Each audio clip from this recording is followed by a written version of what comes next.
See the moonlights on the hotel. Whoa, I'm getting ready. Tallawah TV is in the hotel. Whoa, I'm getting ready.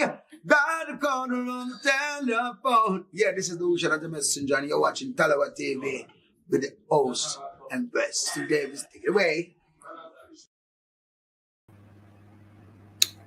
My Tallawahs, how are you all? Good afternoon, good evening, or maybe it's a good morning, all depends on your location. Before I forget my manners, thank you so much for tuning into my live stream. Let me know if you guys are getting a feedback from your end. Last night there was a few technical problems and there were a few feedbacks. Hopefully we won't get any of that. Let me know, more importantly, how you guys are feeling. The Reggae Girls' first opening match in the CONCACAF Women's Qualifiers. And as you can see on screen, we'll be taking on Bermuda on home soil at the National Stadium in Jamaica. Sounds good. That's good, Mr. Warren Webster. Let me know how you're planning on watching the game, Warren. I'm just trying to line things up here from my end. I was planning on coming on earlier on, guys, but I was waiting on the team sheet announcement. Took longer than expected. So in a minute, I'll give you guys the team sheet announcement. Let me just try and line things up my end to see how I'm going to watch this game. That's always the challenge, isn't it, when you're based overseas? There's always some challenge when it comes to watching the game. And obviously, if I can't do that, then I can't give you a live watch along. So hopefully that's not the case. Send a link, Mr. Push. I'll probably ask you to do that if I'm not able to find a link my end. Big up yourself, Fresh God.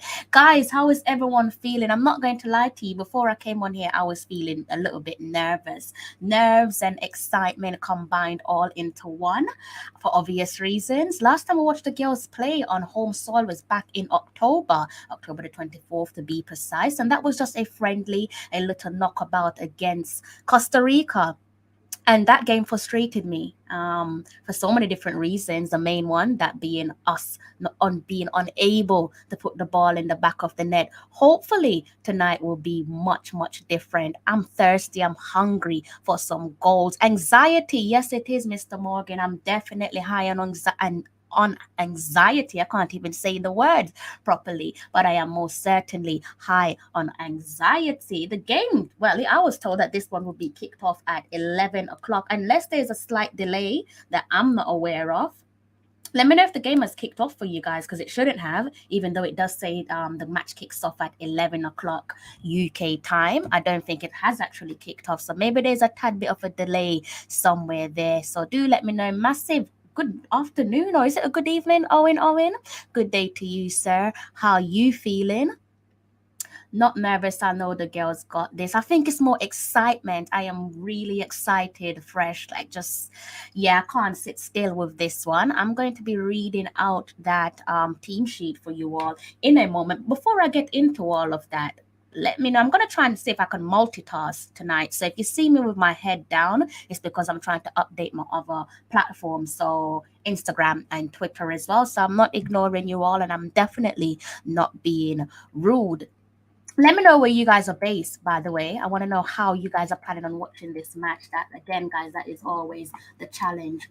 But let me just refresh something my end. In the meantime, give me some score predictions. Whilst you think of those score predictions, I'm going to play a small snippet from my live stream with Formula Sports, Simon Preston, and Mannings from I Am Sure Sport. Give this a listen, guys. This is their score prediction. Let me get that up for you all. And let me know what's your score prediction in a short while. Someone said 14-0, I'm sure. Oh, Travis said 14-0. My God. What are you guys feeling score predictions wise? I'm going with Jamaica 5, Bermuda 0. That's exactly what I was going to say too. Jamaica 5, Bermuda 0. That is, Travis, that is very disrespectful. Very disrespectful. 5-0 for me. Manning? We need the goals. I don't like the number 5. 6. You like the 6 is real? Yeah, man. Now I'm up like 7. Yeah. Up. Yeah. I'm going 7 for Jamaica. I think Buddy's going to score a hat trick, and I think Joe. So there you go, guys. I actually think that I've been given the wrong time by Google. I don't think this is going to be a 11 o'clock kickoff. I'm going to guess and say there might have been a slight delay, or Google just led me astray. And I think we're actually going to get a 12 o'clock kickoff, guys. 12 a.m. if you are based in the UK. I'm 5 hours ahead of Jamaica, so do kindly do the maths from your end. And basically you'll be able to figure out what time the game kicks off in your region. I think I've said enough for the time being. Someone is saying fresh, you're going for a 6-0. I like that. Like I said, I am absolutely hungry for goals. Push is saying he's going for 2-1. I could see why you would say that. At the moment we've got a makeshift defense. So we might leak in a goal. Hopefully it's only a goal and nothing more. I don't know if there is going to be any traffic, but how do I even do that? How do I make someone a moderator? Tell me, you guys should be used to this. I have no idea how to make someone a moderator. I think you said this to me, Owen, last night. Someone said to come get some moderators. 10-0. Oh my God. You have no remorse, no sympathy for Bermuda, do you? Don't ask me about Bermuda. Try to get some questions myself on fellow reporters. We tried to get some questions there from the gaffer being the current interim head coach, Mr. Vin Blaine, regarding Bermuda and what to expect from Bermuda. But he actually said he knows nothing on Bermuda, and I find that quite shocking. I think that he's playing a little bit smart and he's holding his card close to his chest, because one thing I think I know of on Vin Blaine based off his press conferences so far is that he comes across as a man who's very keen on attention to detail. So with that being said, I find it quite shocking that he's saying that he doesn't know nothing about Bermuda. And why would he announce that he knows something about Bermuda? Like I said, I think I've done enough talking here. I'm gonna go and take myself off the screen, and I'm going to give you guys the starting 11.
put myself back on screen. I think I need to change my background there. Something doesn't look right. Bear with me, guys. Yeah, there we go.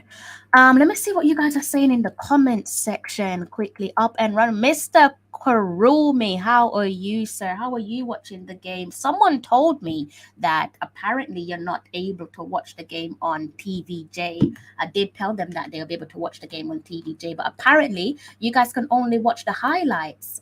That's not good, is it? I do feel for you if you're in Jamaica and you wanted to watch the game. I thought that you could watch it on TVJ, but apparently that's not the case. Yes, spot on. You are a smart viewer. Definitely, her father is Nigerian, so well spotted there. Um, good evening, Wayne. How you doing? Let me know what you guys think of the starting 11. I need to turn my attention to my social media. I don't have time to actually put up my own starting 11, so I'm just gonna roll with what JFF has. Um, let me just update my social media quickly, guys. I try to move as fast as possible. Okay, so that's done.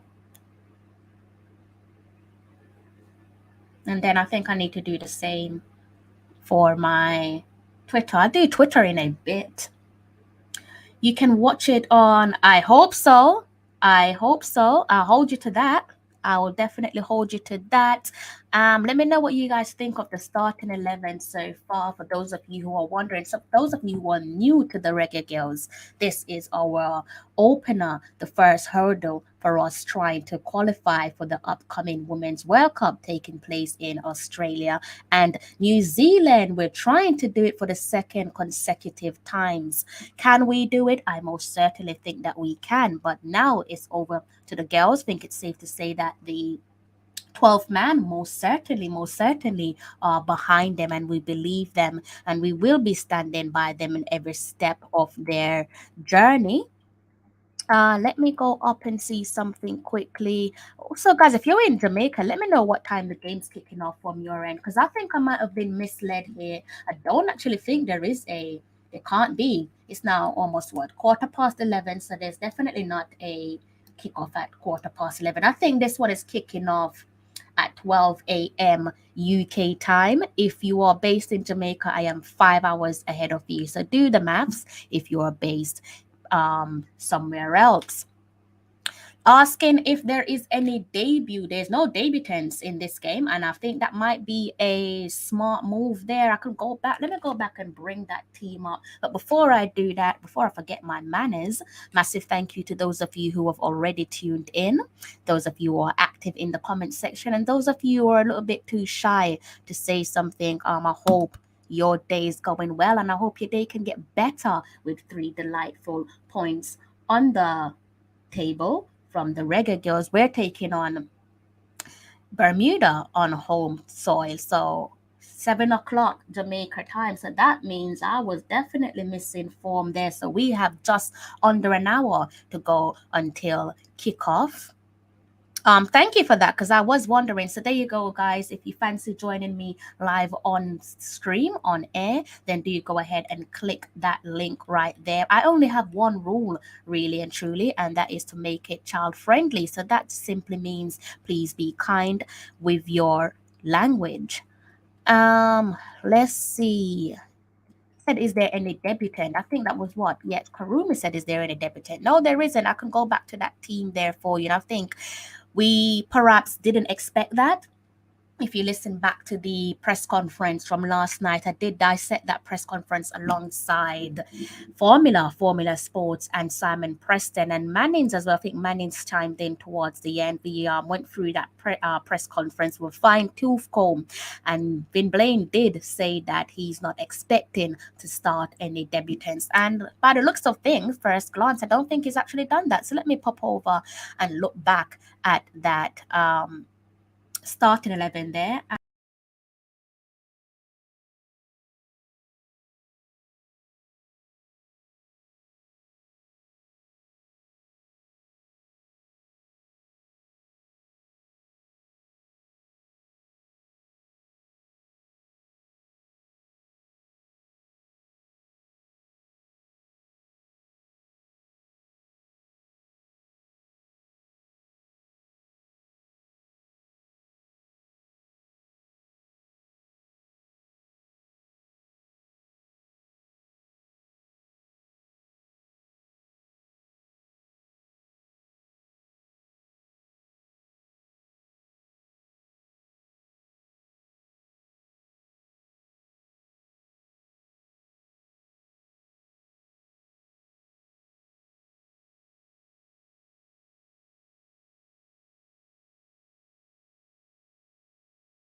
screen there. I'm still trying to find a link myself, Lee. So I'll see if I manage to get a link, then I will most certainly share that with you.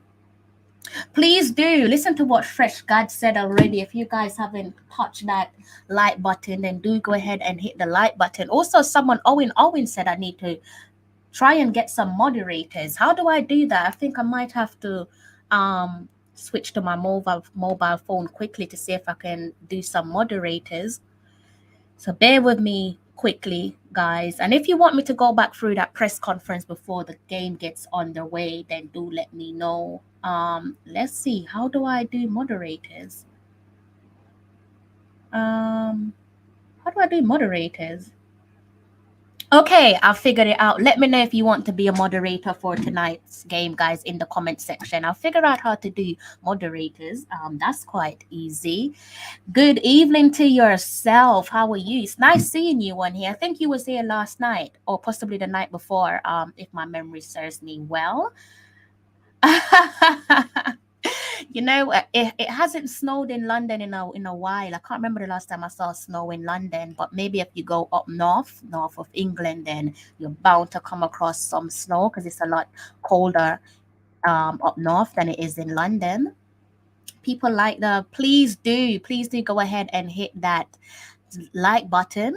And if you're new to the channel, do be friendly and hit that subscribe button as well. Be interesting to hear what you all think of Vin Blaine. I've got Lee saying that he's not too confident in Vin Blaine's coaching abilities. I think with that only time will tell, Lee. And maybe he might just give you something to think about after tonight's game.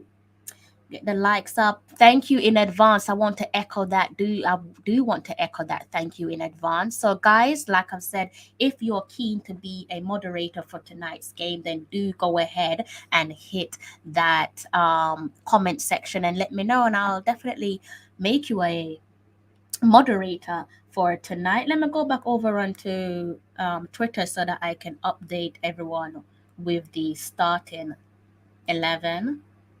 See if JFF have put it out on there. Yes, they have. Wonderful stuff. So bear with me, guys. Let me just update my social media quickly, and then I'll turn my attention over to you again for the duration of the game. Well, the game hasn't kicked off yet. It's now 11:20 over here in the UK. So just under an hour until the game kicks off. Okay, let's see. I can't see that happening tonight, Owen. I can't. There are a few concerns. There are a few red flags, which I obviously went over in my preview, in last night's preview. There's definitely a few concerns there. So, but I don't think it's going to be enough to knock us off our stride and stop us from winning. Bearing in mind that we've pretty much fielding a starting 11 that's very, very familiar with each other. So I won't be too concerned there, Owen. But if things don't go according to plan, then please don't point the blame in my direction, because I'm here trying to boost you up a bit. And I hope that I'm right. Why, Owen? What has he done? What has he done? Why do you want to fire him? What's the reason? I feel like he might be sitting on a bit of information that we do not know, or I don't know. Clearly, you must know something that I don't, because we're seeing something very different in terms of our analysis of the current gaffer, the interim gaffer, that be it Mr. Vin Blaine. Going to run absolute riot. I'm going to go ahead. Karimi, where are you watching the game? Want to know where you're watching the game, guys? I'm going to leave my link again in the comment section, so do feel free to jump on at any point. This is the not Owen, you have to be very careful of what you say about the Reggae Girls and maybe even Vin Blaine when this gentleman is around. With this team against Bermuda, obviously he would be Topper Jr. What do you mean by that? I Add some clarity to that. Let me know what you mean by that. I think my brother might be watching this live stream. I'm not really sure if it is him, but if it is you, then good evening to yourself. I hope that you're okay. I'm not sure how you find my live stream because you don't usually watch it, but it's good to have you here. See, they left out Tiffany, but Vin is more familiar with Brown, McCoy, and Shaw. Absolutely correct. Absolutely spot on there. And I think what you have to bear in mind with Tiffany, this is why it caused such a huge conversation last night in regards to who the front three would be. Obviously, you have McCoy, Shaw, and Brown, and they've been in recent action in comparison to Tiff. Remember, over there in Hungary, they've gone on their temporary break. So Tiffany, and also injury in mind, Tiffany didn't play against Costa Rica. So this could be one of the reasons, or two of the reasons, why Vin Blaine hasn't started off the game with Tiffany Cameron. This front three was always going to cause an upset, though. We did discuss that, or I should say, I did discuss that with last night's panelists. That be it Simon Preston, Mannings from I Am Show Sports, and Formula, that this was always going to be a challenging front three. Let's see, everybody, we need to have full confidence in the Reggae Girls that will give us the result we want. That's the spirit. That is definitely the spirit. Owen, I feel like this one is a little bit, maybe perhaps a personal one. I haven't seen where he's incompetent at the moment, so I can't really necessarily agree with you. Maybe somewhere down the line I might backtrack and say I see where you're coming from here, Owen, but he hasn't given me any signs or any signals to say that he's incompetent. And if you do believe that he's incompetent, then do go ahead and give me an example, because maybe I've just completely missed something that we need to discuss. Mr. J. Ross, how are you, sir? Good evening. How are you feeling, J. Ross? How are you feeling about tonight's game?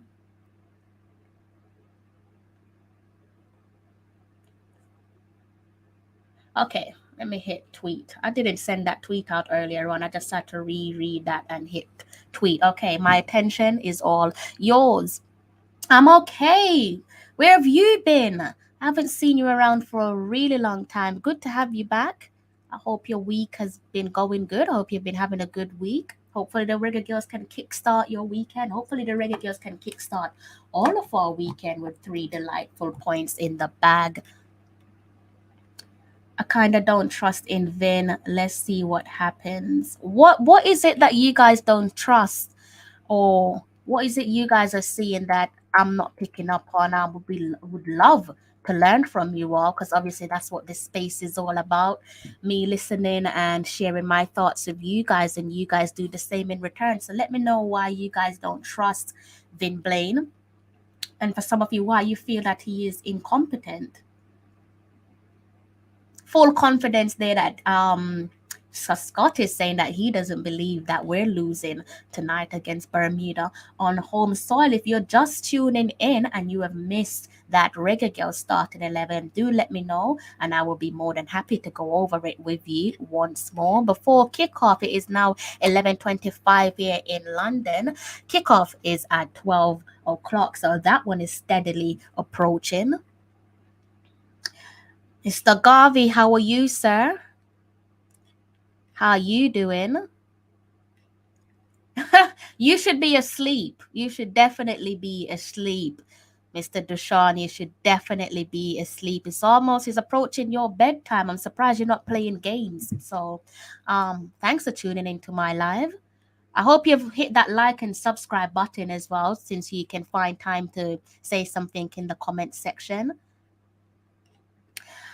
No, I am not. And I'm not going to sit here and pretend as if I'm familiar, because I'm not familiar, not in the slightest sense. And this was one of the questions that was asked to Vin Blaine yesterday. And he did say that he knows nothing of Bermuda, which I don't believe. Like I've said, one thing I've noticed in Vin Blaine's press conference is that he comes across as somebody who is very attention to detail. So if he is so obsessed on knowing the ins and out of his side being the Reggae Girls, and I do think that you would want to match that with knowing what your opponent is about.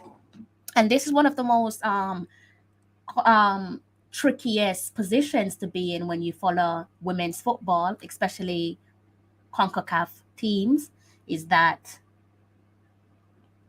oftentimes information on them is just far and few, and you do have to dig deep to try and come up with reliable information. Good evening. How are you? How's your day been? How's your day been? How's your day going? I should say. I think that's 2 streams on the trot. I think you were here last night.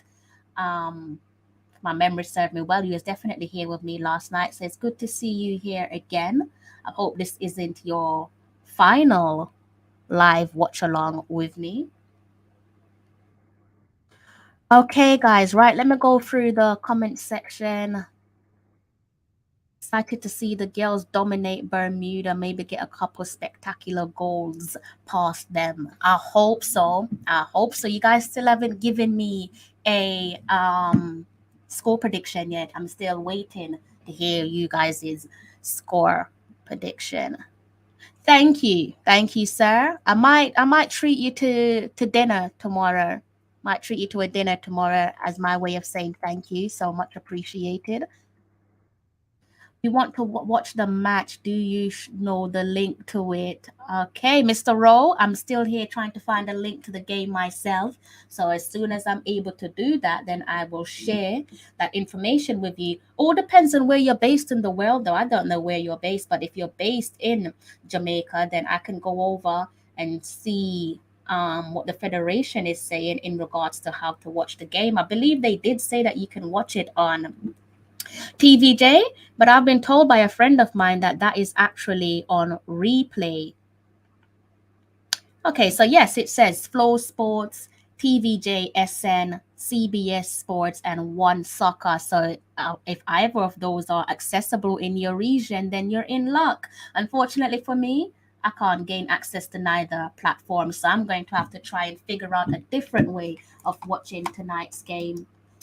And hopefully I'm in luck, because if not, then the sad thing is I will have to close off on this live stream. Hopefully I won't have to do that. So let me try and line up some stuff my end. Someone did say that it might be showing here on YouTube, so I'll have a play around. Maybe in the next 10 to 15 minutes, I'll have a clearer understanding and an answer for you guys in terms of where to watch that game.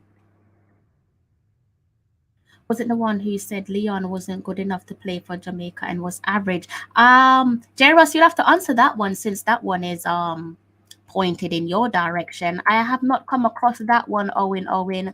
So I can't dismiss what you're saying, and I definitely can't agree. Possibly, I don't know though, but possibly. Look who it is, one of my favorite people. Where have you been? I hope you're in good health, you and your family.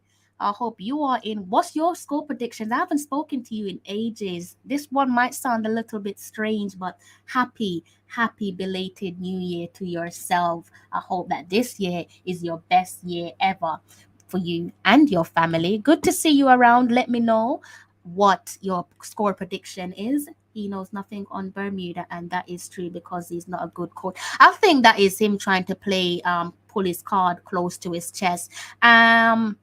And then maybe that comes down to access. Maybe it just comes down to access. You can only know so much about a team by reading match reports on the team or player reports, right? You need to actually be able to watch them either live in the flesh or watch them on a platform, be it social media, so your YouTube or an external third-party site, or some other way of watching the game. So maybe it's a case of him not being able to actually physically watch Bermuda, but he might have been able to come across some written match reports. I'm sure if you asked him who is the marquee player in the Bermuda side, I'm pretty sure he'll give you an answer, because at least he should know that. Usually with every marquee side, whether they're a standout team or not, you tend to know who the marquee player is, so he should know who that player is still in love with the Reggae girls, and she always will be. The Marleys are a football family, aren't they? They love football. Her dad, Mr. Bob Marley, he loved football, and her brothers love football as well. So it's no surprise, should be no surprise that Cedella Marley also loves football. 11:32, guys. So we're now under 30 minutes to go until kickoff, and I'm I'm not gonna say I'm holding my breath. I'm desperately waiting to see if I'm gonna be able to watch the game from my end. Okay, let me see what the rest of you are saying in your comment section. Let's see how the sister handle it. The center have played with each other all her life. Watch Canada versus England earlier. It ended in a draw. You're better than me, Warren, because you couldn't pay me to watch that team play. And by that team, I'm pretty sure you know who I'm referring to. So you're better than me. He failed miserably in the past coaching the Reggae Girl. So I'm gauging that you're definitely not Team Vin Blaine. Here we go. Mr. Parkinson is saying 10-0 Reggae Girls. You're going for an absolute hammering. And I like how that sounds. It's been a while since we've completely hammered a team. I think we probably have to take that one back to 2019 with when the last time we racked up a absolute hammering. 4 or 5-0. Karum is saying 4 or 5-0. Webster is saying 6-2 to Jamaica. Okay. Mikhail, you're saying 15-0. I saw someone else said 15-0. Travis said 15-0 on the live stream yesterday. Well, at least you guys are in good spirits. Nobody here seems to be on the side of thinking that Bermuda could pull off a shock. Surely they can't pull off a shock. Not even going to entertain that one for Bermuda. Going for a 6-0 Jamaica. Who are your goal scorers, guys, whilst you're at it? Since you guys have got such high score lines, the majority of you, who is the goal scorers? 5 or 4, but I'm going for 3. J. Ross says he wants 5 or more, but he's going for a 3-0. Steady there, J. Ross.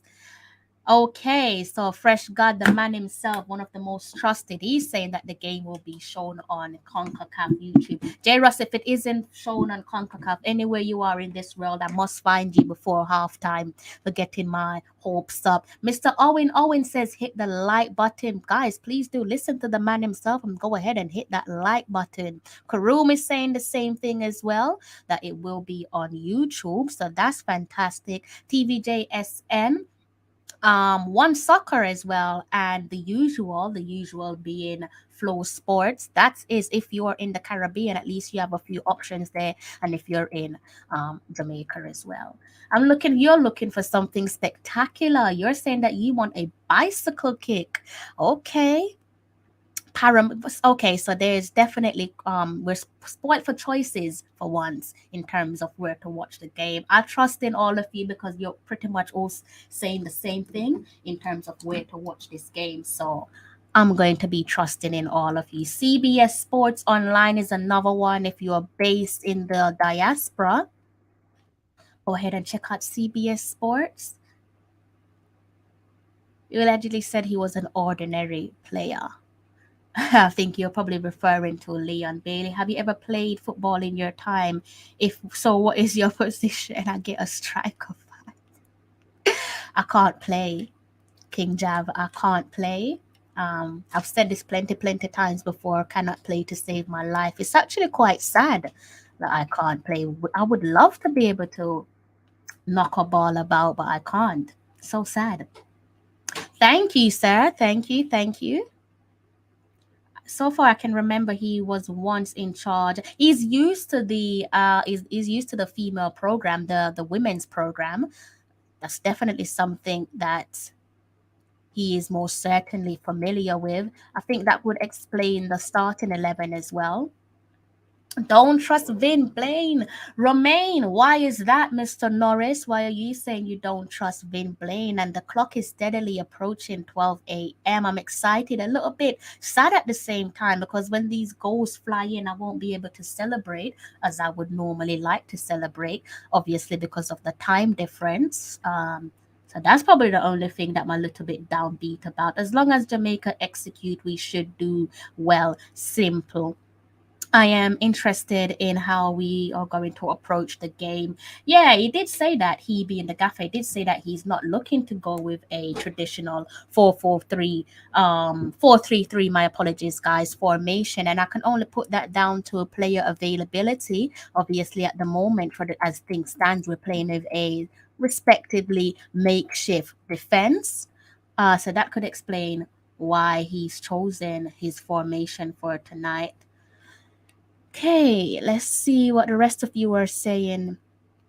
There's no way Bermuda can get in Jamaica back line. There we go. There we go. CONCACAF Football Federation showing the game live stream. At least we have options for once, guys. At least we have options for once. Skilachi, J. Brown, Jody Brown. Okay. Okay. And 1.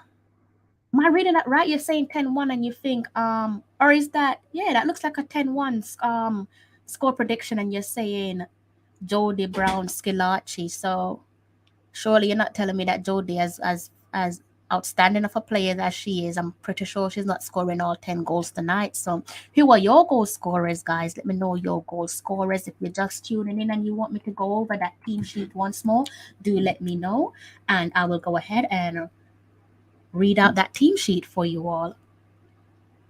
They don't ruin a good, hope they don't ruin a good thing. Can I watch the game in the US? You most certainly can, pending that your device is fully charged and you have access to Wi-Fi or access to internet. Do check out the CONCACAF YouTube channel, CBS Sports. If you're based over there in the States, if you have access to One Soccer, that's another channel or platform that will be showing the game. So you're spoiled for choices tonight. Let me go up again, guys. Guys, let me know if you want me to read out that team sheet once more.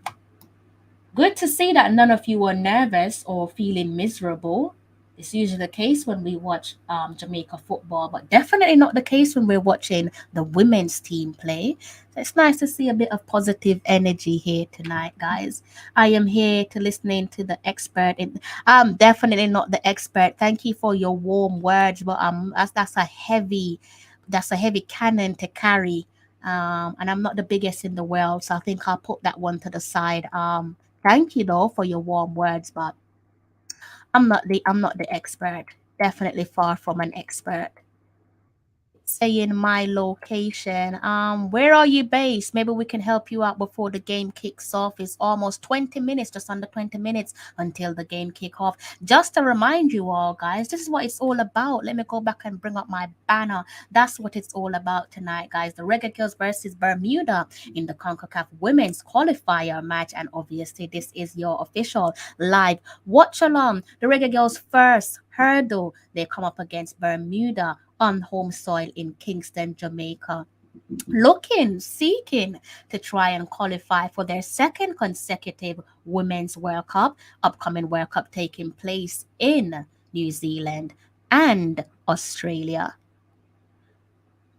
Let's go. Do you have let me know about VPN, Owen. I think me and you might need to have a private chat, since you went and mentioned VPN there. Yes, let me make it very clear in case I've not done so already. Apologies if you felt that you needed some form of clarity, but it's definitely not the men's tide that's taken to the field tonight. It's the Reggae Girls, and you can see that because it says Reggae Girls versus Bermuda, CONCACAF Women's Qualifier. So the Reggae Boys are not playing tonight. So if you're tuning in to watch the Reggae Boys or tuning in to listen to me talk about the Reggae Boys, you'll be disappointed because that's not what this stream is about tonight. Michael is saying One Soccer in Canada is showing the game. So if you're based in Canada, then do go ahead and check out One Soccer. What is that? Is that a TV channel? Is that a channel? 2 goals for Bonnie, 2 for McCoy, 1 for Asha. I like this. This sounds believable.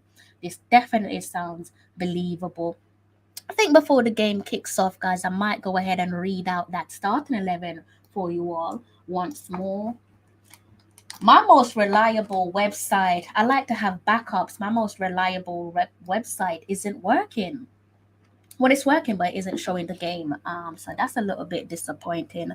Okay, guys, so let's touch on a few things that was discussed or highlighted from Vin Blaine's press conference. He did touch on late arrivals for the girls. The girls were expecting to touch down in Jamaica this Monday, and they were supposed to arrive at different times. Obviously, that's based on their location and where they're traveling from. But he did touch on late arrivals, which obviously then had a knock-on effect on the next upcoming days. Following day would have been Tuesday. They had to stick to normal protocols, considering that we are operating within a pandemic. So they had to do their usual COVID test, medical tests. So that meant that by the time that the girls were all together as a collective, Vin Blaine unfortunately couldn't do nothing technical for the first game. Not for the first game, for the first training session. He chose to do something light, in his words, to get the legs working. So that was a few things that he touched on in his press conference. I'm trying to see if I can actually bring up my notes from that game so I can possibly touch on a few quotations there from Vin Blaine. And obviously, we know a few of the new recruits who you would have seen against Costa Rica. They are unavailable for tonight due to documentation reasons. So I'm talking about the players who are based in the UK. So that would be Drew Spence, Jade Bailey, and Paige Bailey Gale. Let's see if I can get up those quotes for you guys. Think it might be a little bit too late to play that press conference. I did play the press conference last night. Let me go ahead and see what you guys Mikhail, I'm going to have a word or two with you. I don't want to bring up your comment, but you said something quite similar to Owen. I'm not trying to get my page shut down at all. I think Jody will score tonight. What do you make of Jody? Not Jody. Trudy. What do you make of Trudy Carter, guys? I think she's probably someone who, at times, doesn't really get the praise or credit that she deserves. But let me know what you guys think of Trudy Carter. We did touch on Trudy Carter earlier on. I don't mind, just as long as you come back for the halftime and full-time talk. I'm seeing a link on His Goals. Are you? I checked out His Goals earlier on, and there was nothing there for His Goals. So J-Ross is saying that he can see something on His Goals for the game. You might have to pop that one in the comment section there, J-Ross. I'm on His Goals, and I can't see nothing over on this side. Like I said to you guys, I love to have a few alternative options open just in case one of the streams close on me, and it can happen. Hopefully, touch wood, tonight it won't, because I want to be able to watch these goals fly in left, right, and center with you all. Okay, let me see. A link is there now. No feed yet though. Must be based off your location, because you guys are having better luck than myself. I've typed it in, Jamaica versus Bermuda. His goals, as you guys suggested, but I can't even see the link. So maybe you guys might have to share that link with me, be it through my Instagram DM, my Twitter DM, or in the comment section, whichever one you guys are comfortable with. Weird. Okay, so that one's not working. I think for tonight I'm going to have to rely on YouTube, just like everybody else. So we have just over. You have missed. We have been talking about this for the last couple of minutes. How do you get the? I do not know. So yes, you have asked the right guys, Owen, and Mikhail. The main guy, Ravi. Where have you been, Rav? Have you been busy? How's the family? How's everyone doing? How's your week been? Feels like I haven't seen you in well over a week, Ravi. How you been? Nice to have you back on here. Very dangerous player. Know how to do. Yes, exactly. I wish I had you on the live stream last night. Only player maybe not that clinical in front of goal. Like, yeah, she's not a natural goal scorer, is she? She's more of the player that you would expect to pull the strings. So perhaps it's best to have her sat just right behind Khadija or anyone who's holding that line. And that player that we're talking about, guys, right here for this comment is Trudy Carter. Yeah, she's not a natural goal scorer, but maybe that's something that they might work on during training. So the game should be on. I feel like I'm on repeat here. The game should be shown on YouTube. Mr. Sean, you can go ahead and watch that game on YouTube. Depends on your location because there's a host of platforms that's showing the game tonight. If you're based in Jamaica, you can check out TVJSN, Flow Sports. If you're overseas, you can check out CBS Sports, One Soccer. So you're spoiled for choices there, Sean. So go ahead and put your feet up and try to be a little bit proactive there with where you choose to watch the game. You've got just about 12 minutes until kickoff, so go ahead and put your feet up and get that game ready so you're right bang on time for kickoff. My week has been so busy, has been okay. Same. My week has been very busy. I'm hoping that the Reggae Girls can just kickstart my weekend tonight. Okay, guys, so we have about 12 minutes to go until kickoff. What channel is the game showing in the US? I would perhaps say, I don't know channel, but do check out He's Goals from my trusted subscribers there. They've told me that He's Goals is apparently showing the game, but clearly He's Goals is not a fan of me because whenever I try to go on their website, they're the least helpful when it comes to me trying to watch games. My Instagram is Tallawah TV, so you can see it right there at the top. Should be top right. So you can go ahead and let me know on Instagram, guys. Trying to find something so I can make some notes for this game. Okay. Right, so let me go ahead and give you guys that starting 11 once more. For some of you, you're just tuning in, so you wouldn't have heard me go through that starting 11. So let me take myself off screen very briefly.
Bring myself back on, but say take myself some 9 minutes, guys, until kickoff.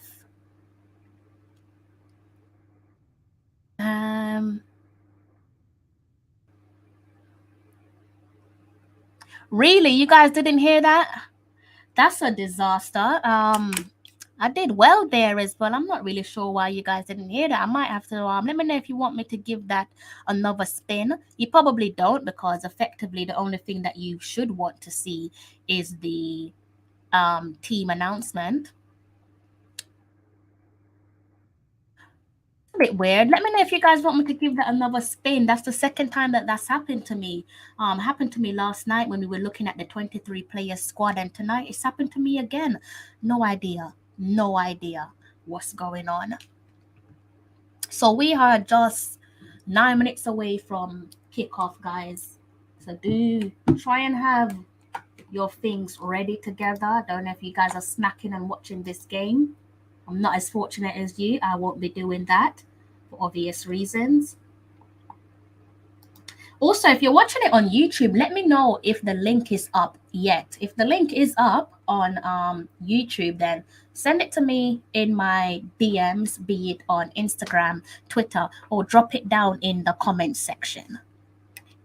Mr. Richard Stevens, how are you, sir? How are you doing? Sounds and looks like a strong attacking and solid lineup. Yes, it is. It definitely is exactly that. See what else you're saying. Hit the like button. I'll be watching. Highly anticipated. Respect your coverage. Thank you, sir. I do expect to see you here back at halftime and possibly full time as well. Richard, would love to see you here at full time. Okay, so let's go over to YouTube and see what's going on here.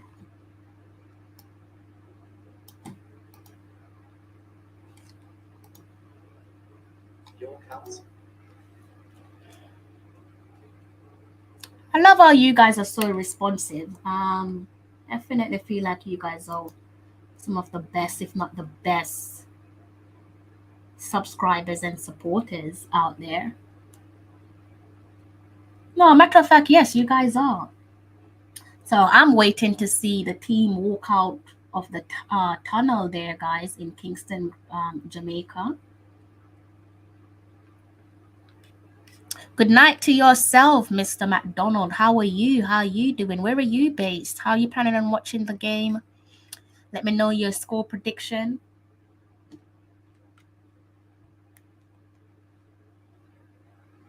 I think all you would have to type in is just Jamaica versus Bermuda, and that one should come up there for you, Ravi. Teams are out of the tunnel, and we can see Khadija Bunny Shaw there with the captain's armband.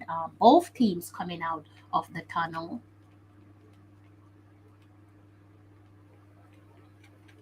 Let me see if my sound's connected.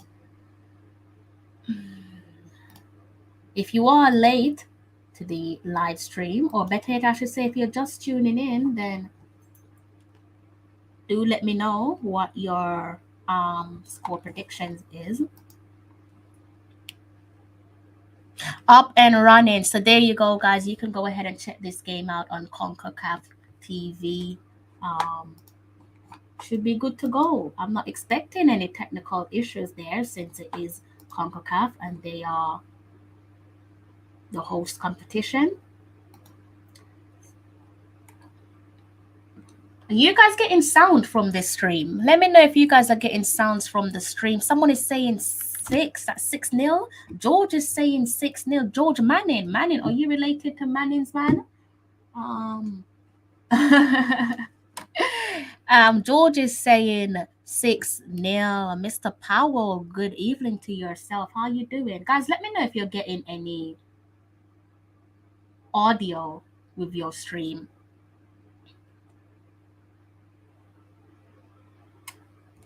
Because I'm not getting anything. Let me try and see something here.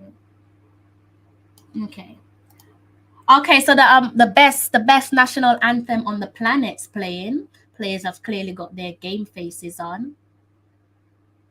Like that.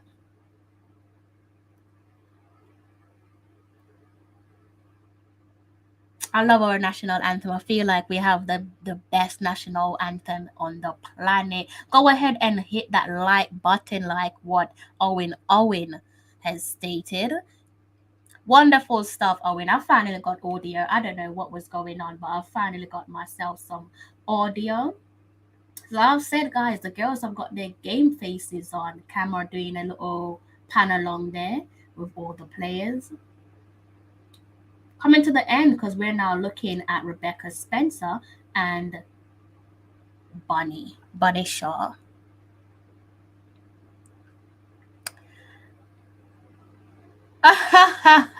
Someone said this earlier on, you're better than me because you can't pay me to watch that team play. So I didn't even know that they were playing. But someone did say, I believe someone said it was 0-0 in that game. But I think you've done the right thing closing off your night with the Reggae Girlz and Bermuda. Reggae Girlz hosting Bermuda on home soil at the National Stadium. Let me know, guys, if you want to be.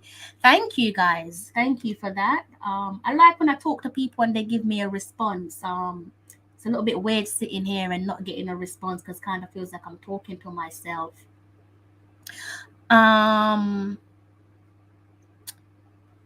Yeah, thank you. I'm now getting my sound, so thank you for that. Let me bring back up my banner just in case someone's tuning in and wondering what is this live stream all about. At least you can see it. So, guys, the national anthems has come to an end.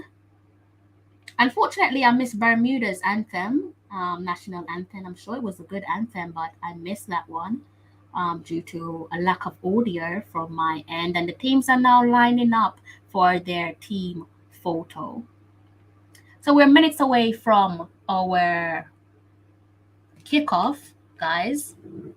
Let me just bring something up. I'm not going to bring that team sheet up on my screen again because apparently you guys don't hear the audio. So instead, I'm going to try and see if I can bring it up on my phone and read that out for you guys one last time before kickoff. So at the back, we've got Rebecca Spencer, Chantel and Alison Swaby, Sashana Campbell, Dominic Bond-Flasza, Chinalu Asher, Trudy Carter, Shade Alamala Kun, Kayla McCoy, Jodie Brown, and Captain Khadija Shaw. She's wearing the captain's armband for tonight. The toss of the coin has been completed there, guys. So we are now minutes, if not seconds, away from kickoff. Wonder where the match officials are from tonight. I hope there's no funny business. They seem to love to toy about with the men's team. Hope they don't plan on doing that tonight. Mr. Lee Young, sir, if you go ahead and type in Jamaica versus Bermuda on YouTube, then you will get a link for the game. If you're having any further problems, do let me know, and I'm sure someone in the comment section will be kind enough to help you out. I would give you that link, but I'm not actually watching it on the screen that I'm looking at in front of me. I'm buzzing, but I have to control my buzz because it is now officially 12 a.m. here in the UK. So it's already Friday for me, guys. Friday for myself and everybody else in the UK. One step closer to the weekend, and I can just hope and rest my trust on the Reggae Girlz that they will kickstart not only their World Cup qualifying campaign, but also kickstart our weekend in style. Final huddle there for the Reggae Girlz. I can see that Bermuda are already on the pitch. The Reggae Girlz are also on the pitch, but they're just having their final huddle. Probably a few minutes of prayers. That tends to be the case with the Reggae Girlz. Whew.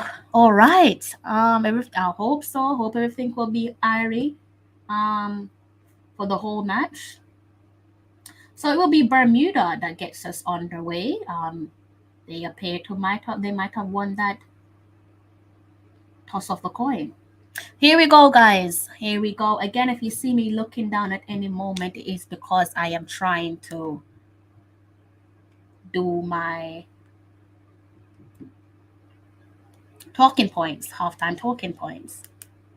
So we are officially underway here at the National Stadium, guys. Again, on home soil. Home soil meaning Kingston, Jamaica at the National Stadium, or perhaps for you, it is the office. All right, let me try and turn my attention to this game.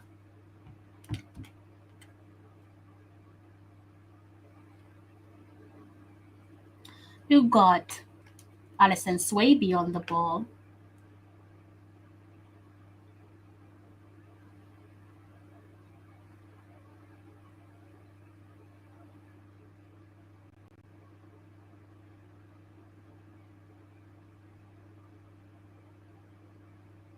Again, a little bit unfortunate that quite similar to the little bit of a sloppy start there. 1 minute on the clock. A little bit sloppy there from the girls. Again, going back to what I was saying, a little bit unfortunate that we don't have the player's name on the back of the jersey. It's quite similar to what we've seen in the men's team. Interesting to see Bunny dropping deep there, way deep into defense, but you would expect that considering she is wearing the captain's armband.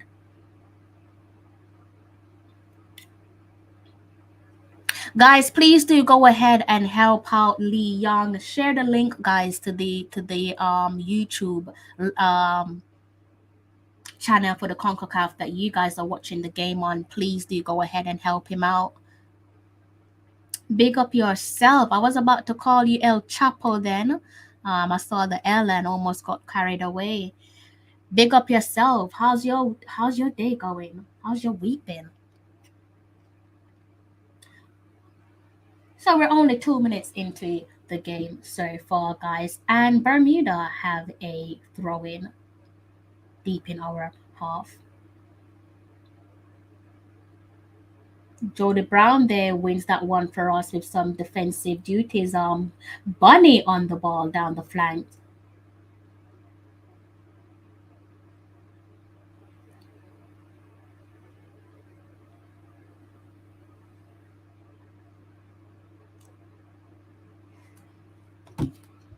Seems as if, based off the lineup, from what I'm seeing for Bermuda, they might be going quite heavy on the defensive side of the game. Obviously, that's quite smart where they're concerned.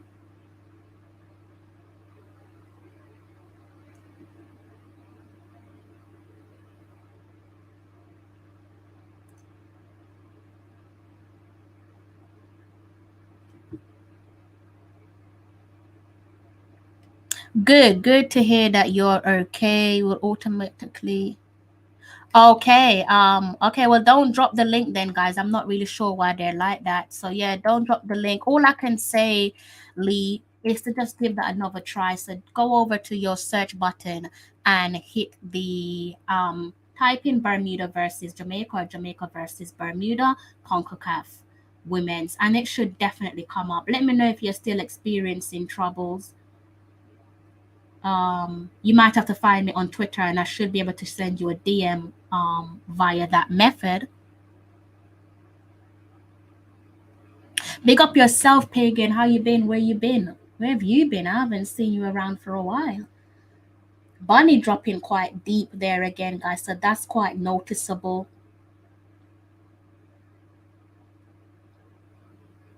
That's probably something that comes with being the captain. So we've got a nice feeder ball there from Trudy Carter, but the keeper comes out and reads that one quite well. You would have had Shade Olamalokun latching onto that ball there from Trudy Carter. And that's what Trudy's there to do, guys.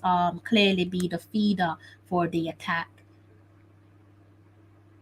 Approaching 5 minutes on the clock there in Kingston, Jamaica, and it is currently Jamaica 0, Bermuda 0.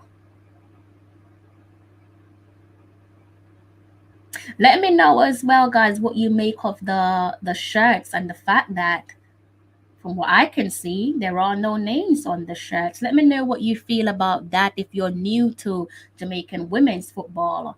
Is that something you're in favor of? I take it you're not. If you're not in favor of it, then do let me know. Ooh.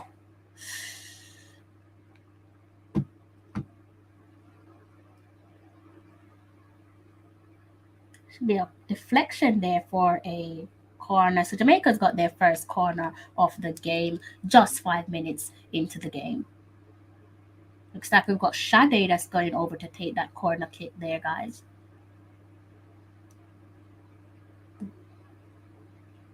So clean tackle there, got the ball.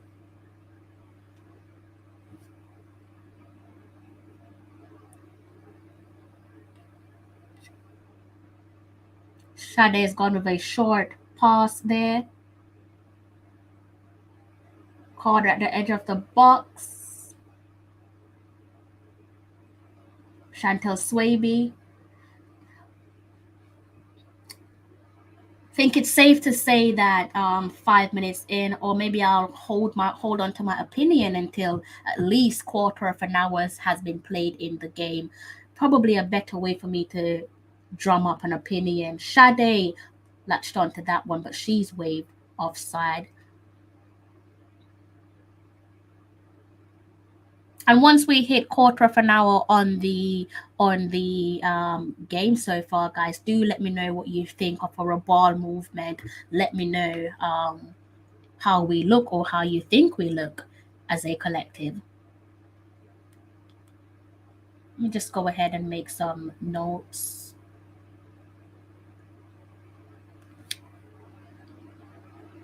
Someone is saying that Lee.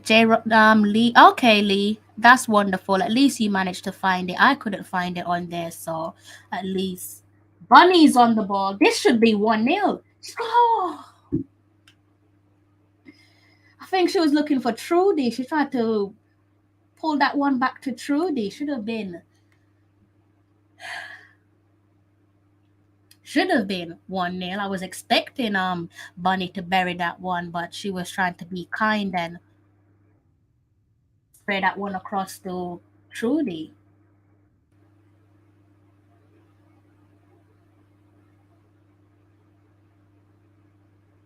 Good ball again from Trudy Carter. Sade latches onto it. The defense of Bermuda comes over and does their job.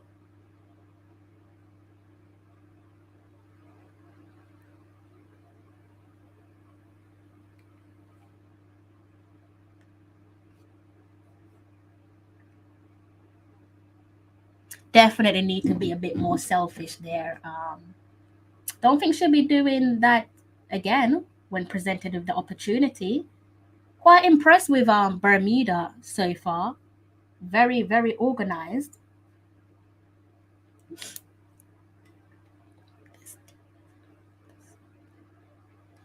Come on, Owen. I mean, he's not a magician. He's had 2 training sessions. You can't even call it 2 training sessions. With the girls, he's had, call it 1.5 training session. You're not going to see the identity of the team if that's what you're referring to, with a man who's only had 1.5 training session with his girls. Doesn't matter if he's familiar with them or not. It still needs time to actually prepare them. You know about preparation. Preparation is key. I've got a sense that you're in favor of the former head coach. Bunny is down there with what looks to be a knock. So correct me if I'm wrong, Owen, but I feel as if you're more in. This doesn't look good, guys. Bunny is down. This definitely doesn't look good. Let's watch this one again. Bunny is currently down, guys, and she's getting some,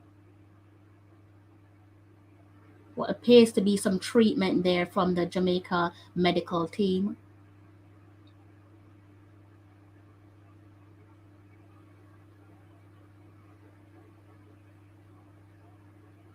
Need to re-watch that one because I'm not really sure what happened there. Whether it was just a simple coming together. Oh, looked like she clipped her. Looks like she might have clipped her. I mean, she's saying that Bunny dived, but clearly that's not the case. It looked like she got clipped there, Bunny, because she definitely didn't dive. Yes, Owen. So it seems as if you're more in favor of Hubert Busby. You have been quite clinical. You have been quite stern with your criticism of Vin Blaine so far. I think you're being a little bit unfair, bearing in mind that, like I said, 1.5 training session. You know, he's not gonna rub his belly. He's not a genie. He can't just rub his belly and let magic appear. But you are definitely entitled to your opinion.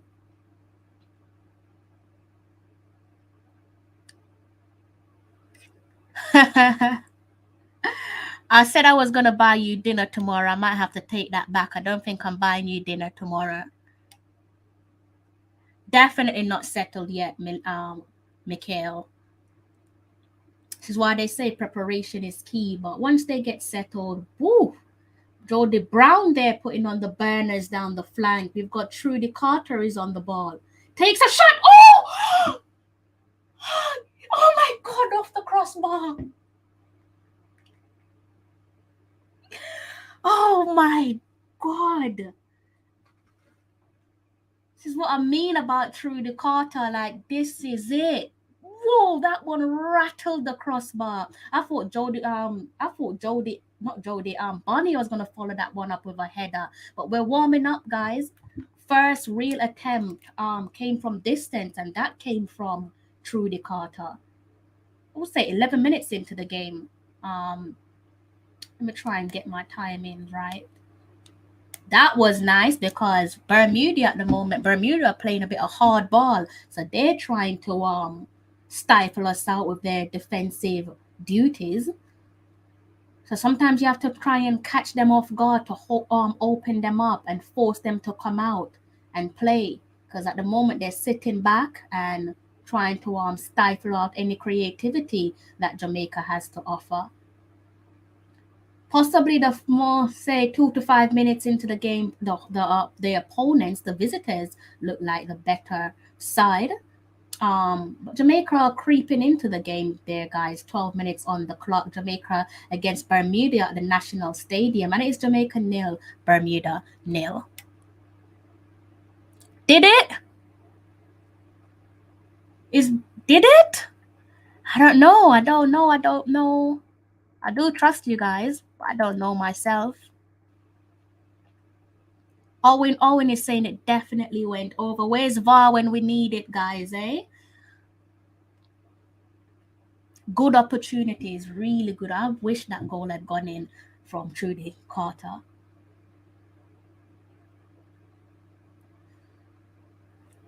I'm liking how she's playing so far, guys. Trudy being the feeder for the attack there. Definitely liking how Trudy's playing so far. 2 minutes away from quarter of an hour being played in the game, and it is Jamaica 0, Bermuda 0. Let me know in the comment section, guys, who has been your standout player so far.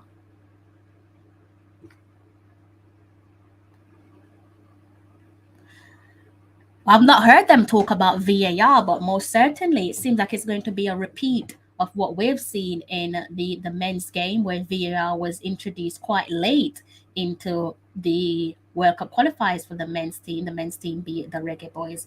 Bermuda have a free kick here, guys, quite close to our box.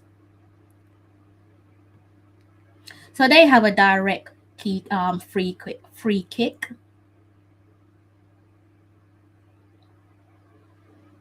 We have 14 minutes on the clock. Very good opportunity. Very good. Just take the fact that it's almost 15 past 12 in the UK, so I can't really celebrate or be as flamboyant as I would like to. God, Chantel Swaby looked like Chantel Swaby came across and did some defensive duties there. Good clearance, good header, clean header. Bermuda guys are playing much better than I expected. I take that back, actually. I had no expectations on Bermuda because I don't actually know what Bermuda are all about, but they're looking good. Ooh.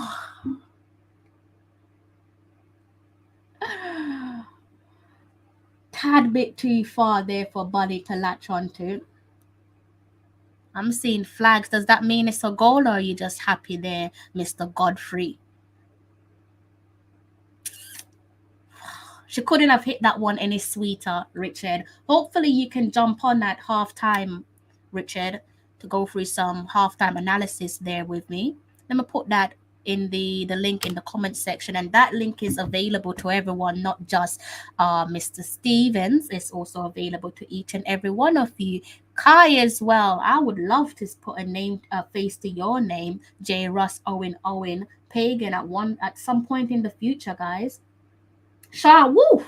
At some point, that's a deflected strike there from Bonnie, the skipper for tonight. As I was saying, guys, Jamaica Shade is going over for a corner. Would love to see some of you on my live stream at some point in the future, pending that you're all comfortable in doing so. So we've got another corner there, guys, from a deflected shot at goal by Bunny. Sade does things a little bit different. Last time round she went for a short pass. This one she slots it into the box, but it's dealt with by Bermuda. Sade on the ball again. Ooh.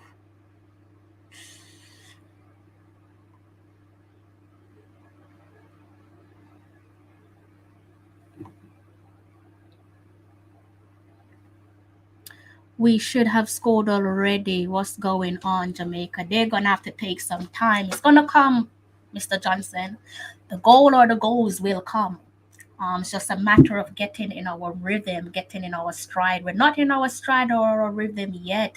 Gone past quarter of an hour into the game. Let me know what you guys think so far. Maybe it's the jet lag. Maybe it's the jet lag there, Karumi. Traveling from the UK, take it from myself, guys, that's not a pleasant journey. That's about 8-9+ hours, pending that there is no delay. Few of the players had to travel 12 hours. So I can only imagine what that the toll that has on the body.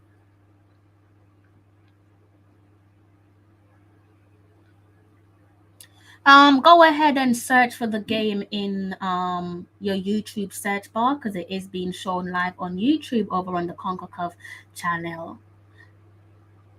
We're steadily approaching 20 minutes into this game, guys, and at the moment it's still Jamaica 0, Bermuda 0. So Shauna Campbell with a throw-in, slots that one over to Chantel Swaby. Chantel Swaby passes it to her sister Alison. Up top from Alison Swaby, Bermuda onto that one as well.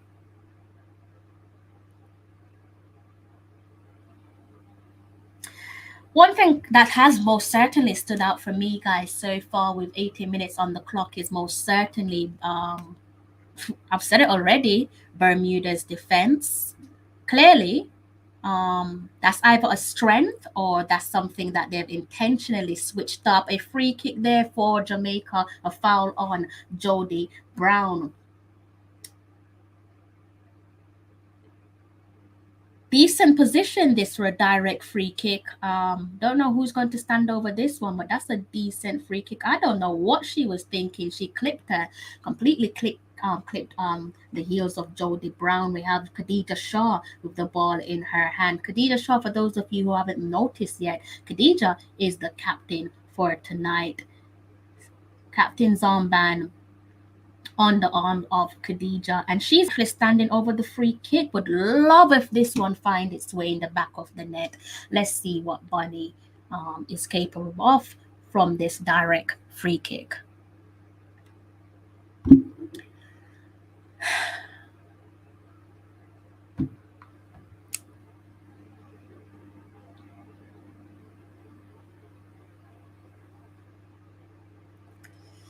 Into the arms of the goalkeeper. Comfortable save there for the Bermudan keeper. Hello to you, sir. I mean, your name is a little bit alarming. I hope everything is all right with you. Take care of yourself. But good evening to you. I hope you're all in good spirit. Yeah, absolutely.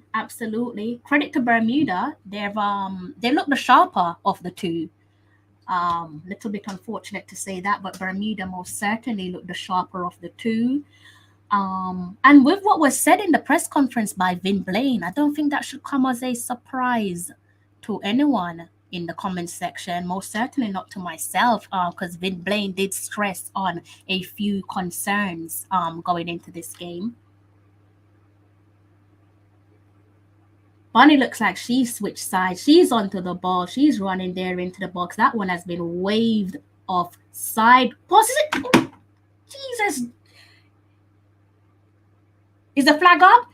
Yes. Wait. Yes. Jody 1-0, guys. There we go. Up and running. Just like that, guys. Up and running. Bonnie switched sides there, passes this one into the goalkeeper, made a complete mess of it. Carter take a shot at goal with a follow-up. Jody 1-0 up, guys. Let me go and update my socials. We've got Jody Brown opening the scoring there for us.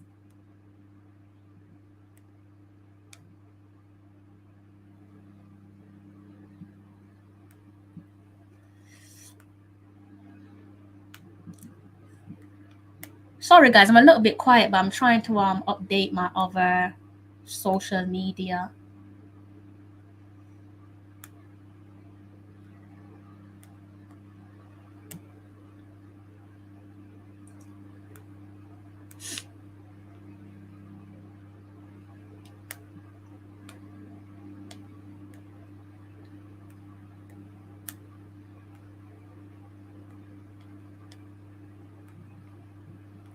Again, let me know what you guys make of the match so far.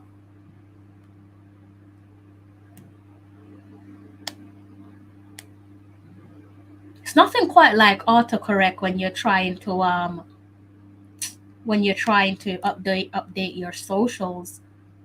It's never an issue on a normal day, but when you're under a little bit of a pressure, all of a sudden you can't type properly. Watch that goal again from Jody Brown. And this is why, let's see.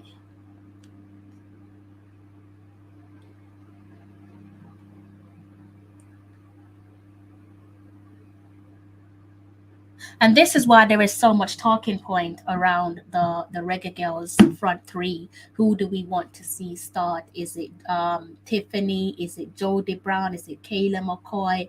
Is it Khadija? I think Khadija was pretty much confirmed that she would start. Compared to the rest of the attackers and the forwards, but this is the reason why there is such a heavy discussion around Jody Brown and the likes of Kayla McCoy and Tiffany Cameron, because of what she's simply capable of. Blackwood is steadily making her way back from injury. Someone is coming to the studio, but their camera isn't on, so unfortunately I can't put you live on screen yet. But if you could go ahead and turn on your camera, as I'm not familiar with who you are, then that would be greatly appreciated. You can go ahead. Good evening to yourself. You can go ahead and tell them to. Oh, Shadow was shot at goal, but that was a light shot there from Shade Adamolakun. You can go ahead and tell them to search for the game Jamaica versus Bermuda on YouTube, as it is being shown live over on the CONCACAF platform. So, guys, what we're looking at, 24 minutes into the game, and it is Jamaica 1, Bermuda 0. Jody Brown opened the scoring there for us, guys. For follow-up from a close range effort from Trudy Carter, dealt with by the defense of Bermuda and their goalkeeper. A little bit sloppy there from Bermuda's goalkeeper and the defense, and Jamaica were able to capitalize, and rightly so. So as things stand, steadily approaching 30 minutes on the clock, and it is Jamaica 1, Bermuda 0. Please do go ahead and smash that like button if you haven't done so already.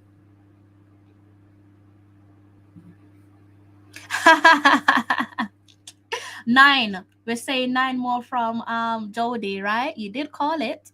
So far, you look like you might be onto something special, pending that the girls can brush aside, or I should say, pull together some sharpness. Ademola Kun from a long-range effort, great Jamaican build-up. I like the way JA are pressing. Good on the eye, pleasing on the eye. Guys, if you're coming into the studio, please do go ahead and turn your cameras on, because if I'm not familiar with your name, then obviously I can't put you on screen because I don't really know what you're up to. I'm not saying that you're up to anything, but you could be trying to pull a stunt, and I'm not trying to chase away my subscribers. I'm most certainly not trying to get a copyright from YouTube. So As this is a child-friendly live stream, do go ahead and turn on your camera, and also please ensure that you have a well-lit background. And my only rule is to watch your language, because I did say this is a child-friendly stream. Jamaica there on the flank. Oh,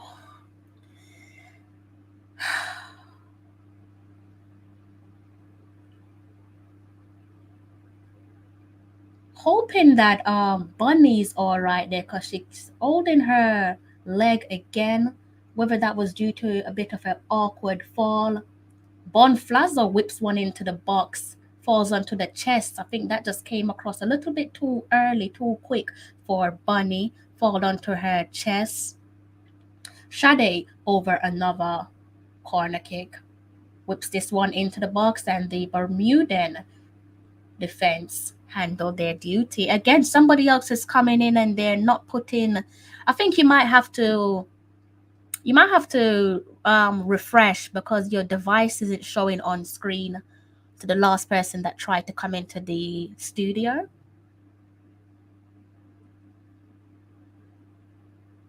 Yeah, I think that comes with you're talking about training stuff, aren't you? Textbook stuff that you work on in the training ground. And obviously, based off what Vin Blaine has said, looks like it's another corner there for Jamaica. We're on the attack, knocking on that door of Bermuda. Another corner kick there for the host country, host nation being Jamaica. Yes, Mr. Graham, to answer your question or to comment on your comment, I think it's a case of a lack of training session together so far. Probably the only thing that we can complain about. Sade's gone with a little bit of a short range effort there over to Brown.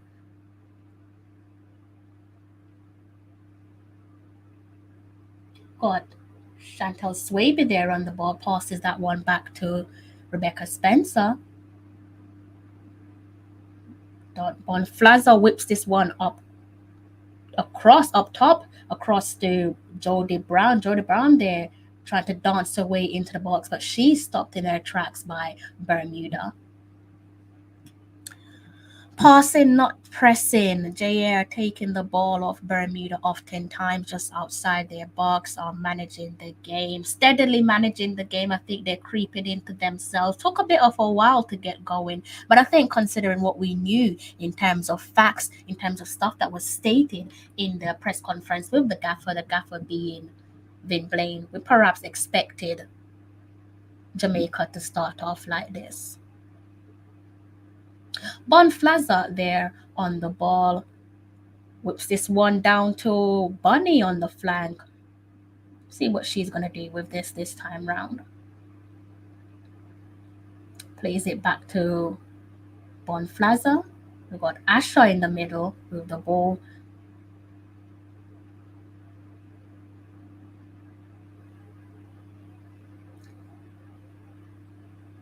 Their homework, I think it's safe to say, without sounding a little bit disrespectful to Bermuda, their homework clearly is to defend, isn't it? Because up until that first goal, they were doing a good job defensively. Ooh, nice little work there from Bunny. Whips this one into the box. Oh, Lord. Hit it. Yes! 2-0. This is what I'm talking about with Trudy Carter. Warned you guys about her last night. A player who is so largely underrated. Finally doubles the lead. Lovely pass there from Jody Brown. Neatly tucked away by Trudy Carter. Trudy Carter doubles the lead.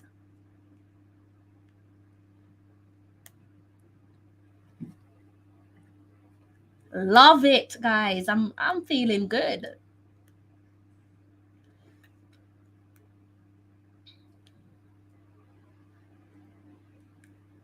Let me just update my socials there, guys. And let me know how you guys are feeling there in the comment section.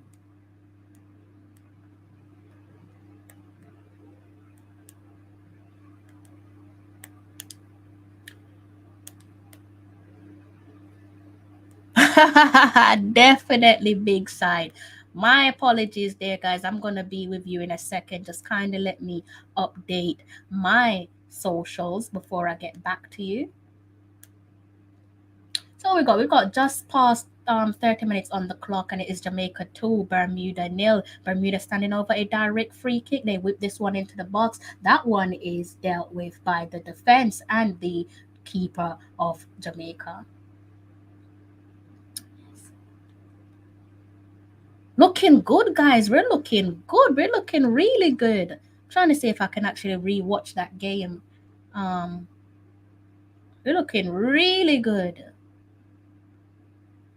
You're looking good, guys. I'm liking this. All right, let me turn my attention back to you all. I think I've seen one of my favorite people. Let's see if I can find her again. There she is, Miss Manchester United herself. How are you? Where have you been? Ah, yes, you are back. You were greatly missed. You was greatly. I was a little bit concerned. I hope you're in good health. I hope you and your family are well. Well, Mr. Parkinson, water is wet and the sun shine.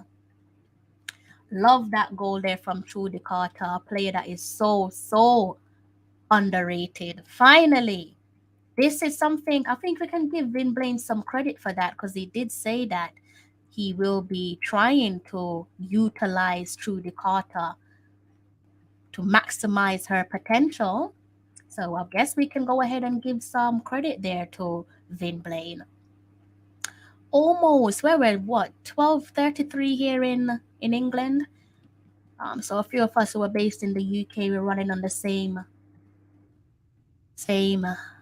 time zone. Is what I'm saying about Trudy Carter, guys. Again, echoed plenty of praises there for Trudy Carter on my preview in last night's stream, and I'm so happy. I'm delighted for her. Delighted for Carter. Deserve her goal. That was one of my standout players from the first half, leading up to that goal. Trudy's on the ball again. Ooh. Leading up to that opening goal there from Jody Brown. So far, 33 minutes on the clock. It is Jamaica 2, Bermuda nil. Jody Brown opened up the scoring, and the lead was doubled by Trudy Carter.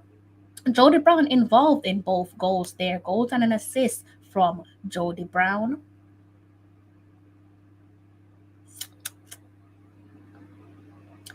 And for those of you who are wondering, let's see if I can get something up.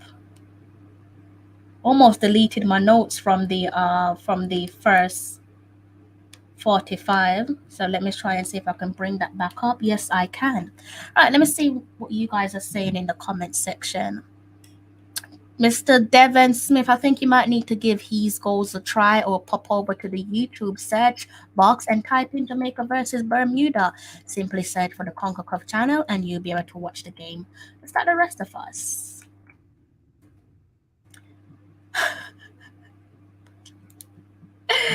You know what? I'm not going to say anything. But you're talking about Kayla McCoy, but I'm not going to say anything on that note. Owen, only since we've played up similar to the boys in recent. I beg you pardon. Let me read that again. Only since Hall we've seen build-up plays similar to this from the boys in recent.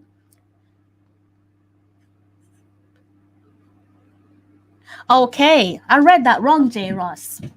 I had to read that a few times, but okay, I hear where you're coming from, J. Ross. I read that wrong. I was thinking, J. Ross, I expect better from you. But no, you didn't disappoint.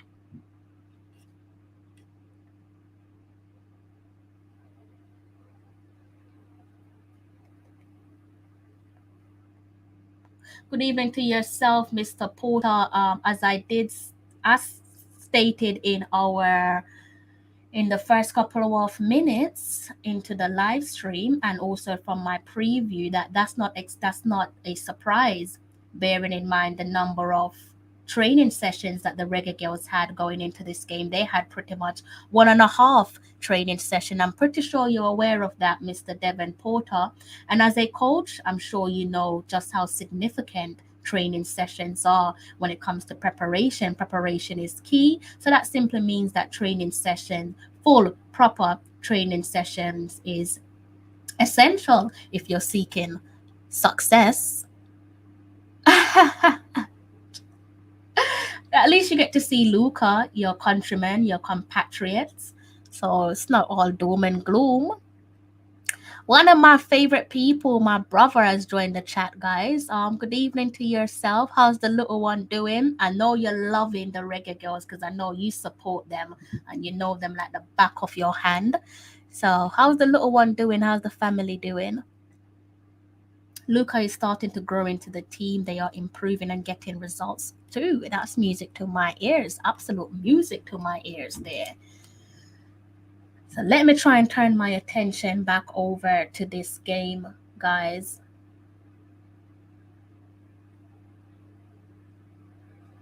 We're steadily approaching the end of the first 37 minutes here on the clock. I'm going to see if I can get some replay up for you guys. I'm not sure if I can, because obviously I'm trying to work around copyrights. So let me try and see what I can do from my end in time for the closing of the first 45. Let's see what I can do quickly. Might not be possible on this occasion, guys. What day is it? It's the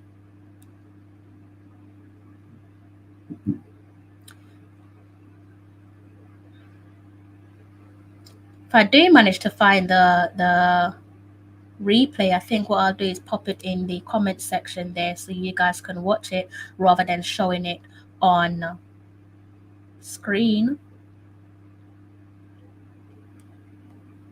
But let me know in the meantime, guys, as we approach not full time, the first 45. I'm jumping way ahead of myself here, aren't I?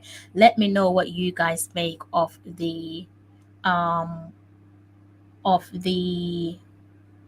first 45 so far. Surprised that they haven't put up the goals yet. Okay, it's a bit unfortunate. Bear with me, guys. I'm trying to see if I can give you guys some. Can see somebody else. There's a few of you that's joining my studio, but unfortunately I can't put you on screen unless I can see who you are, because unfortunately I'm not familiar with your name, and I have to do what I can to protect my viewers. But if you are coming on, then please do go ahead and hit the what do you want to call it? Hit the start camera if you are coming live on screen. I understand what you're saying, but this team is not new to each other. It's not new to each other, coach, but I mean, again, if we're talking about club football, what is the purpose of pre-season? Even if the team is new to each other, you still need training sessions under your belt. So, and I'm fully certain that you know the value of training sessions.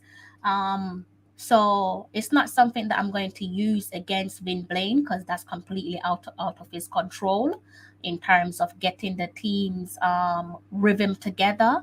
I think he's done the best that he could under current circumstances, or under the circumstances leading up to the game. So it's not something that I'm going to look at and try to penalize him for, because he did make clear, he was quite transparent in his press conference that he wasn't able to get full training sessions done for a number of reasons, which I already touched on in my preview last night.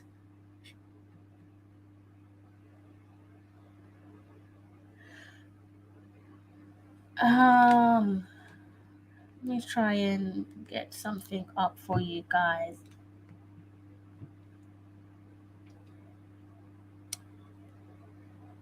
Okay. Okay, let me refocus and read some of your comments. I keep refreshing your That's what I'm trying to do. That's what I'm trying to do. That's what I'm trying to do. But I can't. Someone asked me about Trudy earlier on. I'm sure one of you asked me about Trudy. She was at Roma with Alison Swaby. Neither of them are at Roma. She was at Roma with us before subsequently moving on to Gintra. Hope I've pronounced their names properly. Certain someone asked me about Trudy Carter some while ago. 4 minutes away from normal time in the first 45. Guys, if you are coming on air to join me live on screen, then please do go ahead and switch on your camera. That's the only way I'm allowing you to join me on screen, because I don't know you. I'm not familiar with your names. And this is a child-friendly platform. And I don't want any of you pulling off some stunt or a surprise for me or my subscribers. If you're in the Concacaf, YouTube will block you from seeing the match. Really? Concacaf region? Really? How does that make sense? Why does that make sense? I don't understand.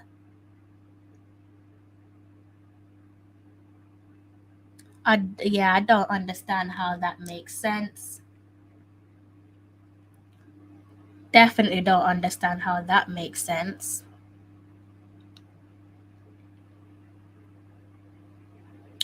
Go back. I think we're both talking about the same team here, Owen, because it is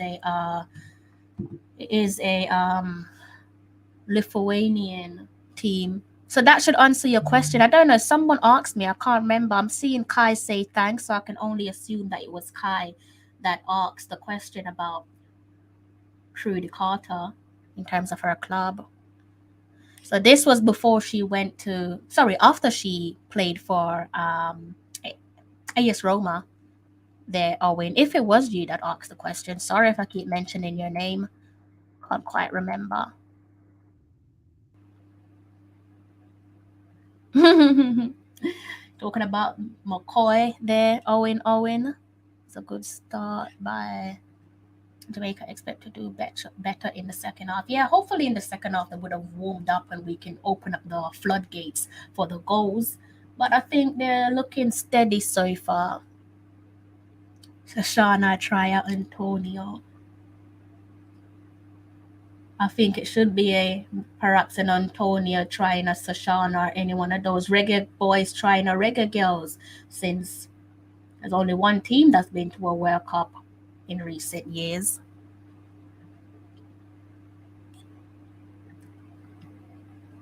I feel sorry for some of you. Obviously, you have to say number 8 if you're not used to the team, and this is why I asked you how you feel about the team not having the names and on the back of their shirt. So we should be getting maybe 2 minutes of additional time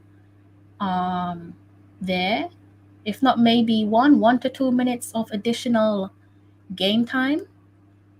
We are now looking at the 44th minute of the first 45. Let's go down. And just to remind you all again, I did state it earlier on that the number 8 that you guys are looking at is Kayla McCoy. Kayla McCoy plays for Rangers with her compatriot Chantel Swaby. Ooh. Is that not a foul? They're probably gonna have to take off Bunny, because by the time this game finishes, she's supposed to well mash up. So they might have to let Bunny come off at some point. I don't know if she's gonna see out this whole full 90, guys. Let me know what you think. Obviously, would love to see her see out the full 90.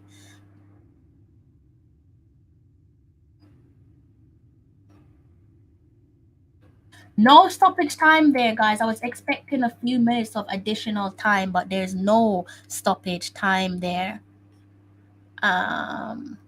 Good night, Travis. Travis said that we're going to beat Bermuda 50-0. Absolutely no respect there from Travis for our opponents. 2-0 there at the halftime whistle, guys. Jody Brown and Trudy Carter, our goal scorers. Trudy with the double after Jody had opened the scoring. Let me see if I can read some of your comments. I think this is in regards to TV streaming app. It's not available on YouTube. That's quite interesting. I thought it would be available on YouTube to everyone. Yes, Sashana, she has been inactive where the club is concerned. Another fact that was pointed out in my preview, in last night's preview. I was blessed with the honor of being joined by Mannings from I Am Sure Sports, Formula Sports, and also Sam and Preston as well. Each of them blessed me with a moment of their time. Guys, do go ahead and answer this one for me. I'm going to have to go and take a quick break. I need to go to the ladies before the second 45 kicks off. Girls are too slow. I think it's safe to say that Bermuda had the better start to the game. Most certainly in the first 3 to 5 minutes, they look sharper than ourselves. But that could possibly come down to the number of training sessions coming into the game. Vid Blaine did point out that he's managed to have, at the time, ahead of the yesterday's press conference, just one training with the girls, and that would have been Wednesday. The girls arrived on the island on Monday. Following day, they had to do medical checks, COVID checks, all part of normal protocols before moving on to doing light training sessions to get their legs moving. And I do expect that the second training session would have been something a bit more tactical, a bit more heavy than the first. So that could potentially answer your question as to, not your question, but your statement saying that the girls look slow. They definitely look slow in parts of that first 45, but I think it's safe to say that they try to build things up, or they have built things up. And we should probably, if it wasn't for the framework, there should have been, let's say at least 3-0 up. I think Trudy Carter should have been sitting on 2 goals there, but nothing here to complain about too much. Half time here in Kingston at the National Stadium, or some of you like to call it the office. It is Jamaica 2, Bermuda 0. Let me know what you guys think of the game so far. Mr. Stevens, I thought you'd be joining me at halftime. It seems like love is lost where you're concerned, Mr. Stevens, but let me go and read your comment there. Ponderous and not as sharp dynamic, and it seems to promise halftime. Yeah, all expected. I don't think I'm surprised by anything that you guys have touched on so far. Being what we knew of the girls coming into the game. A couple of them arrived quite late on Monday night due to traveling, possibly a few delays there. Some of them traveling 8 to 9 hours, some of them traveling for 12 hours. You can understand what that length of traveling has taken on their bodies. Probably feeling a little bit fatigued as well. Don't know about any of you, but if you've been through jet lag, it's not a pretty thing. It can definitely weigh you down. So that probably explains the lack of energetic movement there in the first 45 from the Reggae girls. A few of you have touched on it, and rightly so.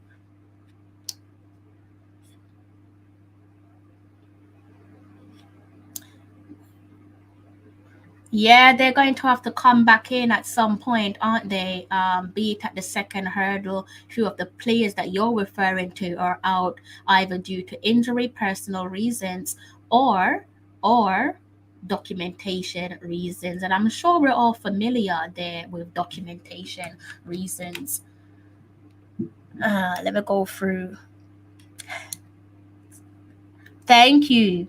You're not the only one. I'm feeling really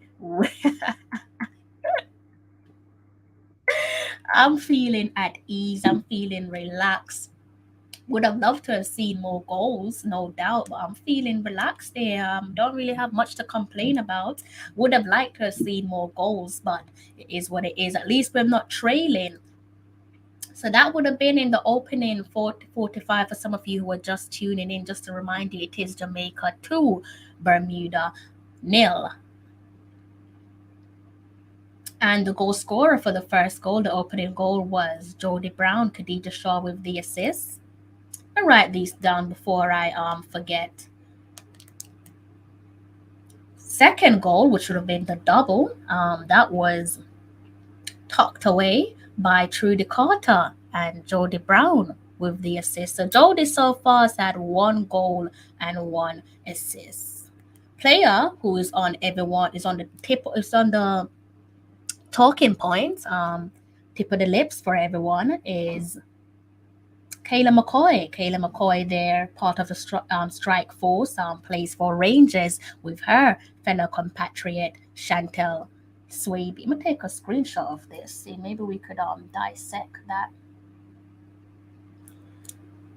Okay, so CONCACAF, by CONCACAF stats, Jamaica has 52%.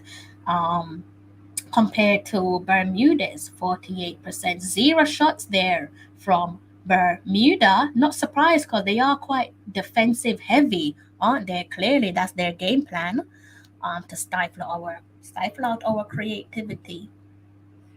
I don't know if I can trust you guys not to leave. Can I go to the ladies for a quick second and come back and see you guys here? Or am I taking a huge gamble?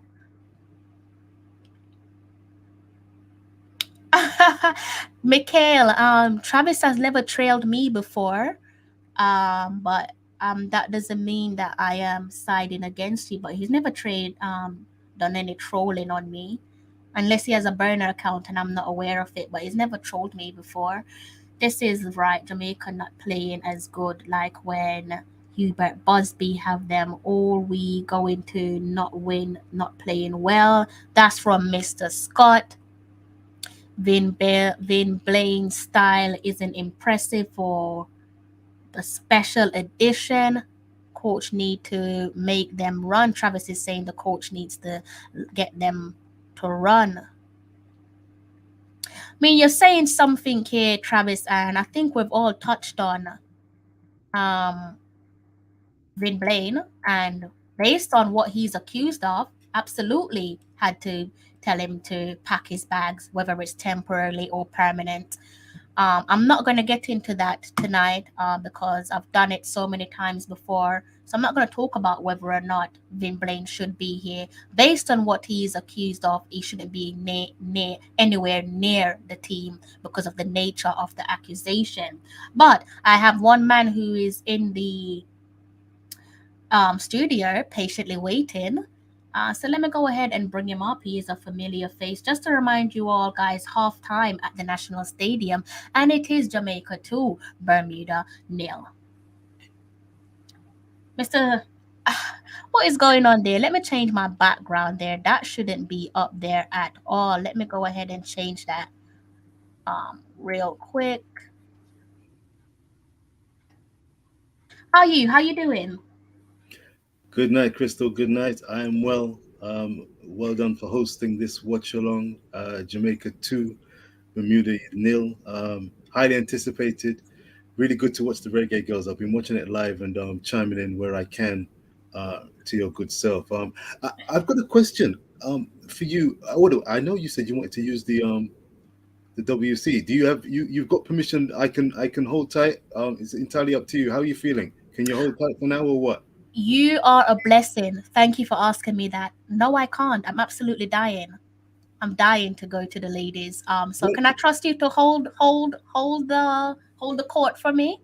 I'll probably be yes, just about maybe 2 or 3 minutes. yes, indeed. Do you want me to talk or keep quiet? Talk, please talk. Okay, proceed. Definitely please talk. All Go, right. go, And go I'll be ahead. back. So feel free. You know the rules already. You've been here, so I don't need to go over it with you. So I'll be back in a second, okay? No problem. I won't touch anything. I'll be looking at the camera and talking to the good people out there, viewers and subscribers, fellow Tallawahs. Go ahead, Crystal. Chop, chop. Listen, it's been a real pleasure here watching the Jamaican Reggae Girls. I know Devon, Coach Devon, I salute. I know you've been asking for the ladies to speed up and increase their tempo.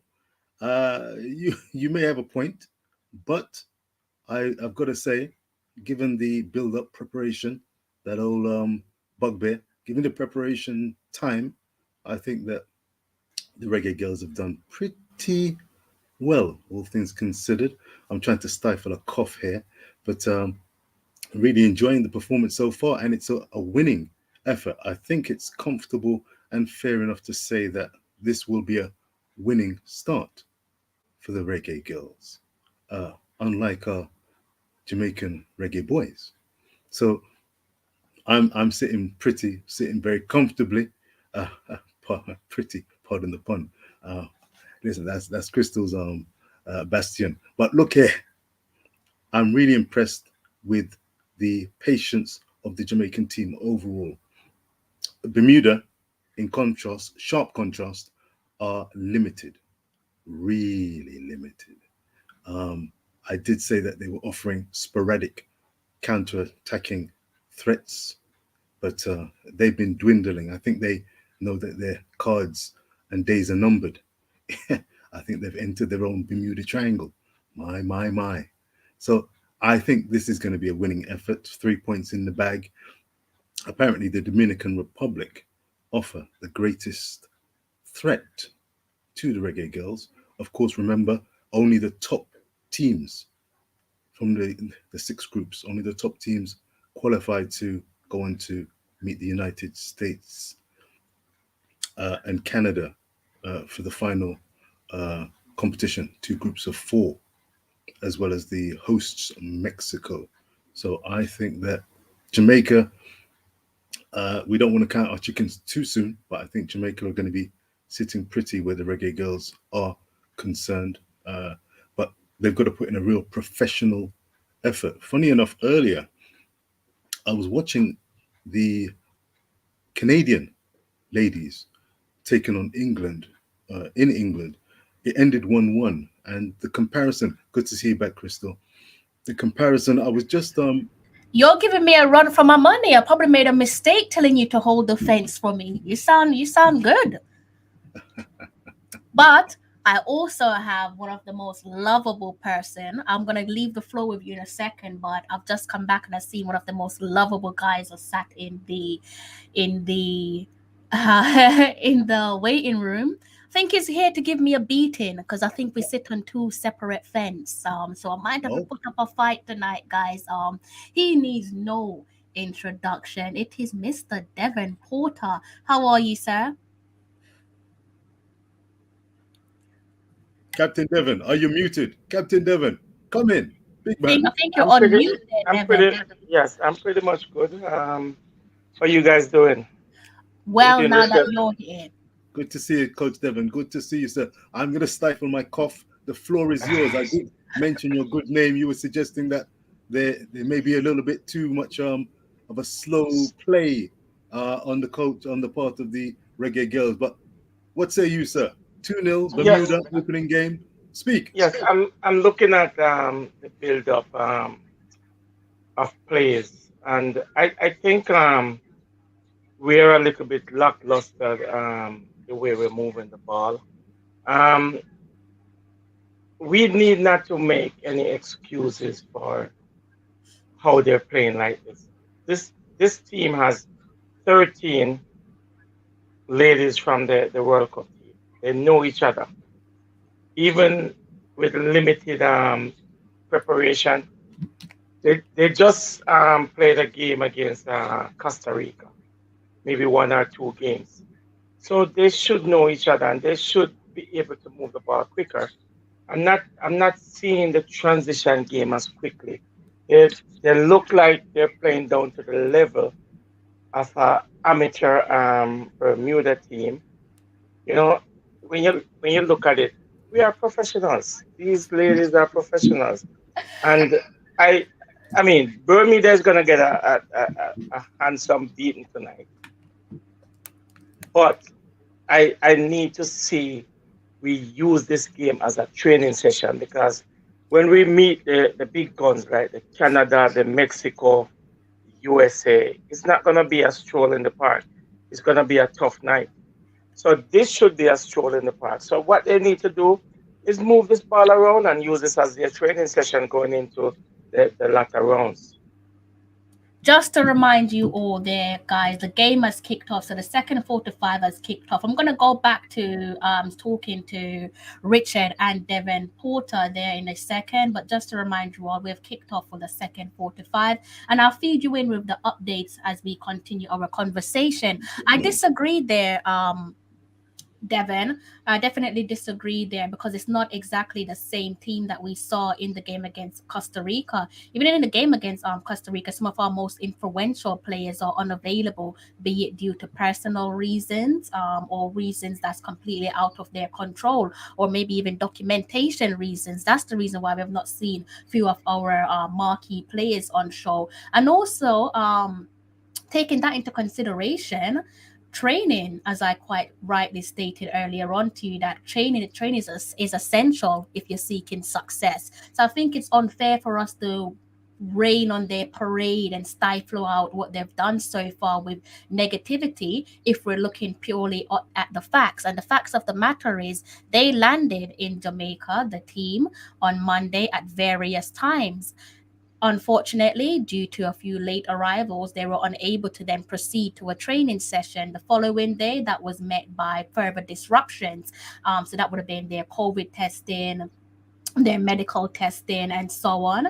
And then after that, they headed out to training session, and training sessions had to be a light training session based off where they're traveling from. They're traveling from all over the world. You've got players traveling from the UK, you've got players traveling from Hungary, you've got players traveling from across the pond, and so on. And I know what fatigue does to the body. I'm not an athlete, but I am a human being. And when I travel from from England to Jamaica and vice versa on my way back, I'm tired.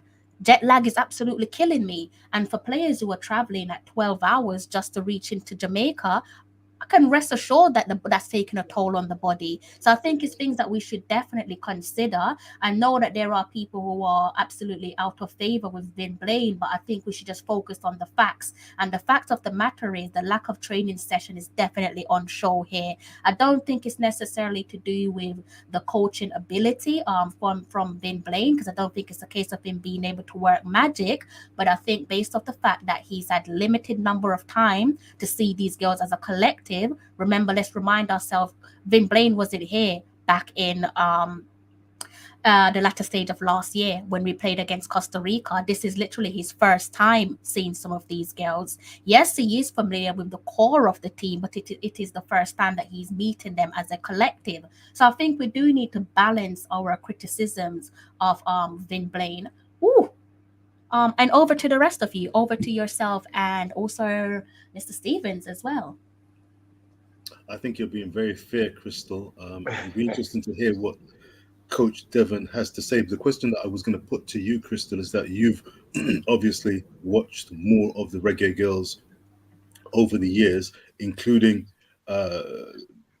games when they've had to, games where they've had to travel and then play pretty soon after landing. In context, given all that you've seen, are you surprised with this performance then, or is this atypical of the Jamaican team that you've seen from the 2018-19 onwards? Is this par for the course, given that they're up against a clearly inferior team? Is this what you expected, Crystal?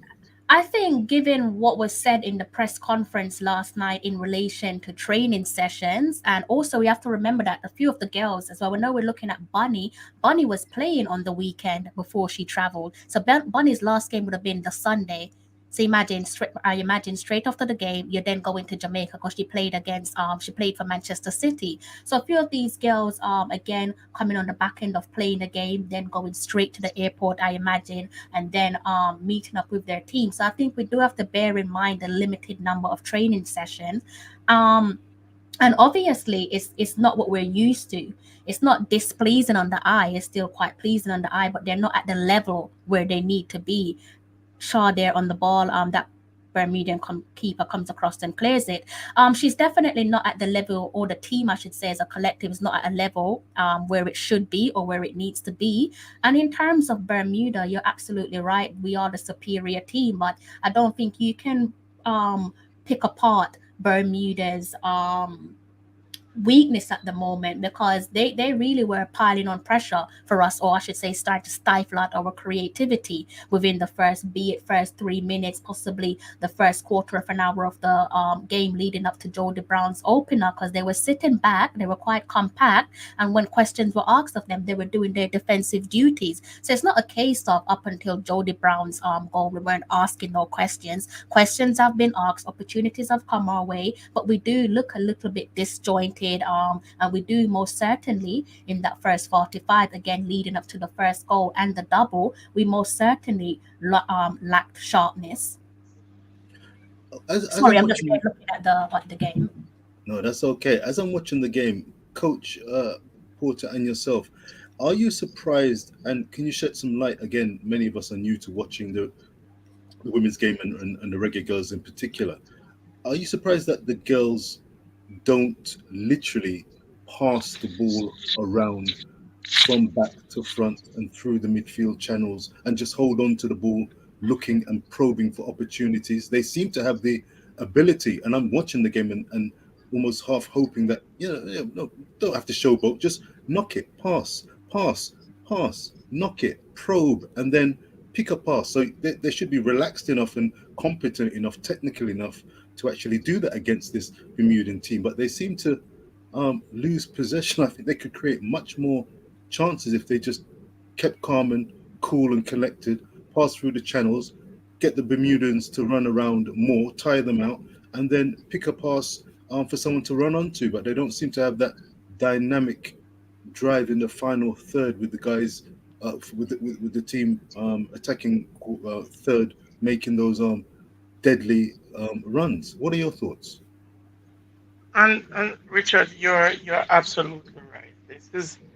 We're not seeing that with this team. I don't know the reason why, but you're playing a Bermuda team. I think they probably have one or two players that plays in the college circuit in the USA, but they're not a strong team. They're mostly on the back foot, and they try to hustle you in the middle of the park.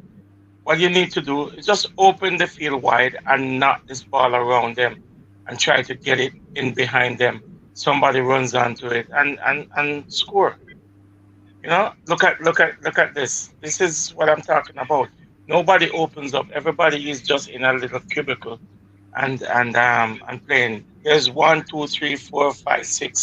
6 girls around the ball, and nobody is 20 yards away from the ball or 10 yards away from the ball. They're like 5 yards. Similar to schoolboy football, when in the playground. I remember playing football when all the guys were attracted to the ball and just congregating. Spread yourself, take a deep breath, look for the space, and the space is yours. You're quite right. I agree with what you're saying, Coach Porter. Yeah. Free kick. Jamaica is standing over a free kick there, guys. It looks as Now if look at this now. We get a free kick. We get a free kick around the box. Bermuda is looking for us to play a direct shot. Where is the creativity? They're looking for us to play a direct shot, and we're going to play the ball into their hand with a direct shot. Yeah, it might score, yes, but who is setting up to run on and off the ball there, wide and mesmerize them, and then put the ball in the back of the net? Look, everybody is just in, look at it.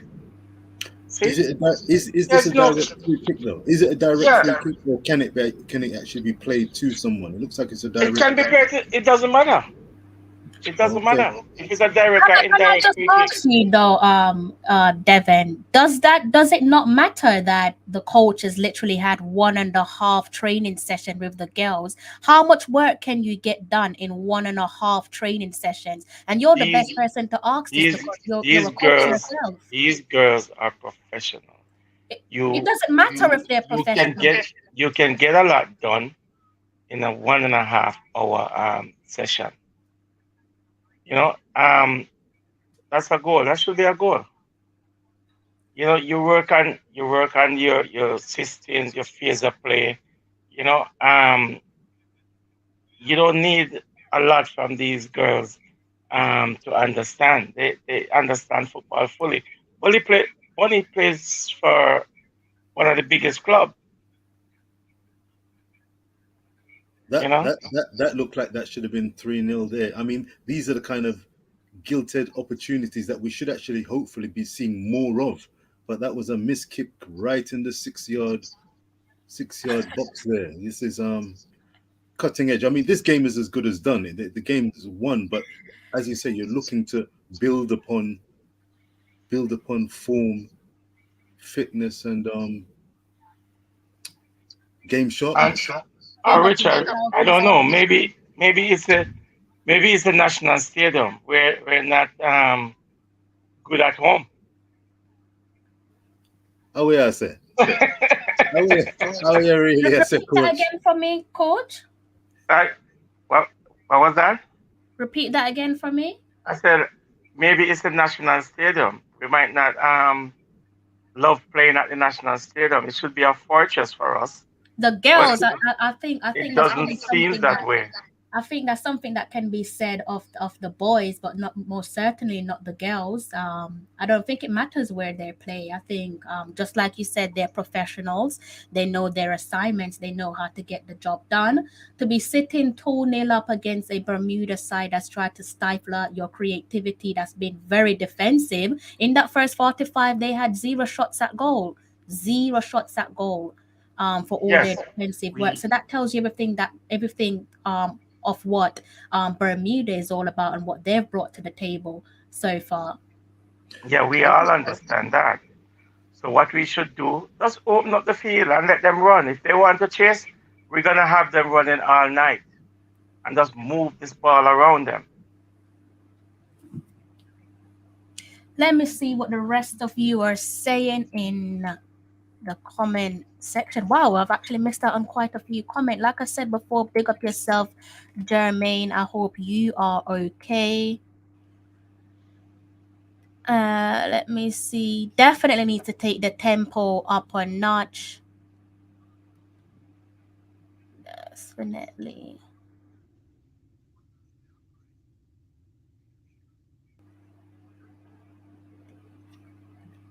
See what this one is saying.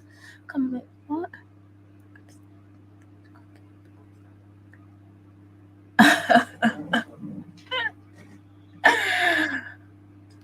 um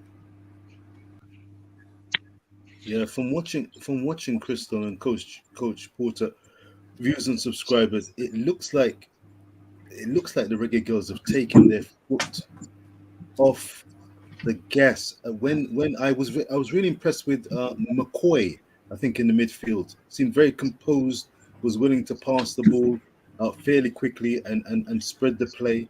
But in this second half, when the Reggae Girls have the ball, I just can't see the willing, pacey runners making the angular runs, decisive runs for the likes of Trudy Carter to pass those telling through balls to. Khadija Shaw looks really off the pace. I've hardly noticed her in this second half, and it's really difficult to see the clear cut opportunities being fashioned from the midfield to the attacking third. Really a kind of really not quite dull, but a very low profile second half here, I must say. I wonder what Win is saying. I wonder if we could do with some substitutes. Do you think that could bring some vim and vigor? Where's Tiffany? Is it Tiffany Cameron? Tiff is on the bench, but the thing with Tiff is you didn't see Tiff against Costa Rica due to injury reasons, and she's her league over in Hungary. They've been on a break, so she's been inactive for some months now. So that could be a clear indication as to why she hasn't started tonight's game. But you might see her after we've gone past the 1 hour time on the clock. We're approaching, isn't it? 59. Yeah, we are. I think they need an injection of free kick comes over. They really need an injection. I think that the whoever's on the bench should be chomping at the bit. Yeah, I mean, they're going down with some cramps. This is what I'm talking about, guys. Again, that looks like a Sade that's pulled up with a cramp there to the back of her leg. I've been impressed with Trudy Carter. Well, in the first half, she was a really willing runner and passer. She seemed to be the kind of X factor presence in the Jamaican team, but it's been an insipid second half here. Yes, I can see that. Is that Got the chair coming out. So we've got looks as if we're going for a some? substitution. Looks like we're going for Mariah Grace coming on there. Who stood next to Mariah Gray? Looks like we're going right bang on the 1 hour mark. Just after the 1 hour mark there, we're going for what appears to be two substitution. We've got Sade Adamolakun coming off for Mariah Gray. So you speak of energy, and that's the type of player that Mariah Gray is all about. She will be your number 22. For those of you who have your eyes on the screen, number 22 coming on will be Mariah Gray, and she will no doubt inject some life into this game, some energy. Sade wobbling off this, and that looks as if she's picked up an injury. That's not a positive sign, but hopefully it's nothing concerning. Would love to see her play some minutes under her belt against Grenada on Sunday.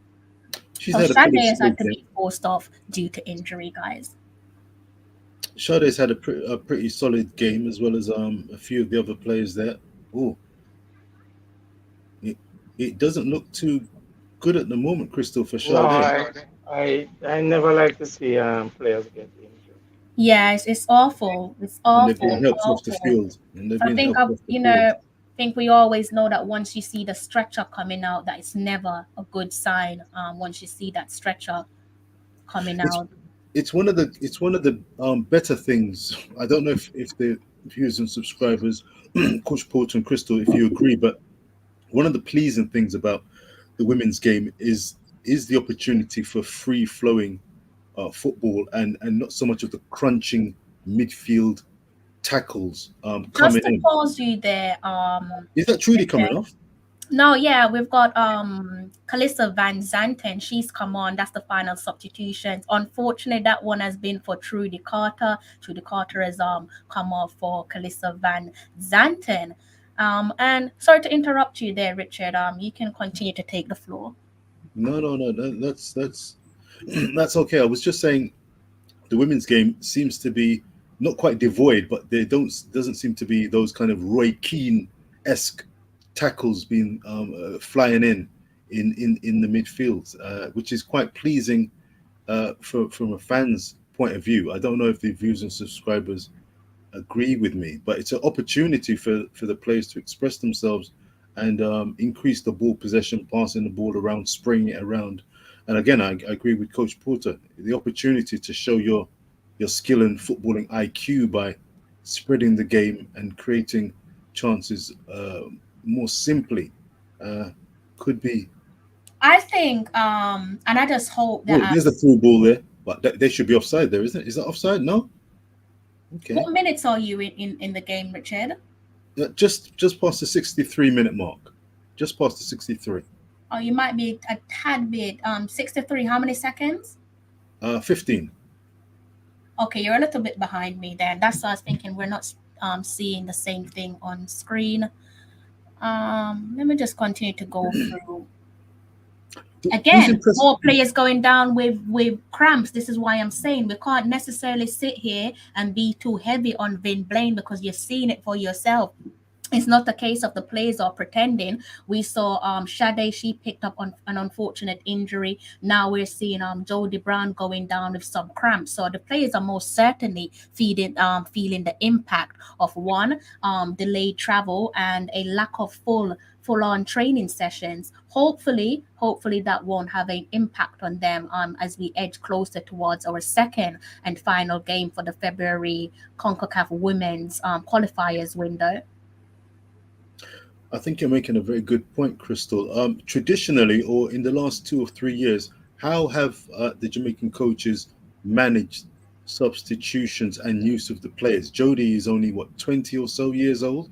Maybe this could be a lot of burden, and it's a relatively long campaign. Maybe they really are deciding to manage the game with bigger fish to fry down the road. Maybe they're just managing the amount of energy and effort they're putting in here. So we don't want to be necessarily too hard on them. 3 points is the minimum and maximum that they can get from this game, and they're gonna take that pretty comfortably. Because What say you?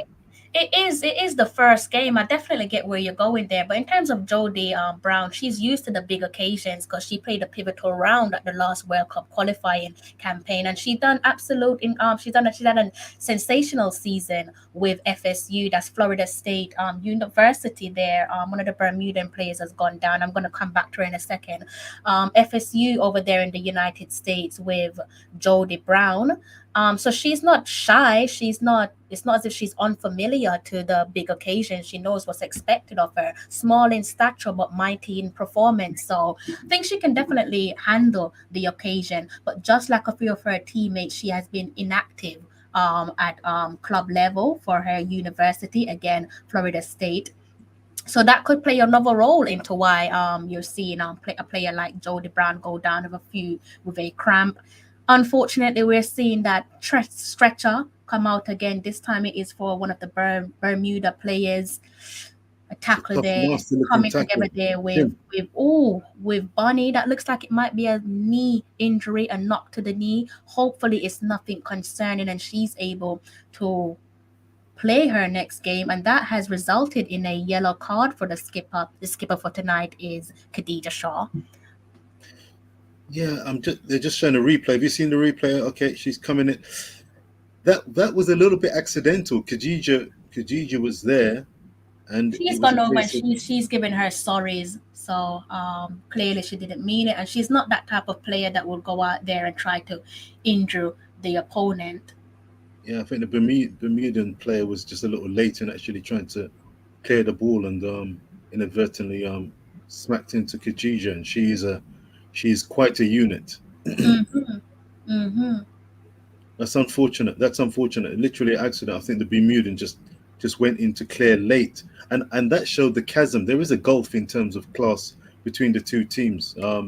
Devon and Crystal, would you actually describe this Bermudan team, who apparently Vin knew very little or nothing about, as amateur, or how would you actually describe this Bermudan team?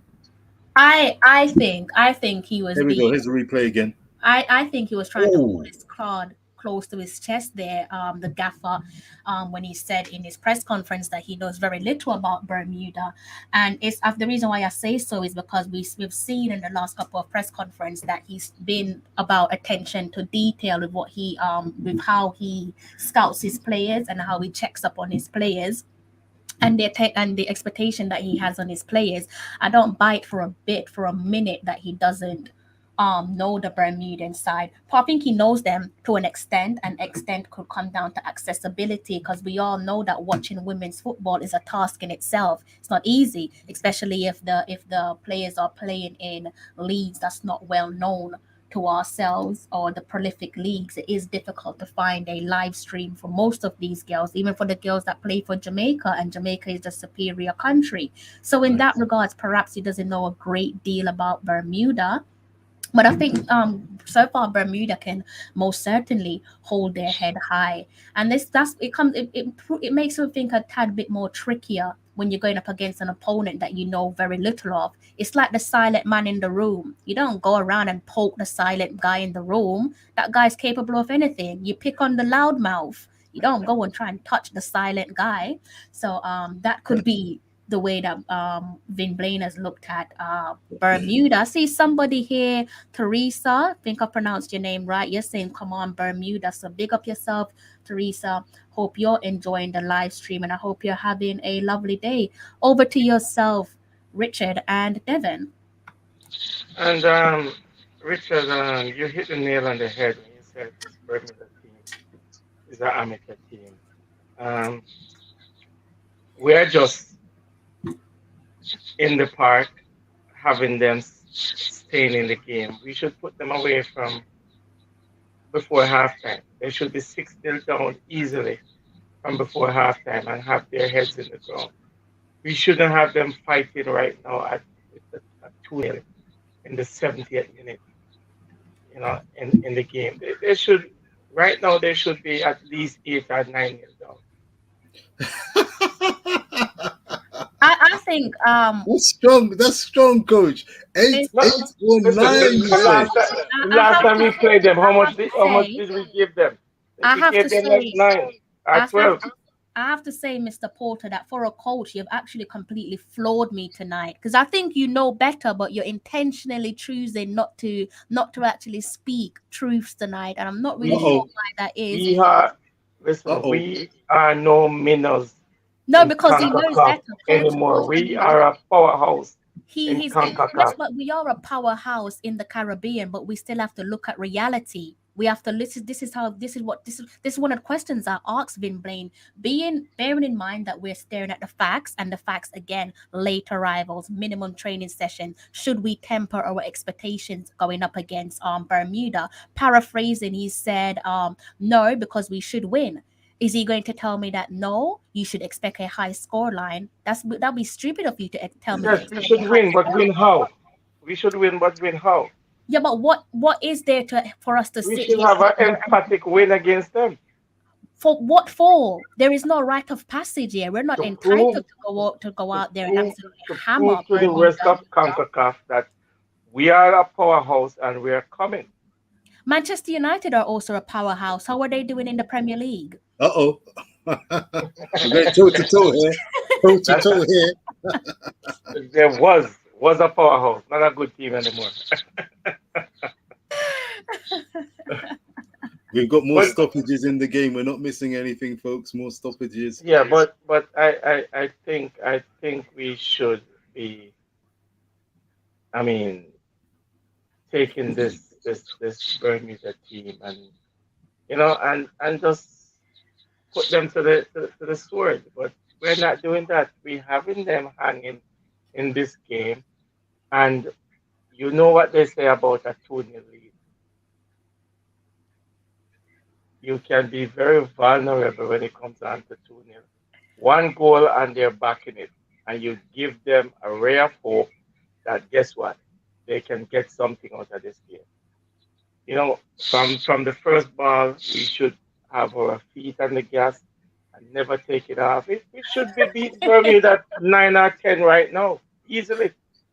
What? I have to laugh because I know for a fact, I still have great respect for you, by the way, Mr. Porter. I know you're I know. trolling me tonight. Listen, I He's we have trolling we me have tonight. club team. We have club team right now in Canada that would have this team 12-0 right now, easy. My lord, my lord. Hold on. Say it again. You just lost me. Say it again, We Devin. we have club teams, women club teams right now in Canada, in Uh-huh. Toronto, as a matter of fact, would Uh-huh. beat this team right now, having them 12-0 easily. Yeah, but that there will be reason for that because they've played together on a number of occasions.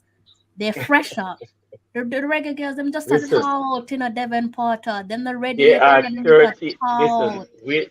there are 13 girls that went to the last World Cup, which was what, Does not matter. 2019. When was the last time those 13 girls linked up?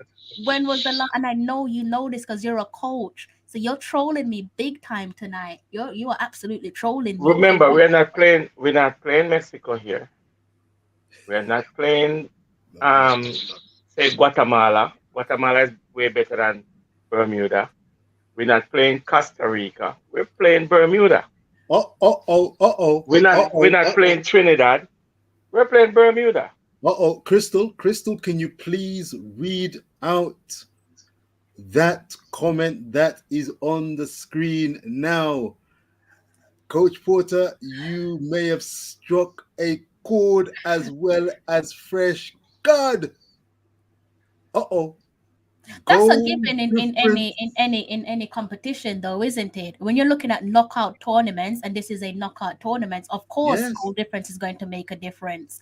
Well, I would be livid, or I'll be uncomfortable, angry, upset if the Reggae Girls were 2-0 down. They're 2-0 up with a new coach that's had 1.5 training sessions with them. Doesn't Crystal, matter hold if tight. they have 13 players that's familiar with each other. Again, let's look back at club level. Why is preseason so important when you're playing club level football? If you go into club level football and if you look at club level football and you're going to a new season, even if the team is the bulk of the team are familiar with each other, you still need your preseason. There's a reason why we need preseason before we open up our seasons across the board, be it in the Premier League, La Liga, Bundesliga, and so on. We're not going to sit here and act as if pre-season and a decent number, respectable number of training sessions does not better our preparation going into games, because it does. And I'm not a coach, and I know that. Crystal, Is that not a penalty? what? You're ahead of me. What? Let's see. What? Okay, so the CONCACAF referee are up to no good again. That's nice to see that water is wet. It's a clear penalty. Is that Khadija Shaw on the break? Khadija Shaw through into the penalty area, but why? I don't understand how that's not a penalty. People came out and took out Khadija, who's flat on her back. She's not appealing. She's not appealing. Clear as daylight, that's a penalty. But CONCACAF and their referee. She took the player out. Oh, wait a minute. The only thing is, with the angle, I can't see if Khadija threw herself down or if there was firm contact by the keeper.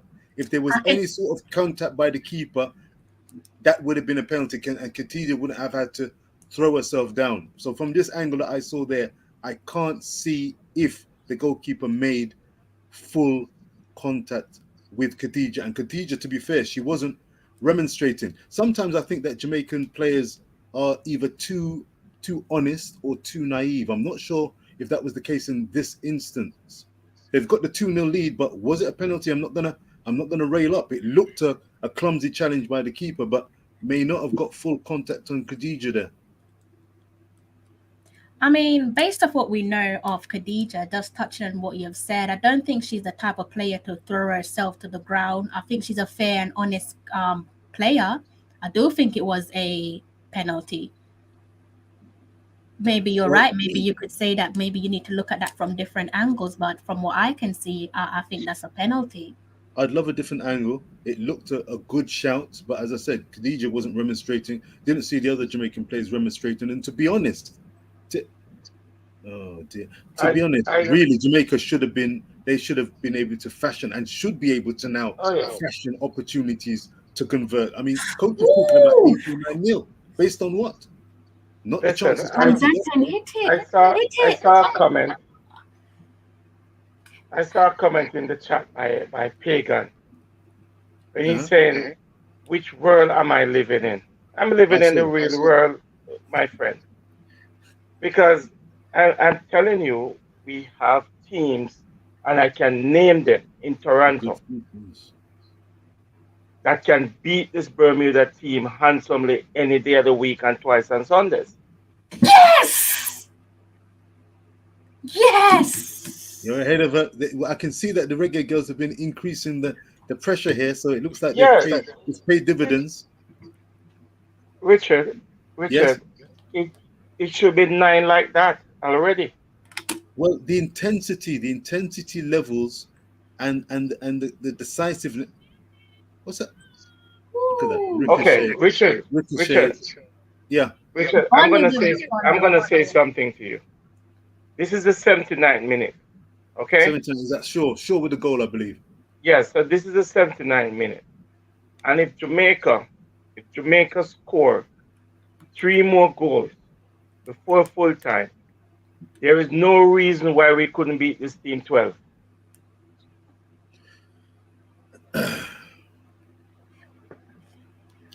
I think the pressure, the lack of pressure in the second half and during the first half, moments during the first half, it just wasn't what we necessarily expected. But again, due to what Crystal said, with the preparation time, logistics, so on and so forth, maybe they were just trying to pace themselves. But the goal difference will be very interesting, because Jamaica have been first up with this game against this Bermuda team who look very limited. I could see Dominican Republic. Is that right, Crystal? Is Dominican Republic arguably the toughest opponents we're going to face in this in this particular group. It's only the winners who go through, remember. So goal difference may come into play, and we don't want to be I'm just missing updating out. my socials there, guys. Sorry. I'll be back That, to you in a that's okay. second. Coach, are you concerned that goal difference may come into the equation if the Dominican Republic are worth any kind of salt? As And Jamaica again, that's exactly what I'm saying. yeah, you may have a point there. That could come home to roost. If I'm looking at this Bermudan team and I'm the Dominican Republic or any of these coaches for the Caymanas Islands, I'd be looking and saying, look, we can get at this team, and it could come down to goal difference. So if you can fill your boots. Yeah, because remember, it's only the winner of the group goes through. Exactly. This is why I said Fresh God has made a very good point. Only one is coming out of the respective six And groups. Only I was one. on a podcast the other day, and I told Coach Blaine that if we fail to reach the World Cup, he should take full blame, 110%.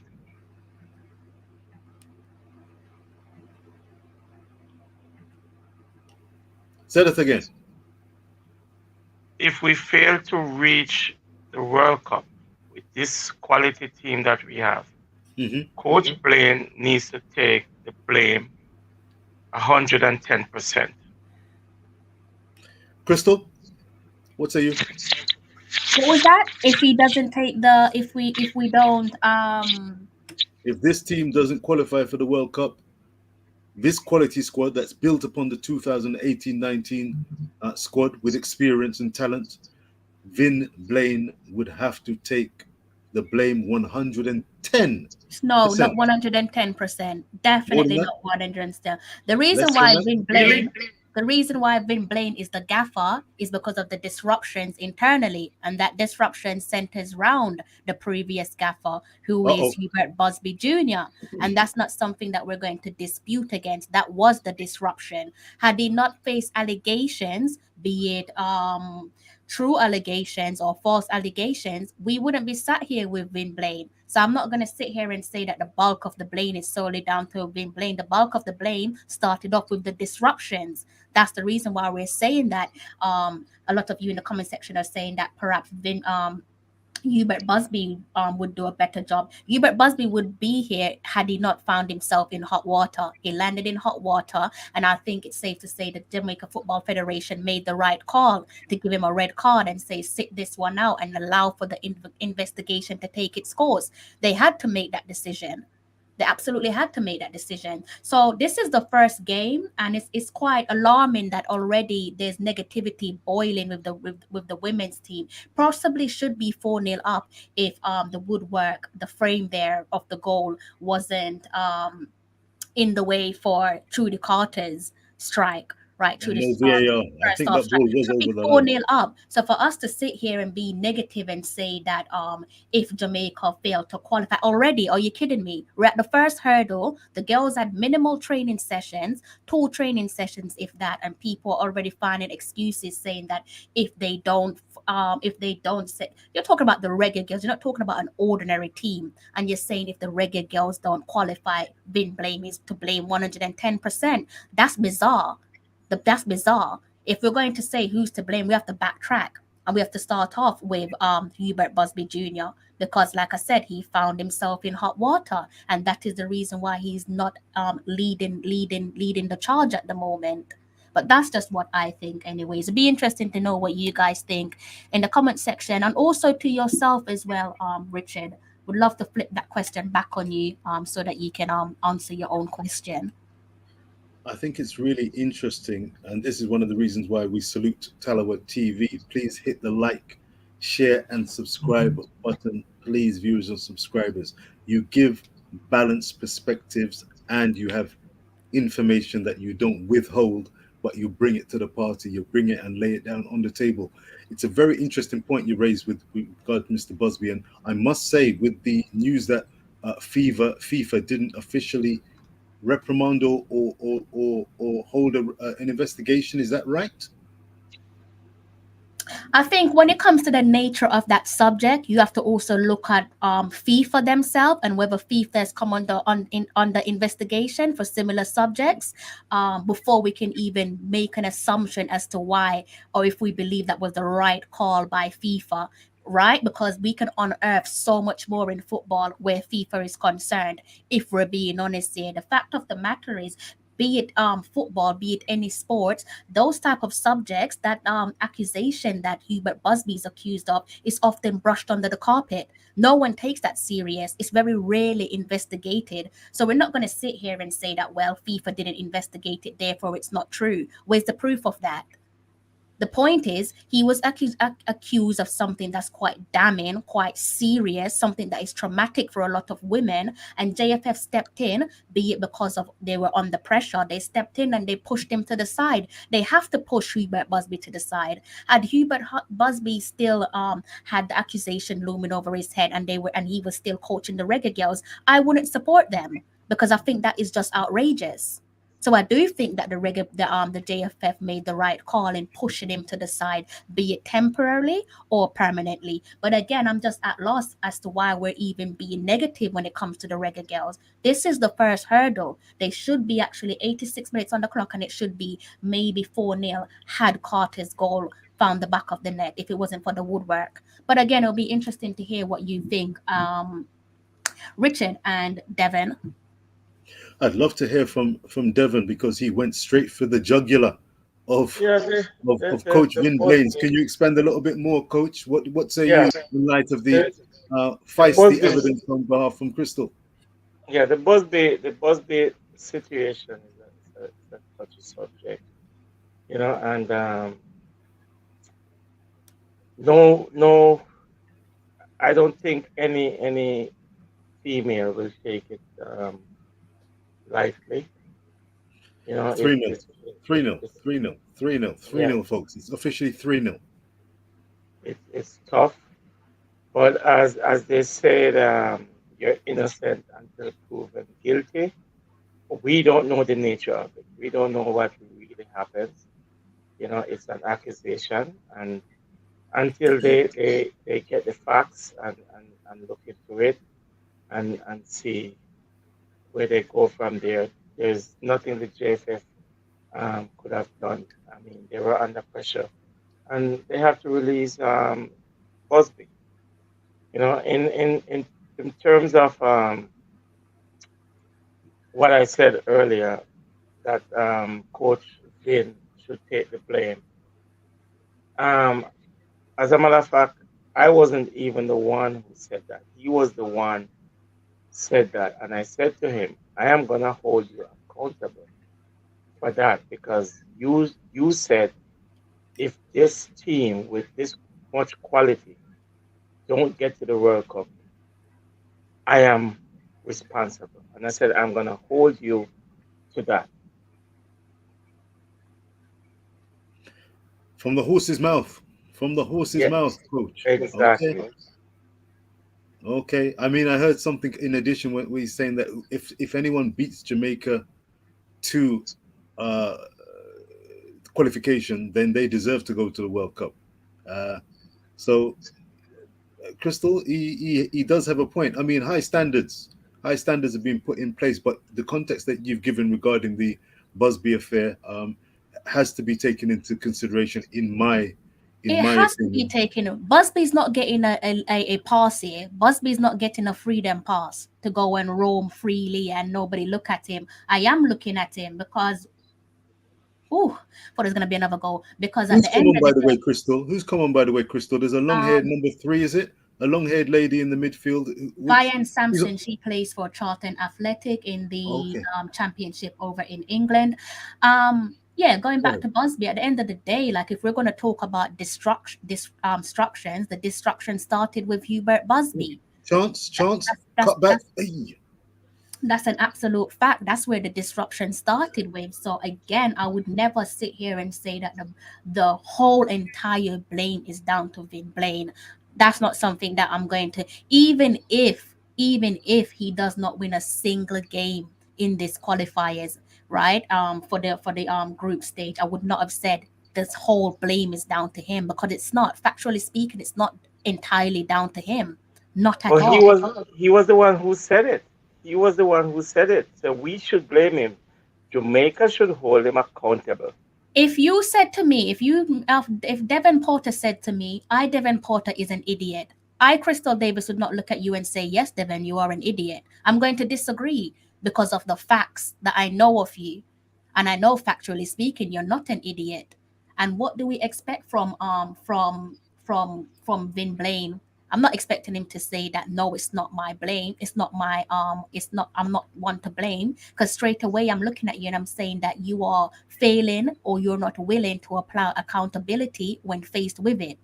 One thing I think we can praise Blaine for is his transparency and his ability to, in this situation, hold yourself accountable. Because if he dares say in a press conference, if the Reggae Girls fail to qualify, it's not my fault, I'm thinking you're not the man for the job, because you're not willing to take accountability when you need to. You're the gaffer. There will be times where we fall at the last hurdle or trip up or don't win the game, and I'm looking to you. You're taking the blame for it. But I'm not going to sit here and say the whole blame is down to Vin Blaine, because I think that is just, it's ridiculous. It can't be that. Broad shoulders. That's what we're talking. Accountability, broad shoulders, protecting the players, standing front and center. Coach, isn't that the kind of coach you'd like to be? Isn't that the coach that you are? Coach Devin Porter. Are you that guy? Are you that guy, coach? Tonight. I don't know what I did, but tonight he decided to troll me. I thought I was gonna have a peaceful stream and I'll be here sat laughing. We're down into our last added minute, guys. We have 3 minutes of added time. I think it stems from our boys doing poorly, and I am frustrated with the football, and the things that are happening, and I want to see us do good. So I mean, it's from one to the other. Well, thanks for your transparency, Coach Porter. Thanks. I'm only human. Amen. You see what that is?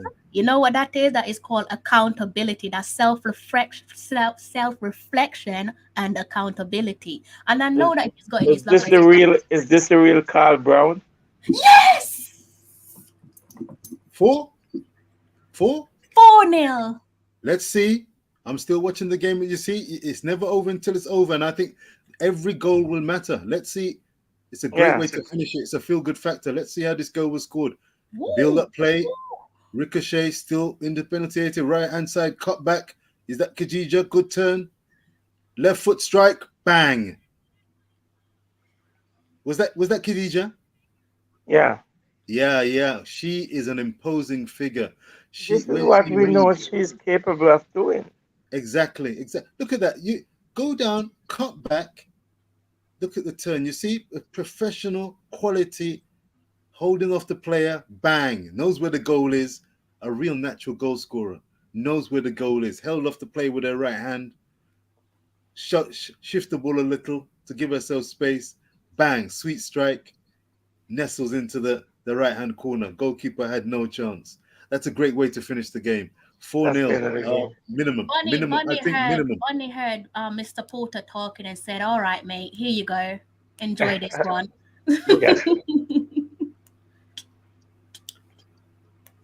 Is that the final whistle? Look at that. I think that was the last kick of the game, wasn't it? That was the last kick of the game. That's the final whistle. Well, Crystal, that smile says it all. It wasn't the 5 that many predicted, but that smile is a winning. I'm just happy. I'm happy. 3 points in the bag. Likewise. I am happy, even though Mr. Devin Porter tried to upset my night by trolling me for the first time ever. He made me use energy that I wasn't prepared to use before I came on. Fair play to him, though. That's all right. There you go. I'll tell you what, Khadija. Oh, I wonder if you see Khadija's talking with the referee. I wonder if it's around that penalty decision. Possibly, or the card, the yellow card. Yeah. Yeah, that was a little unfair. The referee, yeah, she seems Khadijah's getting a little bit of consoling there. She doesn't seem entirely happy despite scoring a brace. Was that a brace? 2 goals tonight? Yeah, 4-0. Yeah, 2 goals. What was the fans' attendance, by the way? Was it meant to be 2,500? It doesn't look like there's what was there 2,500 in the stadium tonight? Should have been that's Should what have was been. expected. Yeah. I'm not just having a look at the stadium. I'd be surprised if there was 2.5. I didn't hear the atmosphere as boisterous as it could have been. Of course, it's a much bigger stadium, can hold much more. Well done, Reggae Girlz. Yes, coverage has ended here. Well done, Reggae Girlz. 4 goals to nil. Watching the replay of the goals. Truly, yeah, great strike. It was a great strike. Hit the crossbar. It's like 1966. Was it over the line or not? Yeah. If Jamaica were a little bit more hungry, because what you could see is that when the ball went into the penalty area, the Bermudans weren't confident of clearing balls. They were doing the best they could, but they weren't super efficient. And I think if Jamaica really just pressed the issue and used the quality in the final third, they could have got more than 4. They could have fashioned far more opportunities. But at the end of the day, they outplayed a weak but plucky Bermudan team. They certainly didn't give up, and they did their best. Oh. Okay.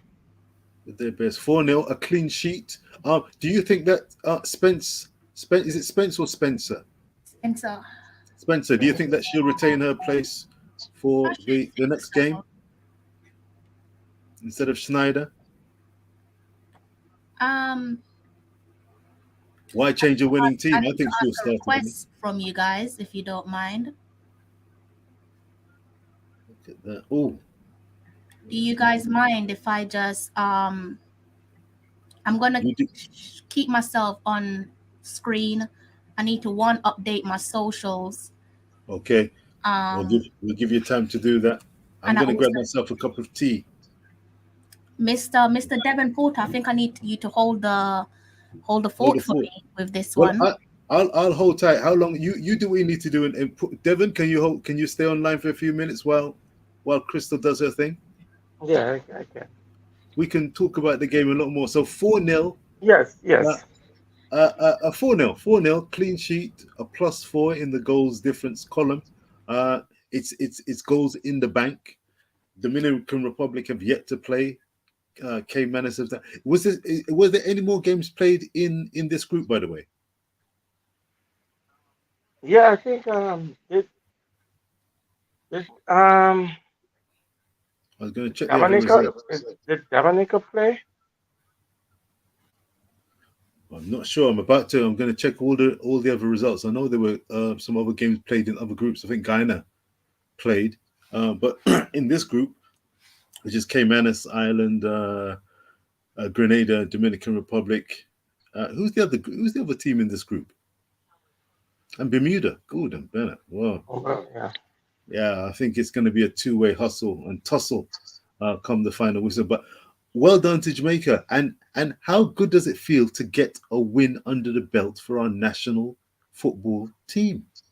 Without the drama, it's 4-0. That's terrific. Feels good. Well, for any coach, the first game is always good to come out and lift up your column. You know, anything, especially if you're at home, anything other than that would be a disappointment. But I think we will go from strength to strength here. You know, the team could only get better because, I mean, of the quality of the team. We know there are players missing, yes, but I think we have enough quality in this team to beat anybody. Anybody, you say? Anybody. What are your expectations coming into this, Coach Porter? I'm assuming that you believe that we are in pole position to certainly qualify in first position, despite your protestations that this team should have given the Bermudans an 8 or so beating. Yeah, there's no reason why we are not going to top the group. We should top this group easily, And I think the other games we're gonna find our feet and we're gonna score some more goals. You know, I think Grenada lost their first game. Who did they play? So they're at the bottom of the table, and I know Coach Blaine should know something about the Grenada team because he was over there in Grenada doing some coaching, so he should know quite enough about this team. Okay, well, how much do you know about the likes of Caymanas, the Caymans, the Caymanas, the Cayman Islands? How much do you know about them? Do they have a team, or are they on the same level as the Bermudans, who seem to have got lost in their own Bermuda Triangle tonight? Well, I think they might be on the same level as Bermuda. I don't know where the girls played. If there's any professionals anyway in that team, and where they play, if they're just local based players. But I think I don't expect them to give us any trouble. We should beat these teams handsomely. I was honestly I was looking for more. I was looking for 9, 10, 11, 12, with no doubt. So let me play advocate here then. Do you expect our nearest rivals, the Dominican Republic, whether home or away, to give this Bermuda team a shalakin? Do you expect them to give them a 8 or 9, if not 10, akin to Jamaica? Is that what you're looking for? It can happen. It can happen. I don't know much about them, but it can happen if they're scoring. How many goals did they score recently? 9. I think they licked 9. I think I heard that. Yeah. So if they have that sense of purpose that they can score goals, they will go out and attack and try to score as many goals as they can. I think that's a good phrase you've just used there, a sense of purpose. I think Jamaica going forward, if they maintain that sense of they'll need that sense of purpose. They didn't end up being complacent in terms of conceding goals, but maybe that sense of purpose needs to be drummed into them so they don't lose focus, because I think that they're looking good. Some promising performances out there tonight. And I tell you what, the cutting edge, the hardest thing to do in football, in my opinion, is to score goals. Interestingly enough, watching the women's game, and I've got a question for you, Coach Porter and Crystal. I put this to JD on iMaxit a little earlier today. Guys, sorry to interrupt your conversation. Do you mind if I just come off screen quickly so that I can try and sit through this press conference? Oh, yes, go ahead. Is that okay? Yes, I'll be back, guys. Thank you. Go ahead. All the best. Yes, Richard. Yes, Coach Porter, the hardest thing in football, for men's football anyway, to me, is to score goals. In the women's game, I would put it to you, but tell me what you think. The hardest thing to do is not only to score goals, but to defend well. What say you? I think Jamaica has the firepower, is what I noted. I think in Khadija Shaw, with Trudy, but Khadija Shaw particularly, Jamaica have the firepower to score goals, the coolness, the preciseness to score goals. The defending in the women's game is something that I've always been drawn to and had question marks over. And the best teams know how to defend in open play and at set pieces. What say you, Coach Porter? Yeah, we certainly have the firepower to score some goals. in this tournament. Um, I easily I think Bonnie Shaw should be the leading scorer in this leg. Easily because she she's probably the biggest name striker in the Caribbean. And also a force in CONCACAF. I think in CONCACAF I'm pretty much sure she's in the top 10 as strikers so I don't see any reason why. And look at the club that she plays for, and she's been scoring goals there as well. So It's a you know, city, yeah. yeah, she when I first saw Bonnie plays for Jamaica, I think she was either 15 or 16. Okay. And at the time she was playing at that age under 20 team. And I know that she would get better. And as it proves here, I mean, she's a stalwart. She's a really imposing. So, did you always feel that she would succeed even at the age? Did you see something that stood out? Yeah, because she was better than her peers. At 15, 16, you're playing on the national under 20 team. It tells you something. And for the senior team, I think she probably make her senior team debut before she was probably even 18. Wow. Wow. I'm And not sure and and what's going on here. Sorry, Richard. Sorry to that's interrupt okay. you again. I'm That's okay. still Go ahead. waiting on the presser to get started. So sorry for my quietness. I'll try and feed back to you guys as soon as possible. Much appreciated. Is the comment section still lively? I wonder Yeah, what they it think. is. Remember to hit the like and subscribe button. Tallawah TV has been on the Reggae Girls case for many a year, so please support and big her up. We've covered this game and she's covered it for you, and she'll continue to do so. Getting fully behind and standing in front of and beside the Reggae Girls. 4-0 victors. Remember, 4-0 victors, a reminder, over Bermuda, starting their journey, hopefully, to Australia and New Zealand. It's a long way. It's a long way.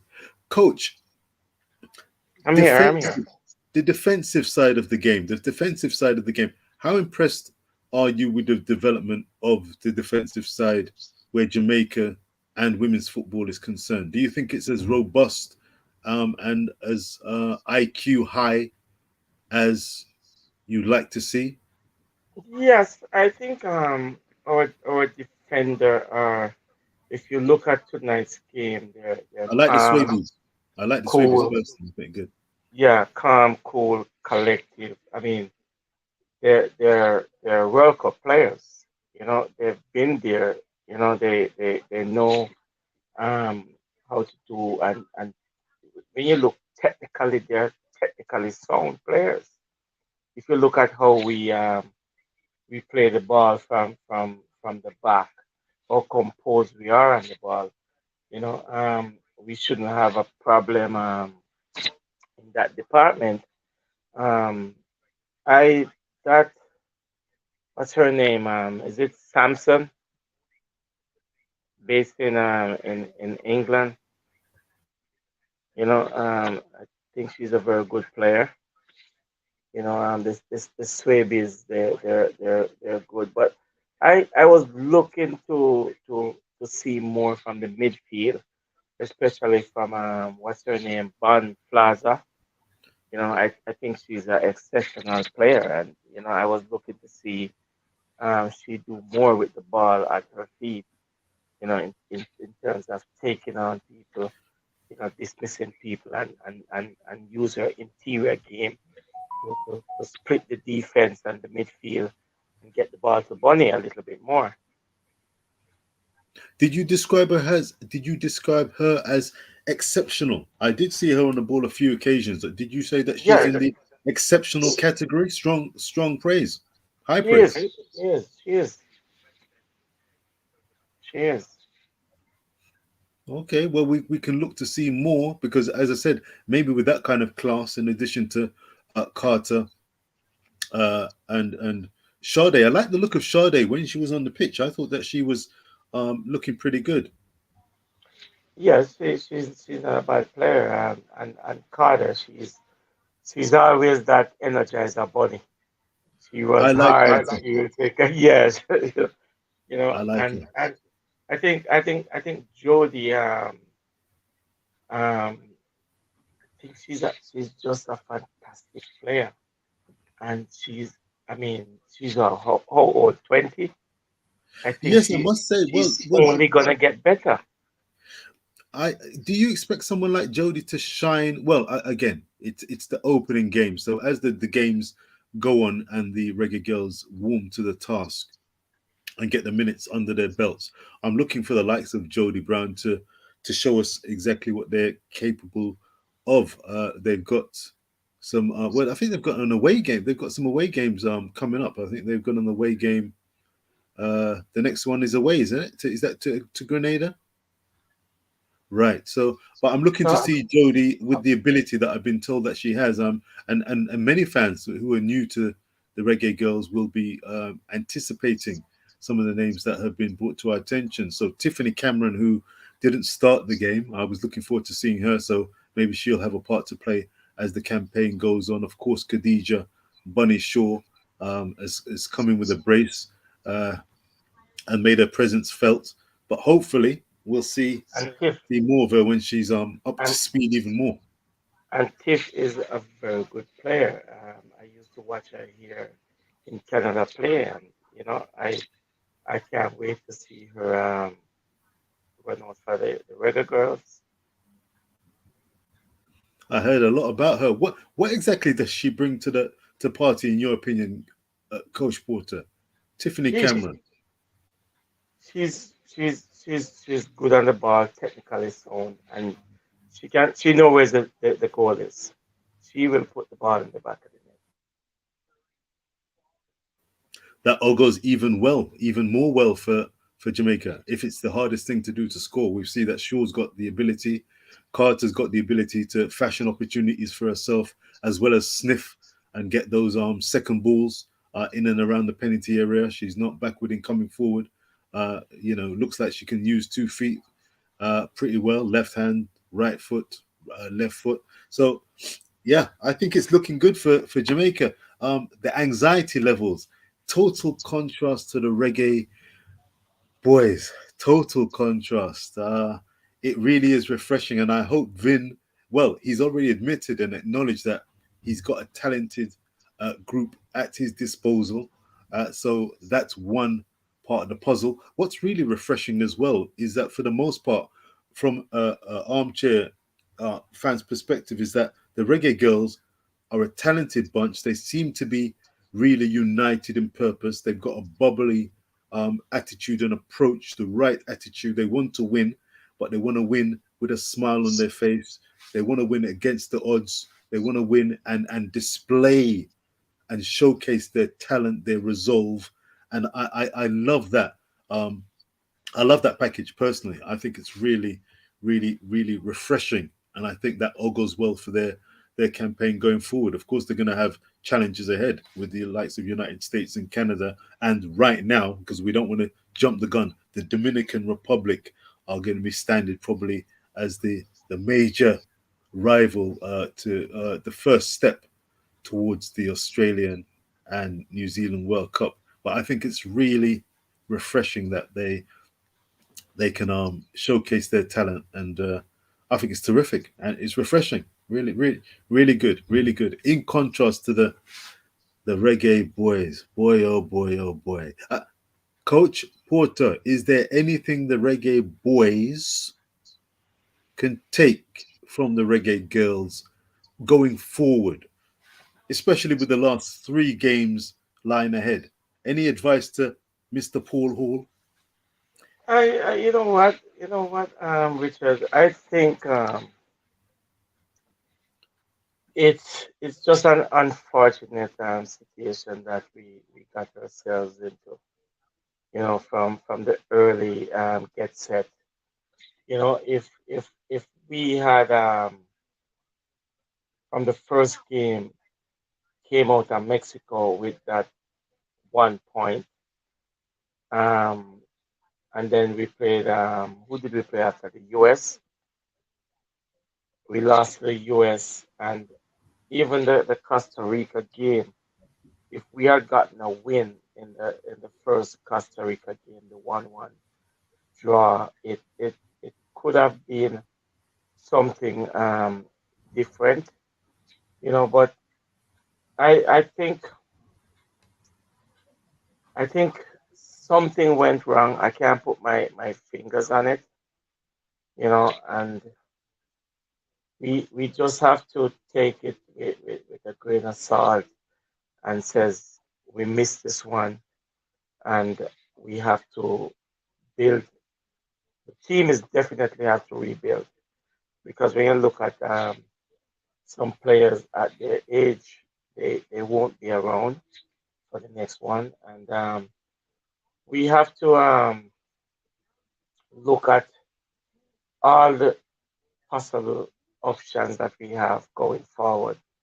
And one advice I can give to Coach Hall, if he's the man gonna lead us to the promised land come 2026, is that he needs to see all the local base players, and it doesn't matter.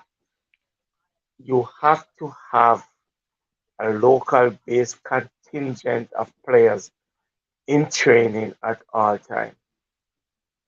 And then you look at what you don't have and fix the puzzle.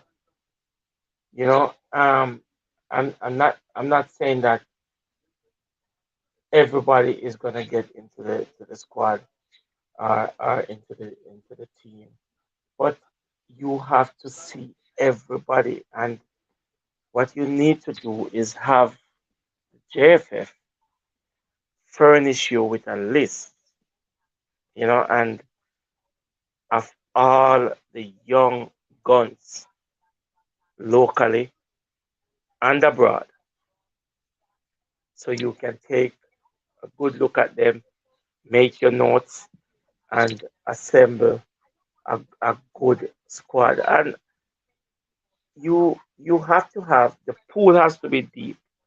You have to be rotating at least 70 players, in probably a short span to find a good 23. It's gonna be very hard because of where the players are playing. They scatter all over the world playing, and but you have to have the proper personnel around you. The assistant coaches, one assistant coach can't work. You need a good backroom staff. You need maybe 3, 4 assistant coaches because you need eyes. You need eyes in the back of your head. You alone, your 2 eyes alone can run over all the players and see the quality. It's I am gonna say that at this point in time we are late also for 2026 because in 2 years time the qualifiers are in full force. You're looking at 2024, and we should have the base of our under 23s already playing, and we should know where they are, who they are, you know, and build from here.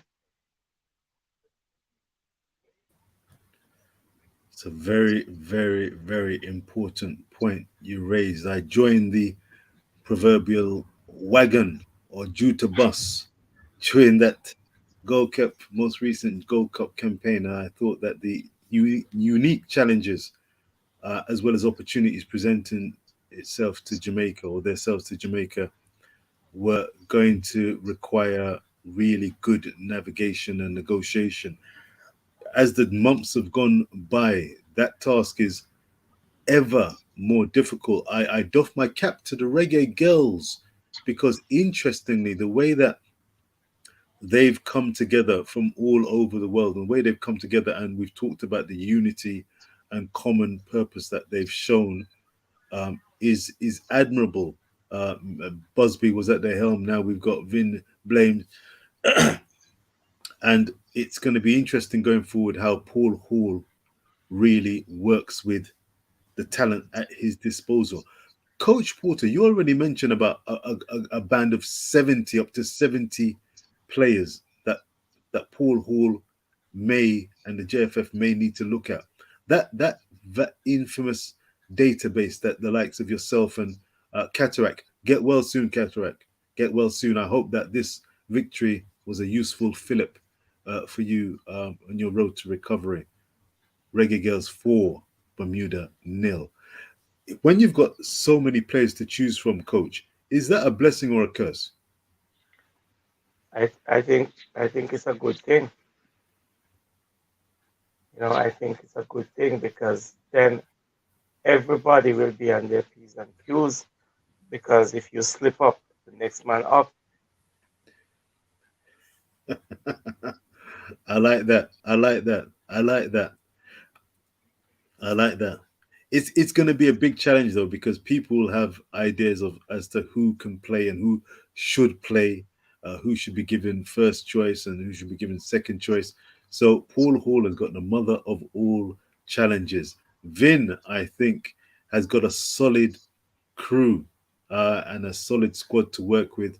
And I'm not going to say that the starting 11 choose themselves, but certainly there's a healthy competition for places. But it's really refreshing to see that whoever comes in is willing and ready to do a job and build on the progress the Reggae Girlz have made since qualifying for Paris and France in 2019. How's that press conference going, Crystal? We've just finished up with the Bermuda coach and captain, and we're just waiting on Vin Blaine to enter the press conference. So it should be done hopefully in the next, say, 10 minutes max. Thank you guys so much for your patience with me. And then what I'll do is I'm trying to dissect it as I go, but I think it's probably best to just dissect that press conference with the both of you, if you're both available, Devin and Richard. Yeah. Okay then. Yes.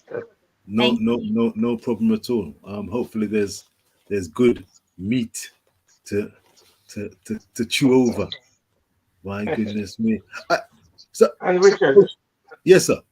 you see, whosoever the coach may be going into the next few years into 2026, they will never, ever pleases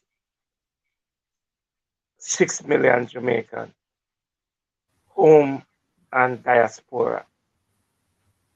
So the fans will always have their favorite players, to get into the team.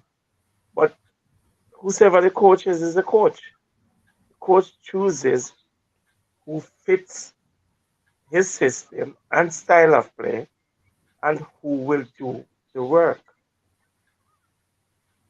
So it doesn't matter if you says X player should be in because he is here playing. But what if X player comes into the national program and he's not performing? What do you do? Do you keep X player in, or you look at the next one and says, okay, this one is giving me the work that I'm looking for, so I'm gonna go along with him. I'm going to put you in the hot seat. I'm going to put you in the hot seat, proverbially speaking, Coach. It's great to see you. Great to see you in in great form, in great trolling form, in fact. So, according to Kristen, anyway. All right. You're sounding like Coach Minzy with your diplomatic skills, but I'm putting you in the hot seat right here and now. JD, it, was working and chewing over the fat of the land with Simon Preston. I've listened carefully. I've listened to I Am Sure, the Formula Sports, and so on and so forth, Ryan and many others. But JD, it, has been on the cusp, and he's been in no doubt. And I can see exactly where he's coming from, and I've got plenty of time for this point of view. If going forward, this vexed question of let's play the best team available. Coach Porter, in reality, I put it to you that the best team, the best squad available, Jamaican, get me, Jamaica, is in 2022 onwards for the next few years likely to be playing their football overseas, in England, in Belgium, in Russia maybe, but we could be looking forward to seeing the Reggae Boys composing of 90% of players who are playing their football overseas and may have even been born overseas, but they are Jamaicans, part of the out of many one people. Do you have any problem with that, Coach? And is that the way forward? We're talking about a sea change. We're talking about the new normal, as Cataract described it a couple of days ago on It. I described it as a sea change. And for some people, maybe yourself, Coach, I don't know, you were at pains to say that we need to develop a strong local base of players ready to play. I have no problem with that. But we know that coaching in Jamaica has been an issue. I've been watching the JPL this season. Interesting, shall we say. We can talk about that another time, but interesting. But the idea that 90%, for example, of talent, of players may, as a starting 11 and the immediate reserves and substitutes may be overseas based, that could be the way forward. What say you? Because for some people, it's a body blow. It's like a Mike Tyson, Fury, Mike McCollum, the body snatcher.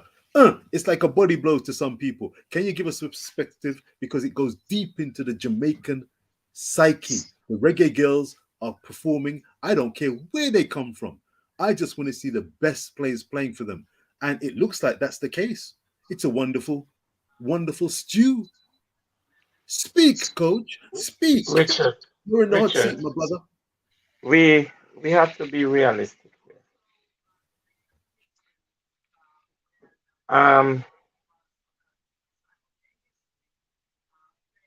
The local based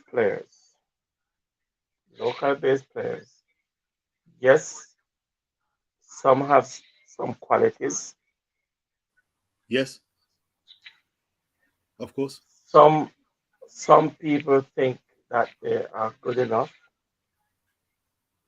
But for me, it doesn't matter where you were born. If you're Jamaica and you are committed to the program and the cause, and if it means that 90% of the best players play outside of Jamaica and they represent Jamaica and represent Jamaica well, right, carry out the work at hand. right. Say, for instance, we go into the World Cup and we get into the knockout phase and we start taking some scalp. What is the world going to say? The world is not going to say these players is from here or from there. They're going to say this Jamaican team and it says a lot for Jamaica. Now, when you look at the end of it, the local based players can benefit a lot from a Absolutely. Jamaica team playing well on the world stage, because Absolutely. now eyes will be on us and they will start looking at our players, and the big clubs who never used to look at us will say, wow, but there's some talent in Jamaica. Let's see if we can get them from an early stage and put them in our system and see where they go from here. And when you look at the short end of it, Jamaica might become a world power in football. Big talk, big dreams. But what is life without big dreams? True. And you see what you're saying there, Coach. I'm glad that you've taken that perspective, and it's interesting. How difficult, if at all, was it or is it for you to speak as you have spoken so eloquently and concisely and clearly about regarding this particular topic? What is the problem for those who are skeptical of such a model working for Jamaica? Because because you see the thing about it is that I'm in the diaspora and my kids were born in Canada. There you go. And There you go. if they said I want to represent Jamaica, Hmm. I don't think they should be stopped or limit to what they can do because they are Jamaican. Wonderful. My my listen, my little one is 19 years old, and she tell me every day that I am Jamaican, and she speaks language as well. Respect. Respect. So so this is why I have to openly speak about it. It's a sea change. It's a sea change. I mean, time, nothing stands still No, forever. Things change, however small, however large, things change. And the Jamaican diaspora is what it is. It's ever increasing. Jamaican's heritage is being spread far afield, and yet it's amazing and it's wonderful and it's terrific, beautiful, fantastic that Jamaicans still identify proudly as Jamaicans. And it would be great that if we see a change in the or an adaptive change in terms of the thinking. So we love our food, certain Jamaican food, and styles of dancing, and rhythm, and of course great track and field tradition. But when it comes to football, I mean, Jamaica is not a traditionally say footballing island, but it's talented, it's embraced football, and there's a very strong footballing community developing, especially with the vlogosphere increasing and really giving more information to Jamaican fans, and the JFF have had to pick up on increasing knowledge of the Jamaican fan base. But Jamaicans have been plying their trades overseas, and just like you said, they've been born overseas, but they are still Jamaican, and it's a terrific opportunity for Jamaica to be showcased the world over with players who are playing at the highest level and still have the passion, commitment, and readiness, footballer IQ, and hard work. Nothing beats hard work. It's not going to be a gimme. And I think if we can take a leaf out of the Reggae Girlz book, because they're not just going through the motions, They've had to work hard.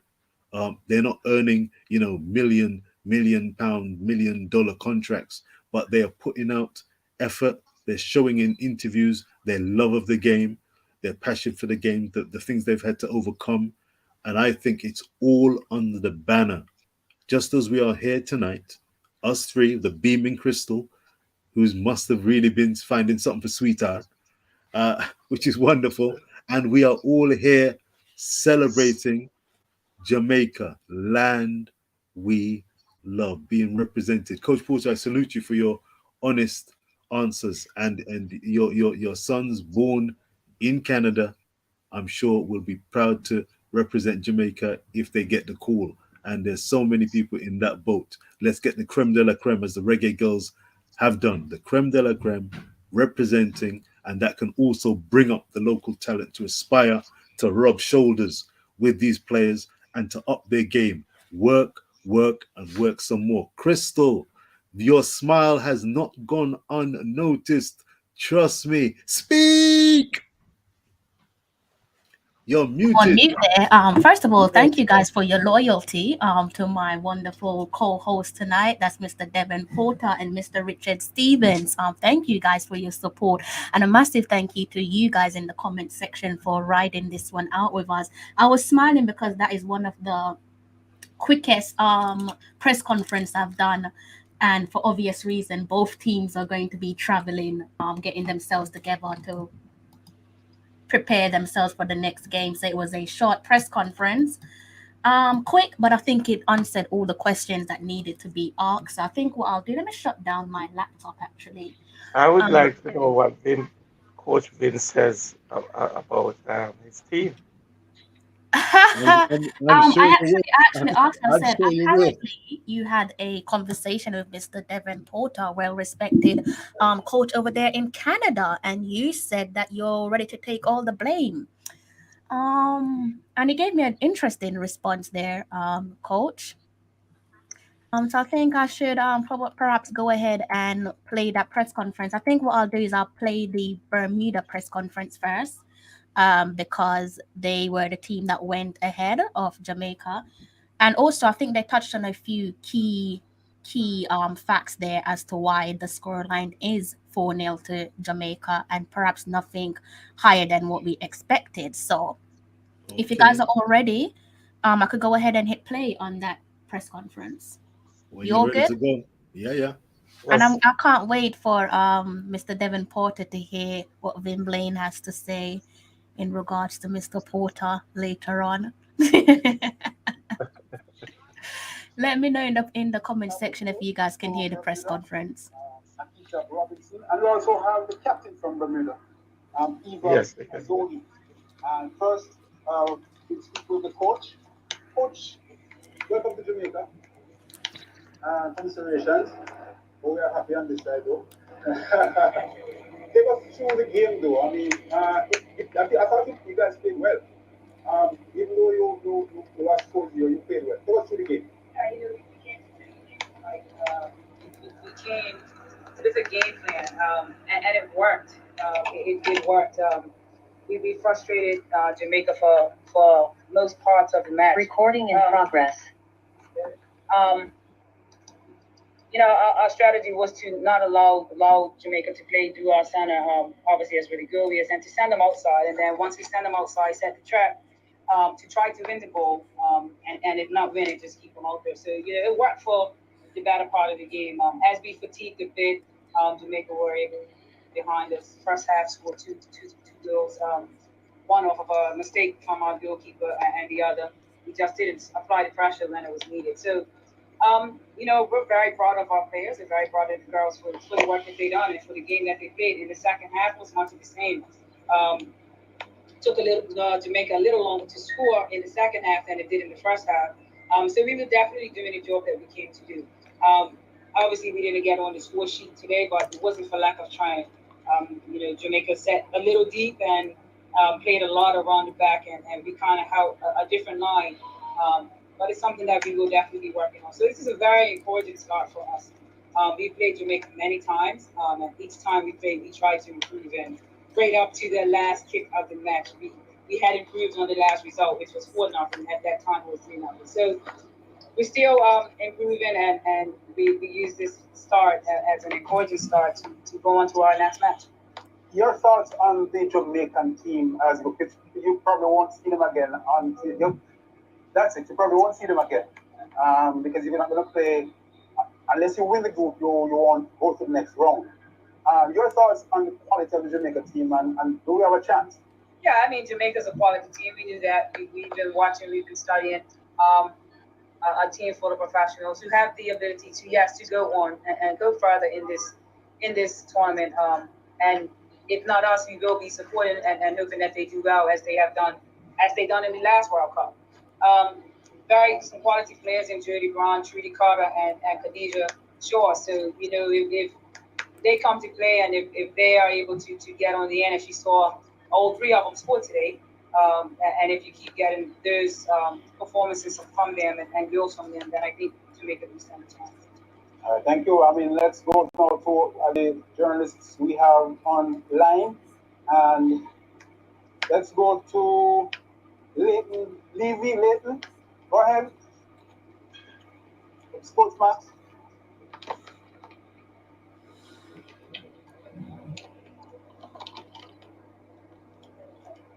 All right, let's go to Rashid Parchment from the Gleaner. Rashid? Okay, sorry. Yes, good evening, Coach. We saw your goalkeeper hand look a bit shaky in the first half, but she seemed to compose herself in the second half. What message do you have for her at halftime? To shake it off, to have a short memory. Believe it or not, our number one goalkeeper is in college playing on the field, so she hasn't had a whole lot of goalkeeper training or spent a lot of time in the net, and so those mistakes we understand will happen. But she was able to just have a short memory and realize that it was a mistake. She knows what went wrong, and I can guarantee it won't happen again. So yeah, that happens. A little bit of nerves, coming up against the giant in our region, and so she understands that these things do happen. And to be honest, we didn't spend much time on it at the half because mistakes happen. I don't think she was shaky. I think she pulled off some pretty good saves. Kept us in the game for the most part. So yeah, try not to lend too much attention to that because that can have an opposite effect on a player. We spend time harping on the mistake or what went wrong. So no, we just moved on. We said that's over, that's done, that's the first half. Let's move on to the second half. As you said, came out and had a very good half. All right, let's. Any other question for the coach? All right, Miss Frazzoni, you've been playing in Jamaica for the first time. Is this the first time you're playing in Jamaica? No, this is not my first time. How was it? How was the game today? I mean, how did it materialize for you and your guys? I mean, it's like my coach says, it's encouraging. I think we set what we wanted to do. We set our tone, and we showed Jamaica that we are improving, and our time will come. We weren't naive to what Jamaica was going to bring. We respect them, full of professionals, and we held our own. We fought, and we left everything out there. Yeah, this game was different than other games. We are more collective. We're on a different wavelength. We have a different mentality, a different mindset to what it's going to take, and we're not done. Anything can happen, and we're using this and going to drive from this game into our next game for the group. All right, let's get a question from Levy from Sportsman. Leighton?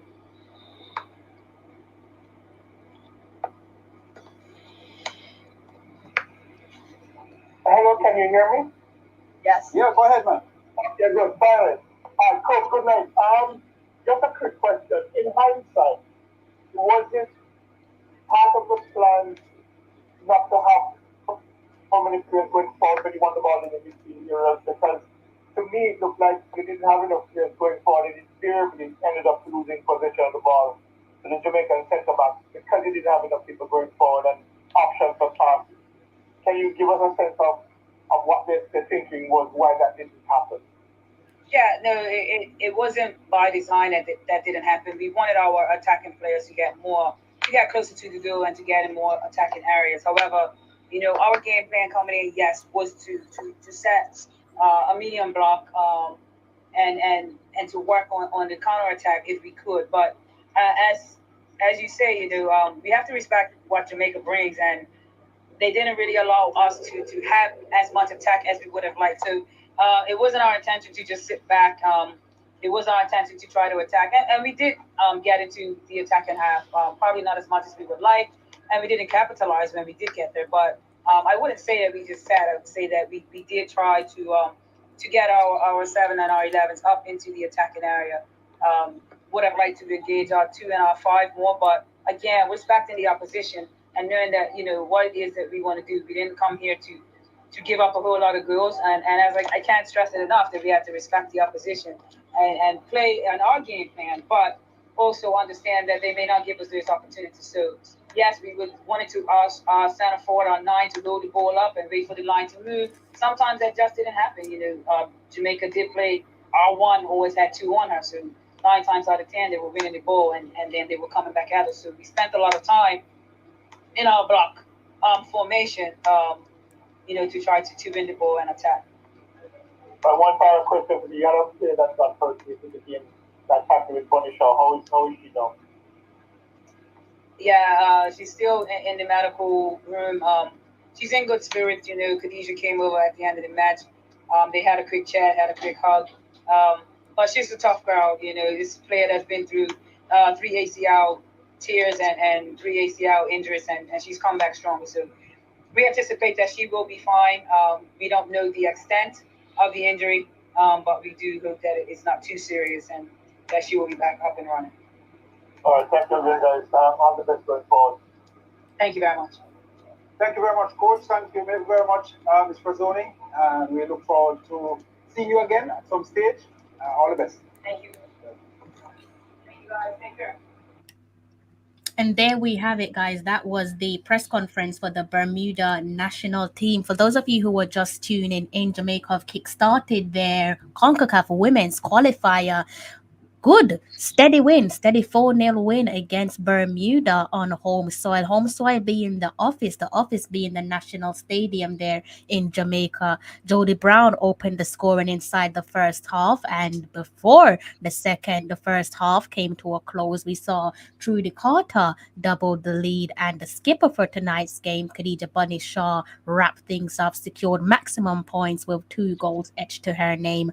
What do you guys make of that press conference? I like the tactics. I empathized and understood. A limited Bermudan team went for the tactical ploy of trying to send the Jamaicans down some cul-de-sacs and then try to dispossess them. But as we saw and alluded to, fatigue played its part. And for the Bermudans who were trying, they were plucky. They came undone by quality, and the quality that Coach Porter was alluding to, berating and encouraging to be brought to the fore with several more goals, a deluge of goals. But fortunately for them, Jamaica played and did what they had to do. But Bermuda had to play their part. It wasn't a case of a walk in the park, a cakewalk, but they tried to have their plan.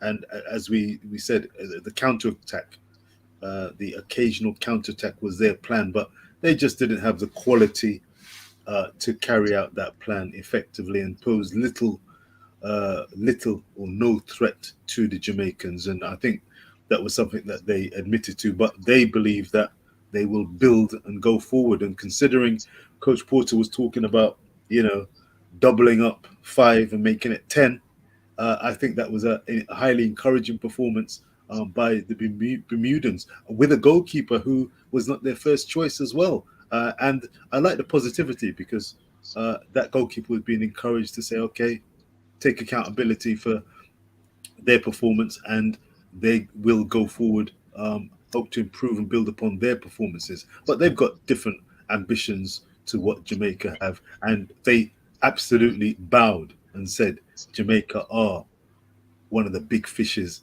in the CONCACAF pool. So it was a reality check. Coach, what would you like to add to that? And Richard, you're absolutely right.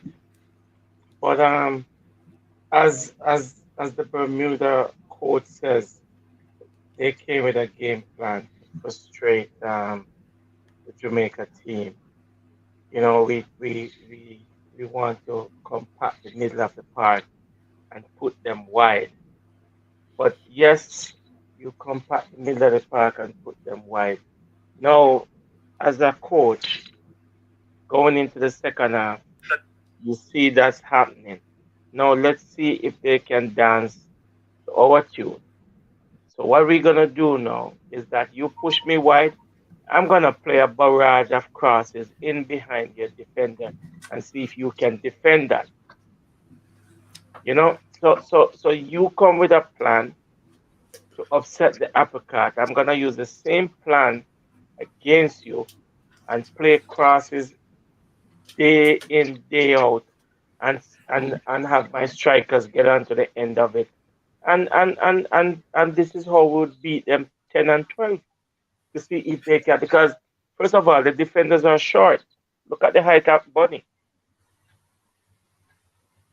You know, look at the height of Bunny, and I'm pretty much sure she can head the ball, and I know she can head that ball, and she As will get day onto those follows, crosses. Yeah, as day follows night, Jamaica had, and we saw it. I mean, we were aware of it before the game. As the game unfolded, we could see Jamaica had the craft and the composure and technique to do exactly what you are saying, coach. Fair is fair. They had the yeah, ability to play the ball in behind, to play the ball down the line, to make the yeah. team look Break big, to break the cut back it back, line. and yes, Yeah, and create the opportunities. And yes, I've got to agree with you 110% on that. Absolutely. But they did what they had to do. It's a solid 4-0. They, just like the Bermudans, Reggae Girls can also build upon this performance. And I tell you what, as it stands, I've yet to see the Dominican Republic. So waiting to see them. I'm going to be looking to see how they perform, and I'm going to do my research tomorrow to see how they may potentially shape up. But I think it's going to be a straightway shootout for top spot yeah, between Richard, Dominican Republic and Richard. Jamaica. You know, we don't want to kick them too hard. We want to support and have a really positive atmosphere around the girls who, you know, have overcome many barriers. And again, their joie de vivre, the thrill and enjoyment that they play the game with, the passion, the commitment, the love of the game. You know, they're not rolling multimillionaires. They're playing the game. I love seeing some of the technique on show in moments during the game, and I want to see more of that. So more power to them. I'm looking forward to hearing what the Jamaican press conference. That's going to be the icing on the cake. Richard, What did Vin? Richard. What did The, Vin say? the Dominican Republic team, Richard. Yes, sir. I don't think they're anything special in this region as well. You know, I'm glad to hear. listen, With all due listen, respect, I'm happy. listen. The, the the the teams in this region that you must be fearful of is like Haiti. Haiti, they have good program. You know, the Trinidad and Tobago used to have good teams. You know, but I don't think those teams is gonna match us. You got to look at the team. We have the quality in this team. These girls have reached the promised land before. They know what it takes to get there. You know, they're pedigrees. All right. All right. Yeah, there are levels and there are levels.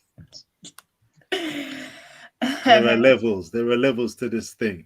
All right, coach. Well, you're saying it nice and clear. I'm in a feel good factor. Well, I'm gonna have my cup of tea and lay me down to rest. I'm gonna lay down content, but I'm gonna be even more content after I hear what Vin had to say. Yes, I need to hear what Vin said because I had to jet off, but I need to hear what Vin said. Yeah, I Yeah, made man. sure Hit the I like asked the button. Hit the like question buttons, guys. Hit the like button and on Devin subscribe to Porter. I Tallawah said, TV. according to my good source over there in Canada, Mr. Devin Porter, what do you make of that, Gaffer?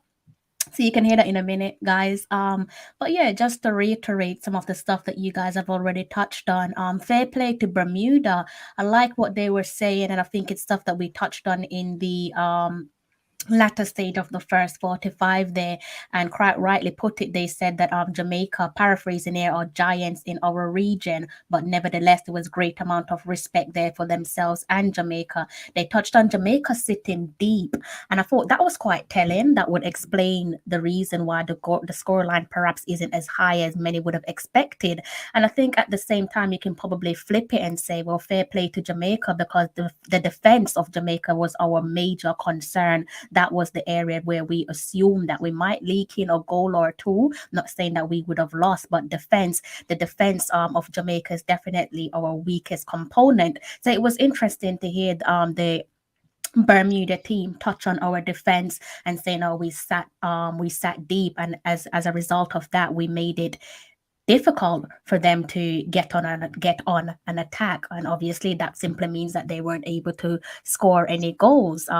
Interesting to say that Jamaica set the tone, because I think that's quite high praises there for them. Whatever homework they brought to the table, that's an indication that they would have had to rethink things with Jamaica setting the tone. If you do your homework, then you come in to play against Jamaica and you're hoping that you will bring the game to them. And despite being the opponents, you perhaps are probably hoping that you would set the tone instead of Jamaica.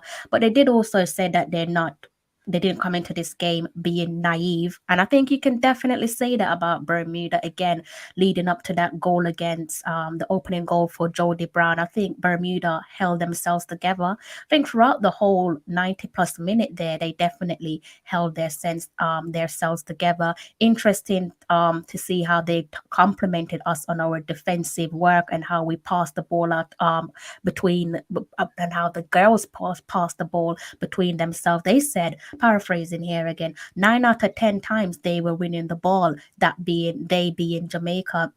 And I think that's good. That's another positive for us to latch onto, bearing in mind that the girls have only had 1.5 training sessions. So for us to be receiving credits, Bermuda saying, and the Bermuda did look the more energetic of the two, for Bermuda to be saying that 9 out of 10 times Jamaica were winning the ball. Effectively, what that means is they were doing the dirty work. And quite often with football, the dirty work tends to go unnoticed, because we're so keen to see attractive and flamboyant football, and it is the Reggae girls, so we're expecting more flair. So it's quite interesting to hear them touch on us doing a bit of dirty work, touch on our defensive capabilities there, because just to add emphasis, defense is most certainly our weakest component.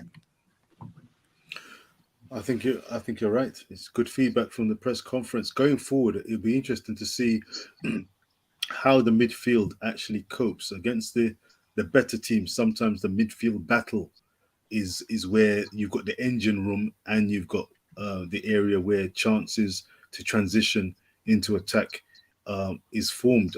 How highly do you rate this midfield? You've got the Asher, is it McCoy, and Sade. How highly do you rate the Jamaican midfield? And is there more to come in terms of those capable of doing the dirty work, particularly, yes, standing up against the opposition? Certainly when we get to the second stage and meeting with the fellow giants. What's the midfield for Jamaica like, in your opinion, Crystal? Just before I get on to that, someone is asking about Chinelu Asher. That's the number 7 there. I can see one of your comment you're asking about Chinelu Asher, who's wearing the number 7. Just to get back to what you were saying, please repeat that last line for me there. Oh, you were talking about the midfield, right? Absolutely. Okay, Absolutely. yeah. How does it stand? With the midfield, again, depending on how or whether or not we can, I say we, and I'm looking at perhaps the federation, perhaps players' representative and agents, depending on how well they can work with each other over the next course of weeks or possibly months, midfield might turn out to be a little bit problematic for us. Obviously, we have the likes of Marlow to come back into the team, Marlow Sweatman, and also we have Drew Spence of Chelsea as well. And to add to the attack, we still have Jade Bailey and Paige Bailey Gill to come into the team. So we can most certainly, and Havana Solana, how can I forget Havana Solana as well? We definitely have players who will be reintegrated back into this team. It's just a matter of when, if not if, it's not a case of if, they will come back into the team slowly and steadily, but hopefully they're able to come back in as a matter of urgency, because they will be missed most certainly as the qualifying campaign gathers momentum.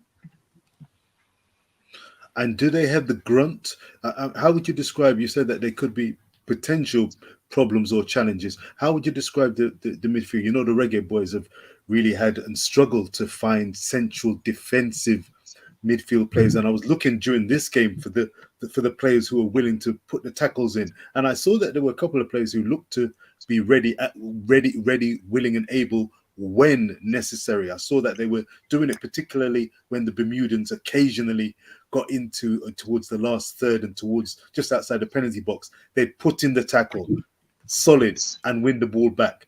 Do we have enough grunt in that Jamaican midfield to say, yes, we're not going to just let you waltz through, unlike those Jamaican Reggae boys who really have been struggling in that defensive midfield area?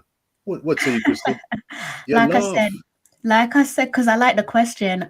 Like I said, we still have Marlow to come back in the team. We still have Drew Spencer to come back into the team. Big characters, players who can show up for any given occasion.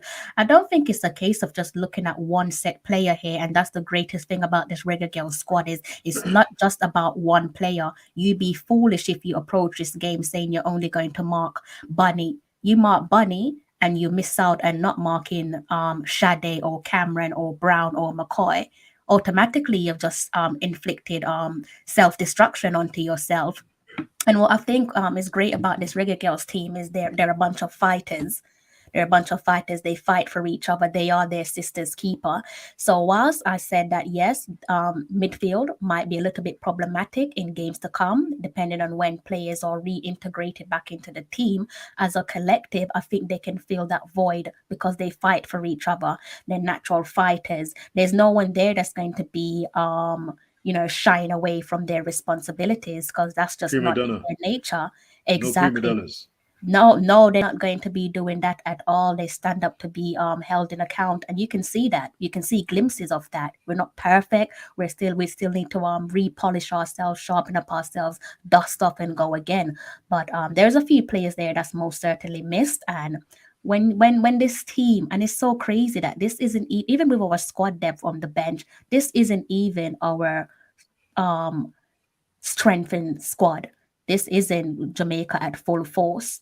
And I think that speaks volumes that this is not our squad at full force. Now, can you imagine when everyone is available?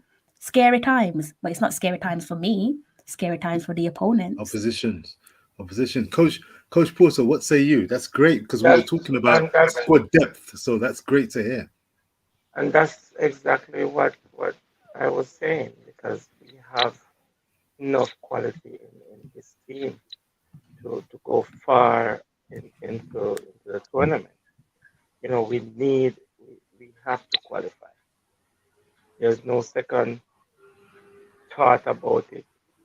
This is what we need to do. We need to get into that World Cup. A back-to-back team qualifies. You know what that does for women football in the region and in Jamaica? We need to be that force that everybody start looking up to. You got to remember, our last under-20 team beat Canadian under-20 team. And that's some feat. Yes, it may not happen again, but it happens before. And anything that happens once, it will happen twice and going. Can I ask the panelists, Crystal and Coach Porter, if you could? I'm still looking forward. I'm salivating at the Vin a response, the Vin report and retort. Can I ask you at this juncture, hand on heart, and views and subscribers out there, the Reggae Girls and Reggae Boys, which one, prior to the campaign for the Reggae Boys, which one would you have been more disappointed at not arriving at in terms of a World Cup? The Reggae Boys or the Jamaican Reggae Girls? Which one would you have been more disappointed at not reaching out of those two teams? I'm looking forward to the Reggae Girls I reaching don't want this you to one. upset For my, me, my Devon Porter, you know, because with Devon just me, him still upset because of the boys them. for me, it's the boys. We have the players. We have the players to get to the World Cup, but were the players handled right? Was the team handled right? And that's where I come in here. I mean, I think the handling of the boys, we shortchanged them. He said with a heavy heart. Yes. He said with a heavy heart. Yes. I feel like I need to make a promise to myself that I'm not going to talk about the Reggae Boys because it seems like it's a sensitive topic here for Mr. Devon Porter. And I like him. I don't want to upset him because it seems like I'm walking on eggshells when we mention the Reggae Boys or even when he mentions the Reggae Boys. The reason, let me tell you one of the reasons why it hurts. I have done a lot of work, put it that way. You can't just end it like that, Coach Devon. Come on. I don't want to elaborate on it. No, I want you to elaborate. Even don't leave us on a cliffhanger. No, you I don't can't want be to doing elaborate on it. You know, but just put it as that. I've done a lot of work when it comes on to these boys. That could be anything. That could be you've done a lot of work as the kit man, as the man in the gym, as the chef. It could mean anything. The man who arranged the flights is open to assumption. Sourcing. Okay, say no more. Before we move any further, I have to bring on one of my favorite people. I like to refer to him as Mr. Chelsea, but you guys know him as Mr. Dre Anyweather. How are you, sir? Good evening, Crystal. I'm excited. I'm optimistic. Is that cautiously optimistic or fully optimistic? It's been a while since I've been so excited about a scoreline concerning our Jamaica football team. Thanks for having me, Crystal. Always a pleasure to join the show. Coach Devon, big up yourself. Richard, Evelyn. So where are we? We actually just finished dissecting the press conference for the Bermuda team, and they touched on a few things that was pretty much blatantly obvious for us as the 12th man, but it was just quite pleasing to hear them say for themselves what they made of the game. Paraphrasing here, they refer to us as the giant in our region, Jamaica being the giant in our region. But nevertheless, they show Jamaica respect, show themselves respect. They touched on Jamaica's defensive line, which I thought was quite telling because obviously that is the weakest area in our team. So to see them ring praises to Jamaica for holding their defense together, I thought that was quite telling of us. And they also said, 9 out of 10 times Jamaica were winning the ball quite well. And again, quite telling, bearing in mind the number of training sessions that the girls have had to string together coming up, leading up into this game. So they touched on quite a few positives there from the press conference. And I thought, okay, I left that feeling quite at ease. Held themselves with great class, they being Bermuda. I think at one point they said that they could see themselves supporting Jamaica as well, wanting Jamaica to do well. So I thought that was a touch of class from your opponents. Mind you, we just beat you 4-0 and made life a little bit more difficult for you. So for you to turn around and say that you would give us support, I thought to myself, fair play to Bermuda, full of class. Yeah, that sounded like they were very gracious in defeat. Correct. You Yes. don't really you don't really see that at any level of football these days. So that was surprising for me too. And they know they consider themselves a bit lucky too. The scoreline could have been a lot heavier. The referee decisions was a bit telling. We could have asked a little bit more of the refereeing decision making, but we came out score 4 goals.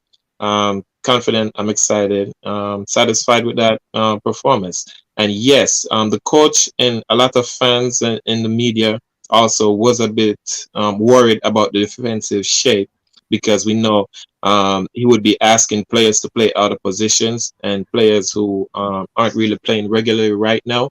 But we did see Sashana came in and she did a stellar performance today. I was really surprised that she got the full 90 minutes because she's also one of them that's not playing regularly, but she was really good.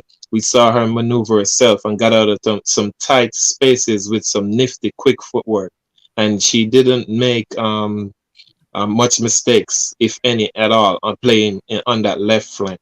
So I was surprised by her performance today and that she played a good, solid 90 minutes performance. The team played good overall. They did create chances, scoring chances. The defense looked solid. The midfield, Kelly McCoy playing out of position also. Like Vin did note on it that a lot of players will be asked to play in positions that they're not comfortable with or they're not used to playing. She does not play that position at club, and she spends more time with club than she does with the national team. But she was asked to play that deep role today, and she was outstanding, in my opinion, too, in the middle of the park. I agree. And also scary, too, how good this team can be when those 4 or 5 players are added to this team. Not only Caribbean powerhouse, but we could challenge for Concacaf powerhouse, and those who think that we're not ready to face the United States or Canada, I believe if we get game under our belt with that core set of players, included with the new players that came in from UK and included Sweatman too, then it could be really scary. And remember that midfield that's coming in, the Chelsea player and the Liverpool player, they're class upon class. And we hear the buzz out of the camp that the girls talk about these players and the professionalism that they bring to the training sessions and to the field when they're playing together. So it's really scary for the rest of CONCACAF and how good this team could become, and really exciting for us as fans of the Reggae Girlz. I have been following from a backseat, but now when I see the campaign is kicking off and the buzz around, and I've always taken a backseat, but I see where the team are more involved now in the media, and they're communicating with us on through the social media platforms. They're more open than the boys are, and we like that. We embrace them, and we get the feedback from the fans too, and we get positive feedback from the fans about Reggae Girlz. We just needed to see more fans in the stadium. I was kind of disappointed in only seeing the announcement of 1,000 fans. Pretty sure the girls are appreciative of those who showed up, and I'm gonna say it's because of the vaccination procedure to get the fans in the stands. I'm gonna say it's because of that, but I know the fans are there and they're supportive of the Reggae Girlz, especially after this. A lot of Jamaican fans are working this. So after this performance here, I expect come April, a lot of fans gonna be in the stands, man. Wow, you summed that up beautifully there. I think I might have interrupted you there, Devon Porter, so I'll allow you to finish off. Yeah, Dre, you called 2 names. I must stand to correct you. Yes, this team is a quality team. Yes, this team can do damage. But when you say that the United States and Canada must watch out, no, you're speaking of 2 different type of teams here. These are world-class teams. You know, we are good, but I don't think we've reached that level to say that we are a world-class team. I'm And gonna respond. this United States team and this Canada team is no pushover. Yes, we'll beat the Mexicans, we'll beat the Costa Ricans and the others. But when you're gonna push it up a notch, you know, these teams are in a different category. People might not like what I say, but the reality is they're a class team. The United States and Canada, they're a class team.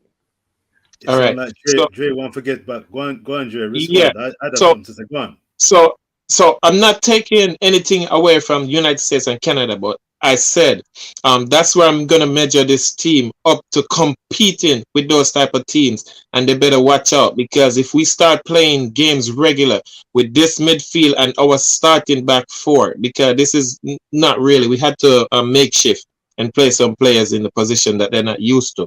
So once we get our starting back four together and our core players, and we start playing consistently as a unit and as a group, as the United States and Canada have done over the years, then I expect us to make that next step up and be competing and pushing these teams. When I say push, I'm talking about a draw, a 1-0 victory, a 1-0 loss. I'm not talking about the 4-0 and the 3-0 that we used to getting from these teams, because now our level of competitive nature and quality has improved with the inclusion of these players coming in that I saw firsthand, Coach Devon, in Fort Lauderdale versus Costa Rica. The score line may not have showed it, but what I saw with my eyes and what I saw on the field from this team when they played together with Jade and Asha and Spence in the middle, it's a different level that I've never seen. Not even the men I see play like that. With That's all due why it's respect coming from. with all due respect to our national women team, I don't know if you really look at the United States of America. I'm gonna call one name. I don't know if she retires yet, but she's still Raponi. Uh-oh. Raponi. Uh-oh. Do you know of that player? Yeah, the short hair girl. Yeah, she don't play anymore, so I'm not worried about her.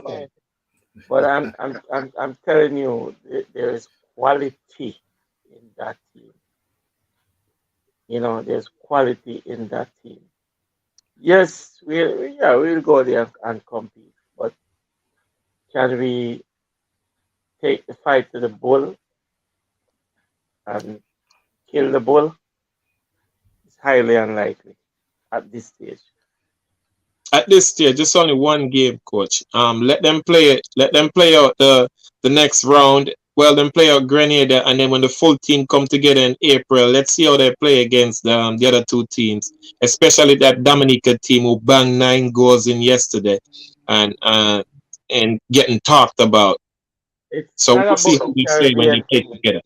It's not about the Caribbean team. When we get into the next round, that's where football really starts to play. We should walk through this zone and get to the next round.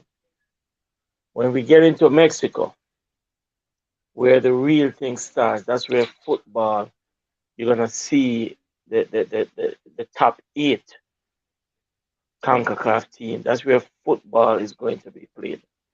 So we need to get to that round first. Just get through this before we start hanging our hat where we can't reach it. You know, I know that you're optimistic, the drive, the passion, you know, but let's get through this first and then get to the next round and see where it takes us from here. We As one shouldn't Webster finish. said, one game at a We time. shouldn't. One game at a time. Game at a time. Yeah, we shouldn't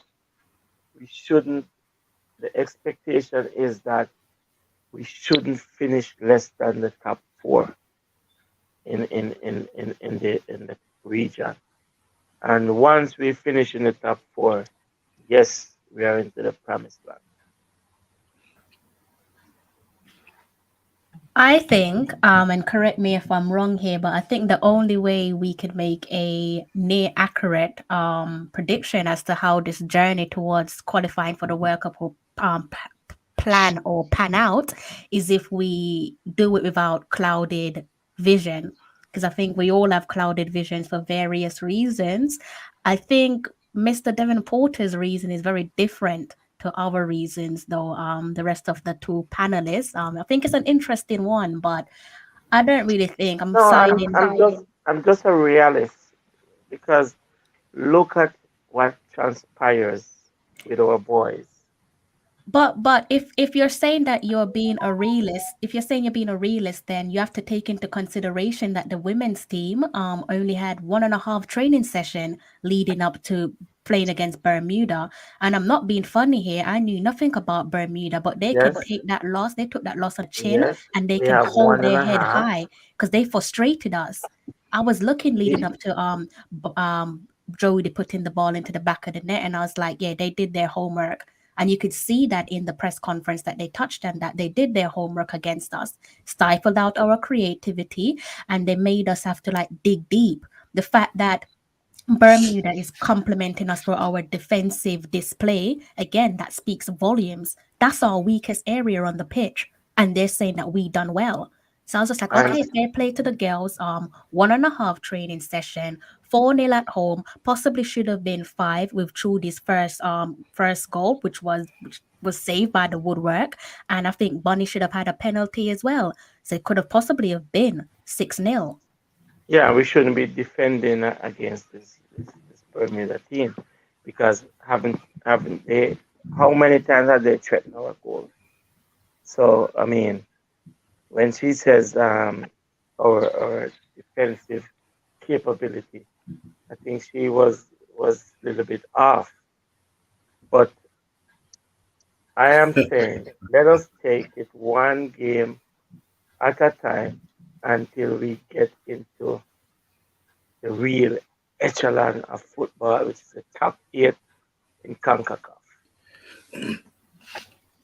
I had the pleasure of watching, and yes, I watched England play Canada before this game this evening, and watching the Canadians and English teams go at it toe to toe was an interesting contrast. I think Jamaica at their best, Dre. I commend your optimism as well as yourself, Crystal. I think there are grounds for optimism where Jamaica are concerned, but as Coach Porter is alluding to, when the real nitty gritty gets going, and when we get into that four-team group, fingers crossed, that's going to be the real challenge. The Canadians were being outplayed to a certain degree by the home team, England, but they look very professional. Both teams look really professional, really fit, tactically astute, strong, a lot of purpose and intent. If you give away the ball, look out. But the way they could recover, their powers of concentration and resolve, very high. Second half, Canadians having been gone 1-0 down to a fine goal from England's, I think it looked like a defender. Great strike with on the volley. Canada scored with a terrific goal to make it 1-1, and they were the better team and they looked really good. Canada looked really impressive, just physique wise, switched on, very good. But I've seen a lot to commend this Reggae Girlz team with, and I tell you what, I think that if they've got the ability, and I'd like to ask Crystal this, have they got the ability, it may be a leading question, to raise their game when it's needed to be raised? I get the feeling that they were playing within themselves, but when it comes to the Dominican Republic, when it comes to meeting Mexico, the United States and Canada, when the stakes are at their highest and they know what it takes to get to the promised land, they will be hungry. The Jody Browns, the Carters, the Camerons, the Swabies, they will be ready, set, go. What say you, Crystal?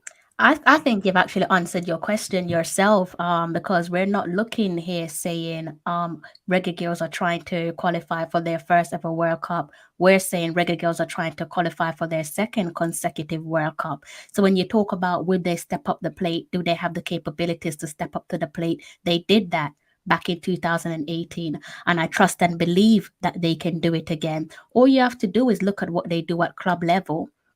We have big time trophy lifters throughout that team. One of the youngest gun, Jody Brown, lifting trophies for FSU. They're used to lifting trophies. They're used to carrying their clubs on their back. You look at what the skipper Bunny did over at Bordeaux.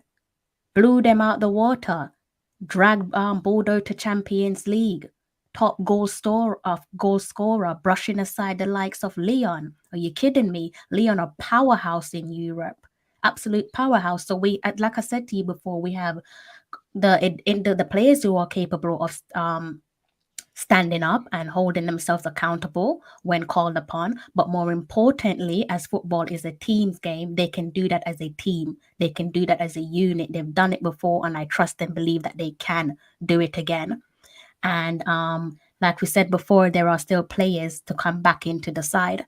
So it's not as if Jamaica is at full strength here. They're not at full strength, nowhere near full strength, a matter of fact. If anything, we should say that fair play to the Reggae Girls, because they've utilized, not because they wanted to, but because they've had to utilize, and because you have that safety net, the safety net in terms of the squad depth. You're able to go out here under intense pressure. Khadija Shaw wearing the skipper's armband. She's under immense pressure. Doesn't matter how sensational Khadija is, she's still under pressure. You're playing on home soil. It's a key game. You've looked at Dominican Republic. You've seen what they've done. You're trying to get up and running. You've only had 1.5 training session again. Preparation is key. You've not really had to maximize your training session. You couldn't maximize your training session for reasons that's outside of your control. So I think that it's fair play to say that given the squad depth, you can say that this team, when rotates, perhaps you don't have much to worry about, because that's what they've done. They've had to rest on rotation to see. It's pretty much like for like. When you've got someone like Sade coming off, and then you're looking and you're thinking, who's coming on? Oh, it's Mariah Gray. So you don't have to sit there and worry, because we know about Mariah Gray. We know what she's capable of. You look and you think, Tiffany Cameron didn't have to twinkle her toes. Didn't even see Tiffany Cameron. Can you imagine when Tiffany Cameron's in this team? Can you imagine when you call upon a Marlowe? Can you imagine when you get Den back in the team? When you get Plummer back in the team? When you get Drew Spence back in the team? Bailey Gale, Bailey, the whole lot. It's just squad depth is there, and it's not to be toyed with. So fair play to them. I've got a couple more questions before I go. The time is fast spent. We're at the same time band, aren't we, Crystal? Yes, 3:23 a.m. I know you want me to play that Reggae Girls press conference as well before. Yeah, I would love to. Yeah. Yes, you're holding that really back from us. Let me ask a quick, easy, Crystal, a very quick one. The Dominican Republic, that 9 love or something like that they gave, was it Grenada? Was that actually in the group, or was that a pre-qualification game, or was that a qualification game? Qualification game. Everybody's playing their qualification games at the moment. Let me go over. Oh my God! So the Dominican Republic played one and gave them 9. Yeah. Wow. Richard, I'm actually rewatching the Canada-England game right now. Okay, the Arnold something Cup. Well, I tell you what, if that Dominican Republic, okay, well, I'm gonna breathe and take it in, Dre.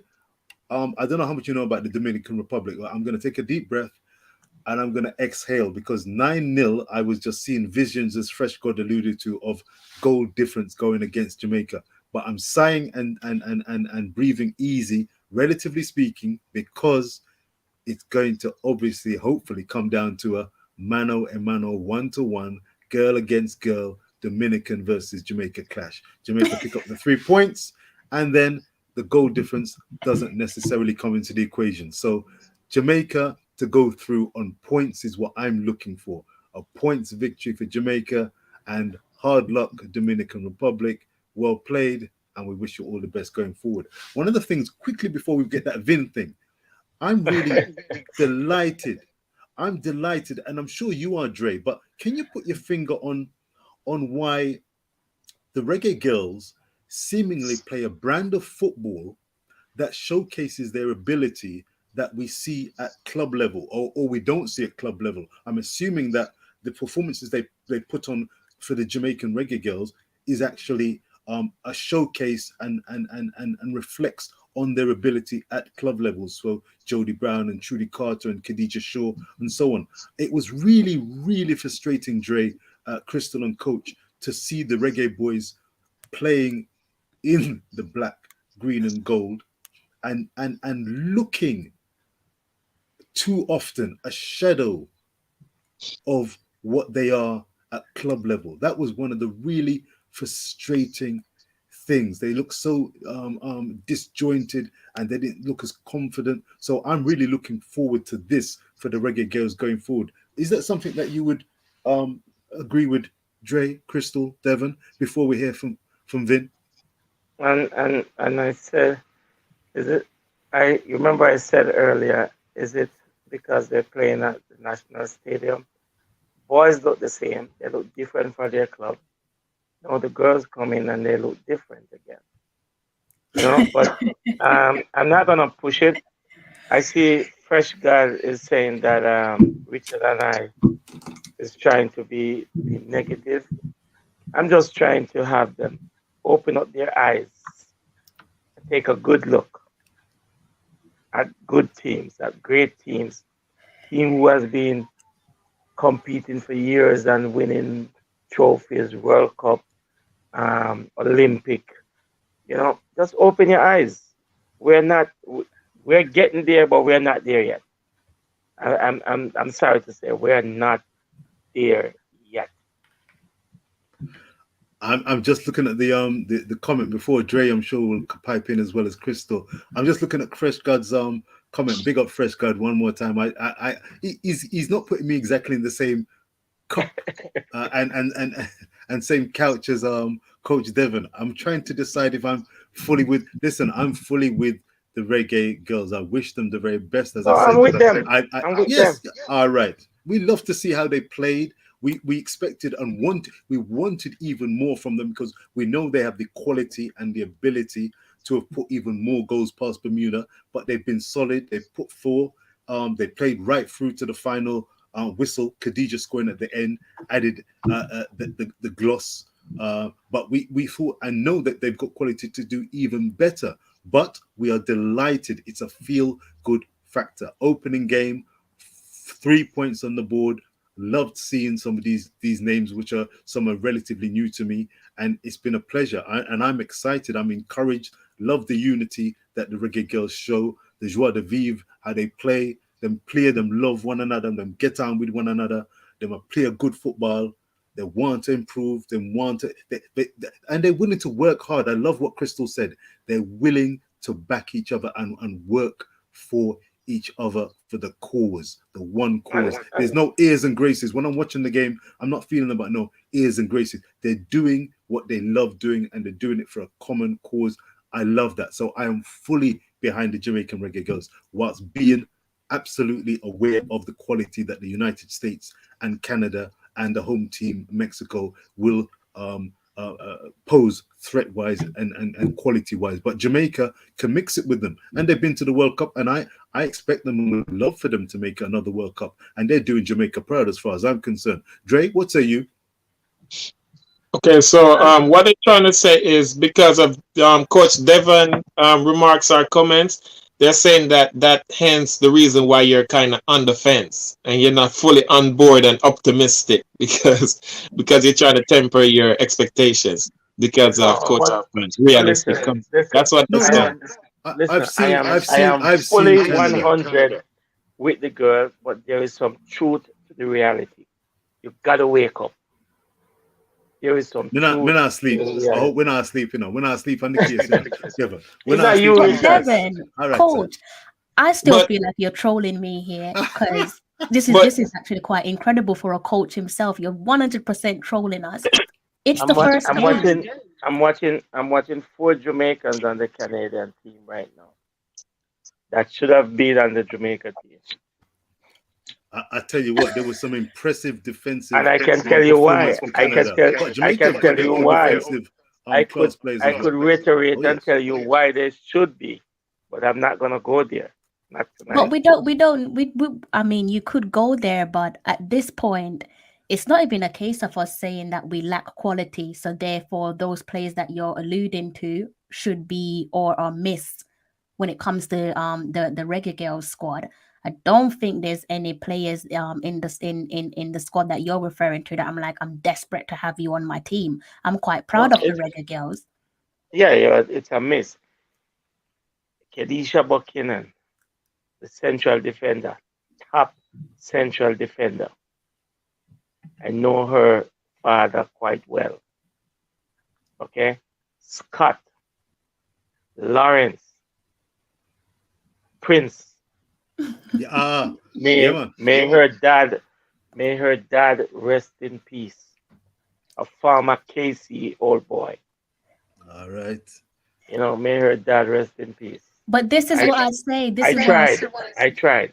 This is what I've said though, Coach Devin, that we have to not have clouded judgment when we're judging the girls. So whatever personal feelings we may have as a collective, we have to just brush that to the side and judge them based on what we've seen in front of us, combined with the facts leading up to the game. That's the only way we're going to get a clear analysis or a clear understanding as to what's going on. So I can't say that, oh, because this player is one of my favorite, I'm going to say that their performance as a collective was rubbish because XYZ or player B or player A wasn't playing.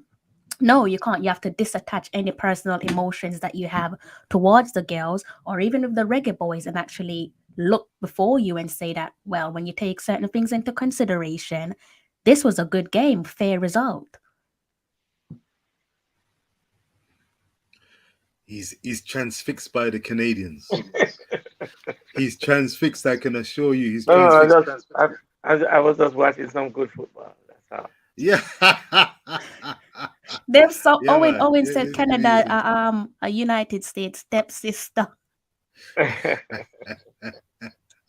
The Buchanan, Prince, they are good players. They are good players. I did see them perform. They're good. I'm actually looking at the English team, the way they handle this ball, the way they move the ball. You know, and I like what I see from them. Crystal, I told you. Mm-hmm. Thanks for adding me. I just want to share my optimism and know that there's better and greater things in store for the Reggae girls and for Jamaica's football going forward in this World Cup qualifying campaign. And also, I know the squad will get better, stronger. We missing a barrage of players due to injury and documentation issues. So I'm very optimistic where that is concerned. And as long as we get the players together, play them match, play a lot of games with them, same set of faces, build the chemistry in the squad, get proper coaching techniques and strategy going, and I see something to be optimistic about. So I'm going to jump off now. I'll be in the comment section, but I got stuff to do. And I appreciate you and thanks for continuing your work here with the Reggae Girls then. Coach Devon, big up. We talk later. Big up yourself. Thank you for your support. Mr. Devon Porter is beating us all tonight here, guys. Everybody's entitled to their opinion, but he is giving us an absolute beating here tonight. Obviously, guys, of the three people on your screen here tonight, Devon is probably the one who is not best pleased. I don't know the reason why. That is only Coach Devon can tell you why he's not best pleased with what he's seen so far. But I know that for certain the Reggae Girls have set the tone for our weekend, whether Coach Devon wants to admit it or not. No, well, listen, I am, as I said, I am with the team, but I need to see more. I need to see a little bit more. Yes, it might be early days yet, but these girls are professionals. That word, you know. So I hope to see more. Warren, a good first impression. A good first impression. I think we have to. I'm not going to give a marks out of 10. Right about no, given the context of the situation. 3 points on the board. They're up and running. The camp. Did the camp seem happy? I mean, when are you going to play the Vin? I'm going to go for a cup of tea and then I'm I'm going getting to get ready some to play shut eye, you know. the wow. Devon, What yeah, get grade? couple What back grade in my is? comment section, boy. They can do anything they want. I know football. I know football. I've been around it long enough, So I just want them to wake up. He's insisting that they're sleeping, you know. He's insisting they're Yes, sleeping. yes. Eh, You might be having a nightmare It's during not. a I think I chance. know the reason why Mr. Devon Porter isn't best pleased with tonight's result, but I'm not gonna touch on it, even though he tried to draw me out a couple times. Yeah. Um, he came in with fire in his stomach and tried to draw me out a couple times, but he knows the reason why he's saying certain things. I think I What know this the person reason as said, I well. wanted to see what 8-0. That's it. What he says is eight. Somebody said you wanted to see 8-0. Absolutely. We should give them a shellacking. Absolutely. And if you think 8-0 is far fetched, wake up because this team has quality. This team has quality. I see they beat, who did they beat? Cuba 12 in the national stadium there. 12 or I'm gonna say 13. that in regards to your comment on the Canada team, Canada can keep every single player that's eligible to play for Reggae Girls because I know the Reggae Girls can hold their own, and when called upon, I know they're gonna deliver. So Canada, England, any one of them, they can keep any girls that's eligible to play for Jamaica. Any girls with depend them No, side, them can no, keep you're them. on fire. Hmm? No, you're on fire. Yeah, they can keep them. They can I, I, 100% I, keep them I because am, I am I anxious to see a player I used to watch for Portsmouth called Linvoy Primus, daughter Atalanta Primus plays for the Reggae Girls. Really? Linville Primuses. Oh, we are there. All right, listen, Crystal, are you going to play that I am Vin going to play that press interviews? conference because I know Coach Devon is waiting patiently. I said I asked Mr.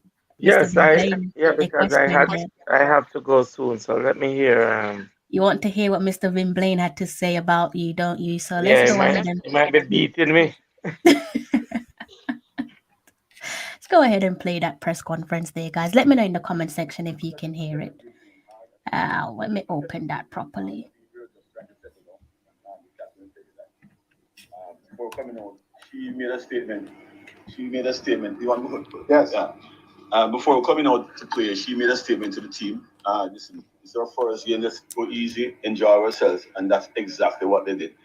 I can't say much. There are certain, just 1 or 2 areas, but in a game like this is not my concern. No, but going forward, I'll address those. All right, Khadija, we know you're going great guns abroad. We know you. I mean, you watch on TV and so forth. We cover you on a constant basis.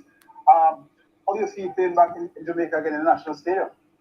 Yeah, it was great, especially when we found out that we'll have fans in the stadium because of what happened in the past few weeks. So yeah, it's good that they came out and we definitely heard them and they definitely helped us for sure. All right. Any questions from the journalists? Just put your hands up and I will acknowledge you. Leighton Levy from Sportsman. Go ahead, Leighton. Coach, let me start with you, Coach. Congratulations on the win, first of all. Organizationally, the team looks very solid, huh?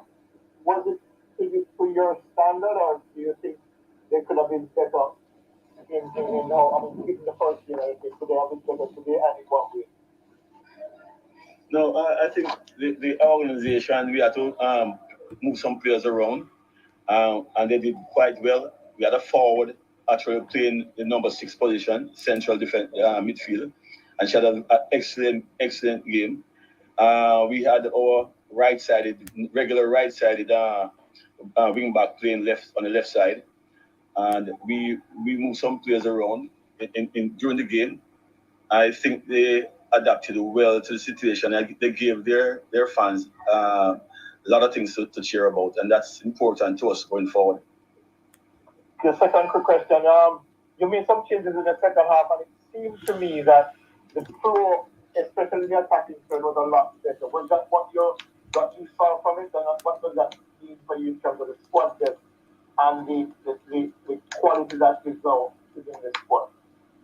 Well, I've always said that the depth of the team, a coach would love that. When you have a depth that I tell you can always bring on people, and it doesn't look like anything changed. It is very important. I think Khadija wanted to score, but she was still taking it easy. She didn't give 100% tonight because she was just taking it easy, and she still came up with 2 goals. So she might have been used to playing with other players, but as I said, we brought in players behind her, we brought in players beside her, and they adapted well. Bonnie, in terms of what's your take on how well the team played tonight?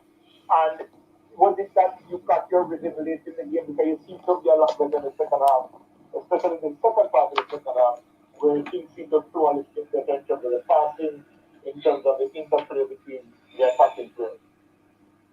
Yeah, we had new players in the starting 11. There were nerves. They thought it was big expectation. I tried to talk to them and let them know that this is just the first game. Mistakes will happen. It's how we adjust and keep pushing. So as the game progresses, you can see, the personalities come out. And I wouldn't say towards the end of the game I found my rhythm. I've always tried to stay in the game as much as possible. Some of the decisions I thought was unbelievable tonight and definitely needs to be looked at by the referee. But all in all, we came out here, we got the job done, and now we move forward. All right, thank you, Leighton. Let's go now to London. We have somebody from London, Crystal Davis from the Voice newspaper. Crystal, thank you, Crystal, for being with us. Go ahead, ask your question. You're welcome. You've definitely set the tone there for my weekend. It's almost almost 2:30 here in London. So thank you for kickstarting our weekend. Congratulations there, Bunny, for wearing the captain's armband. I think you held yourself in high regard. So congrats to yourself and Mr. Blaine for kickstarting our campaign. With a steady 4-0 victory, I was just wondering, can you please provide some clarity on Sade with regards to her injury? Well, I've not gotten an assessment from the medical staff as yet. I guess when we settle off, and tomorrow we'll know, because we travel early in the morning to Grenada. So I didn't get a chance to speak to the medical personnel, so the doctor, to be specific. So I know tonight when we get back to the hotel, so they were treating her. So I don't know how serious it is. It may not be as serious as it looked. So I'm hoping that it isn't. And, despite the win, which obviously we're quite grateful for, I think it's safe to say that Bermuda came in with a defensive approach. We struggled to get into our gears leading up to the opening goal there, with great respect to the team. Can you add some clarity as to why that was? New players in the team, new positions, the team trying to get there with him. And I think they did well. They played through the if you notice, our goalkeepers in the game a lot. Because we were rushing the game. It's something we spoke about. If it's not, if the vertical pass is not there, we organize and come again. And they did that very well. But as I said, struggling, I would say struggling, they were trying to get used to playing with each other and build a rhythm. And you see, after the first goal, then everybody started to move quickly on the pitch. the rotation of the players were excellent. Bunny moving out and truly get up top, and a couple of goals were scored from that movement. So it's still work in progress. It's our first game, my first time with the team. We have conversations with the team, and they have a lot of freedom to make certain decisions, and that's what's important for me. And finally, can I just ask one final question? Sorry, Daniel, I know you've been waiting a while. Finally here, Coach.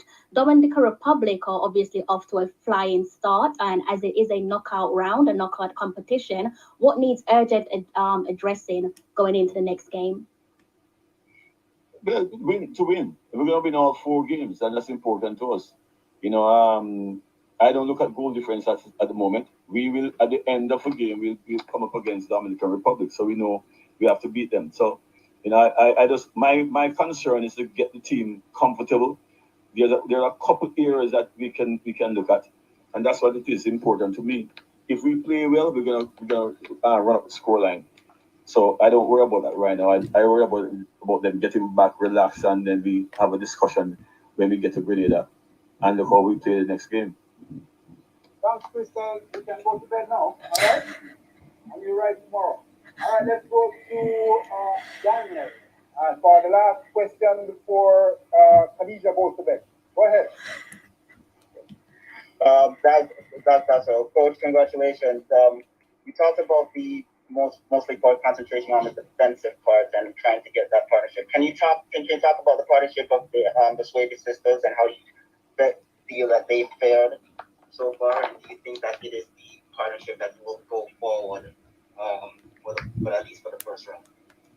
Maybe, the first question I asked, and I spoke to Bonnie herself, really, because they are around the team longer than I've been there. And we had a problem with central defense losing Tanya Plummer. We had a problem with central midfield losing Marla Sweatman. Never got him Jade in. So we discussed it. And in training yesterday, I put her in that position. And I brought my forward, who would normally be probably a reserve. I brought her and placed her in central midfield. And I switched the right midfielder and right wing back to the left side. And brought in Flasza, who just came back, in a sense, to the team. And it worked out quite fine. All right. I think that's enough. We want to say thank you, Coach, for joining us. Congrats again, and thank you, Khadija. I have to clear the air there, because before I went into that press conference, I think Mr. Devin Porter left me on a cliffhanger. So I had to get him back and leave him on a cliffhanger by saying that I asked Vin Blaine a question about him. I didn't, as you can tell by listening to that press conference. So there you go. That's quick payback. Think you're on mute there, Devin. Oh yeah. Well, I mean, that's part of the game. That's part of the game. But you know what? He explains himself quite well. Why the team was Pause, yeah, Mr. Devin Porter. He did. And this is why I say that I take note on Vin Blaine, and I'm glad that you picked up on that, because again, I think he speaks with clarity, transparency, and again, based off the last, what's this now, 3 press conferences that I've been in, he comes across as he's a man who's attention to detail. Now, no, like this, the way he's sounding is as if he can easily sell water to a fish, and the fish would be like, yes, please, I'll make a purchase. You don't need to, you're a fish, you live in water. But it's interesting to hear that you're a coach and you've picked up on something quite positive there with Vin Blaine. So I'll allow you to continue. Well, we will see going forward if how we transition into the next game and into the tournament. If there's a little bit more urgency in the players, a little bit more movements, more dynamic, and even expansive, but be disciplined in whatever you do, but let's see how it pans out. For real, a reminder to hit the like there from Owen. Owen, absolutely hit the likes, hit the likes. It's been a tremendous show. I'm gonna get some shut eye very shortly. Yes, You've been I, on I air can't nearly allow you to 5 dodge. hours. I want 5 more minutes, guys, to wrap this up. 5 more minutes before Oh, you go. we can work. We Please can and work. We thank can work you. with that. We can work with that. yeah, we can work with that. Yeah, Thank you, Yeah, man. because For the I record, I thought actually it was good. I thought it was a good set of questions, Crystal. And Vin looks like he is taking it game by game, and ultimately, I think he's remaining cool, calm, and collected. Khadija played within herself, and I'm putting it to you. It sounds like Jamaica are playing relatively within themselves, fully aware. The manager seems to be aware. The players seem to be aware that all roads lead game by game to Dominican Republic. Each game will be taken on its merit, and I think they're looking to actually play for, win for. That's it. I think they're looking to win every game and take that goal difference out of the equation. That's terrifically encouraging and confidence. I hear confidence in that squad. So more power to them. More power to them. Crystal. I want to ask Mr. Devin Porter if the response from the skipper in particular, Miss Bunny Shaw, Miss Khadija Bunny Shaw, and the gaffer Vin Blaine, if their response to the questions asked, if that has somehow managed to change his opinion. I think it's quite interesting there. With Bunny saying that her instructions as the skipper, the captain, was to go easy and enjoy yourself. Spoke at one point of trying to calm the team down. Obviously, she's wearing the captain's armband. She's touched on nerves, big occasions, key things that comes with pivotal games. Interesting that as a young captain, she can identify that from the jump. But what do you make of what was said in that press conference, Mr. Devon Porter? Are you still feeling the same, or are you now saying, actually, upon self-reflection, 4-0 is actually not so bad? Well, I mean, they looking at the game and the questions that were asked. I think they answer the questions in the appropriate manner that the fans would like to hear. I am not gonna say that is the situation. I have to see, as I said before, going forward, how we transition into the other games. Someone said that in the comment section that they believe that you are just not Team Vin Blaine. I think I'm swaying towards them, Mr. Devon Porter. No. I don't think there's well. nothing that It has Mr. nothing to do with that. Yeah. I don't feel like there's nothing that I don't think there's anything that Vin Blaine could do at this point that would bring you on board. I think you've probably got your mind made up. No. I am on board. You know. I am on board. I have nothing against the team. Nothing against. I am 100% on board. But do you 100% back the gaffer?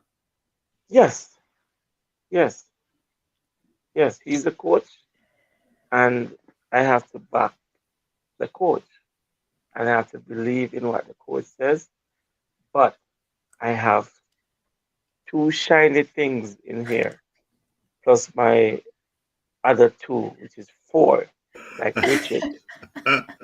And I will be looking to see how the team transition into the future games.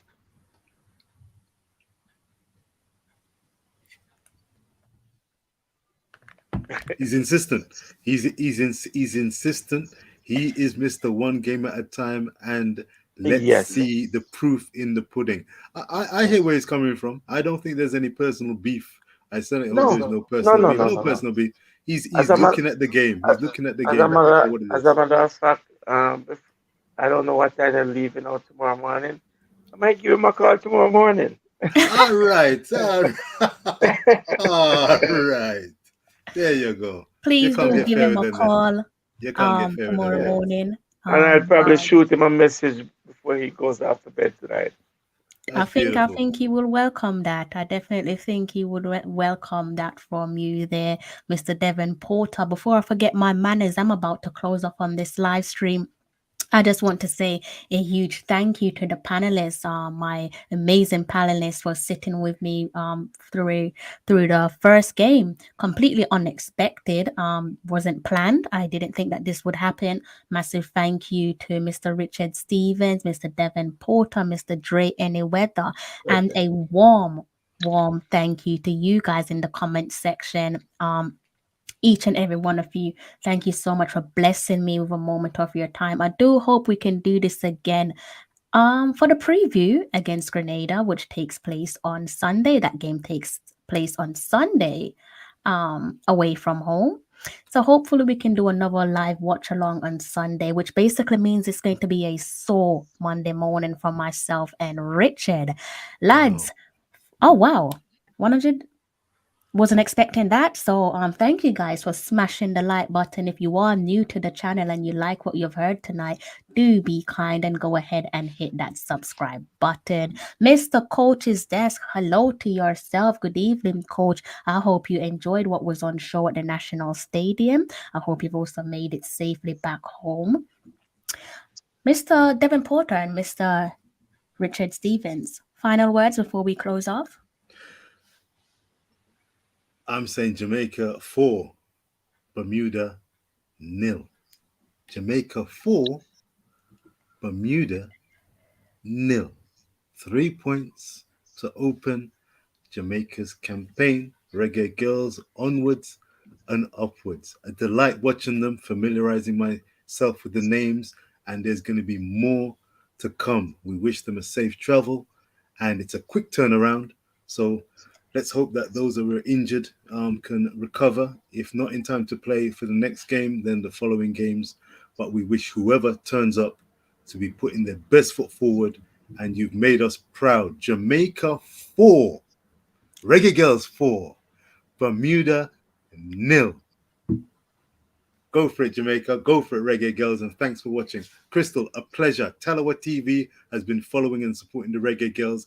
You have been overseeing a wonderful crop of players, personality-wise and technique-wise and heart and desire-wise. They are a group led by Vin that we should be all proud of. And as we can testify now, even Coach Devon Porter, who's going to be sending a message of goodwill to Vin, can testify. Even him, with his hard, wide awake, matchsticks in his eyes, I'm awake while you guys are dreaming. Even he can testify to how proud he is of them. Onwards and upwards, Reggae Girlz. We'll see you against Grenada. God bless. And thank you again, Crystal and Tallawah TV. Keep up your good work. Wonderful stuff. Thanks for being with us, and a delight. Can have my tea and fall asleep and ready for Grenada again. Blessed. 3 points. No nightmares. 3 points in the bag. The Reggae Girlz have set the tone for our weekend, guys. I'll say that again. The Reggae Girlz have set the tone for our weekend. They're at the first hurdle in their attempt to qualify for their second consecutive World Cup. Can they do it? I think they can do it, but there's definitely plenty of work to be done. There's no doubts about that. I'm going to move over to Mr. Devon Porter for his final words.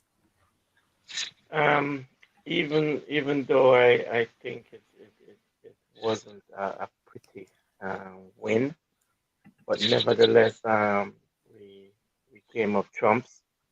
We scored 4 goals on the night, and a win is a win in the double column. It doesn't matter how you win.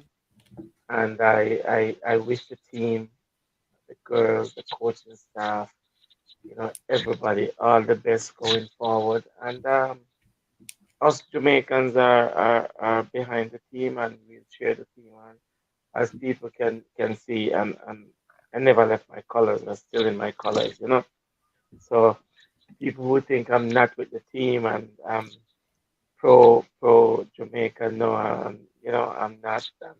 I'm Jamaican first and foremost. It doesn't matter where I live. I live in Canada, is my adopted country, but I'm Jamaican first and foremost. There you go. Guys, before I go again, let me just express my thank yous once more to my panelists, Mr. Devin Porter and Mr. Richard Stevens. Massive thank you to the guys over there in the comment section. Guys who were doing a bit of moderations, even though I didn't ask you. Definitely on point. Thank you for encouraging everyone to hit the like button. In case you do not know the scoreline, all you need to do is take a look at the screen. Full time, it is Jamaica 4, Bermuda 0 in our first game of the CONCACAF Women's Qualifiers. Job done at the National Stadium. I do hope you join me for my review of the Grenada game and also of the match itself live on Sunday night. It's going to be a sore Monday from myself and Richards. But until next time, guys, take care. I'm John Barnes, and you're watching Tallawah TV with Crystal Davis.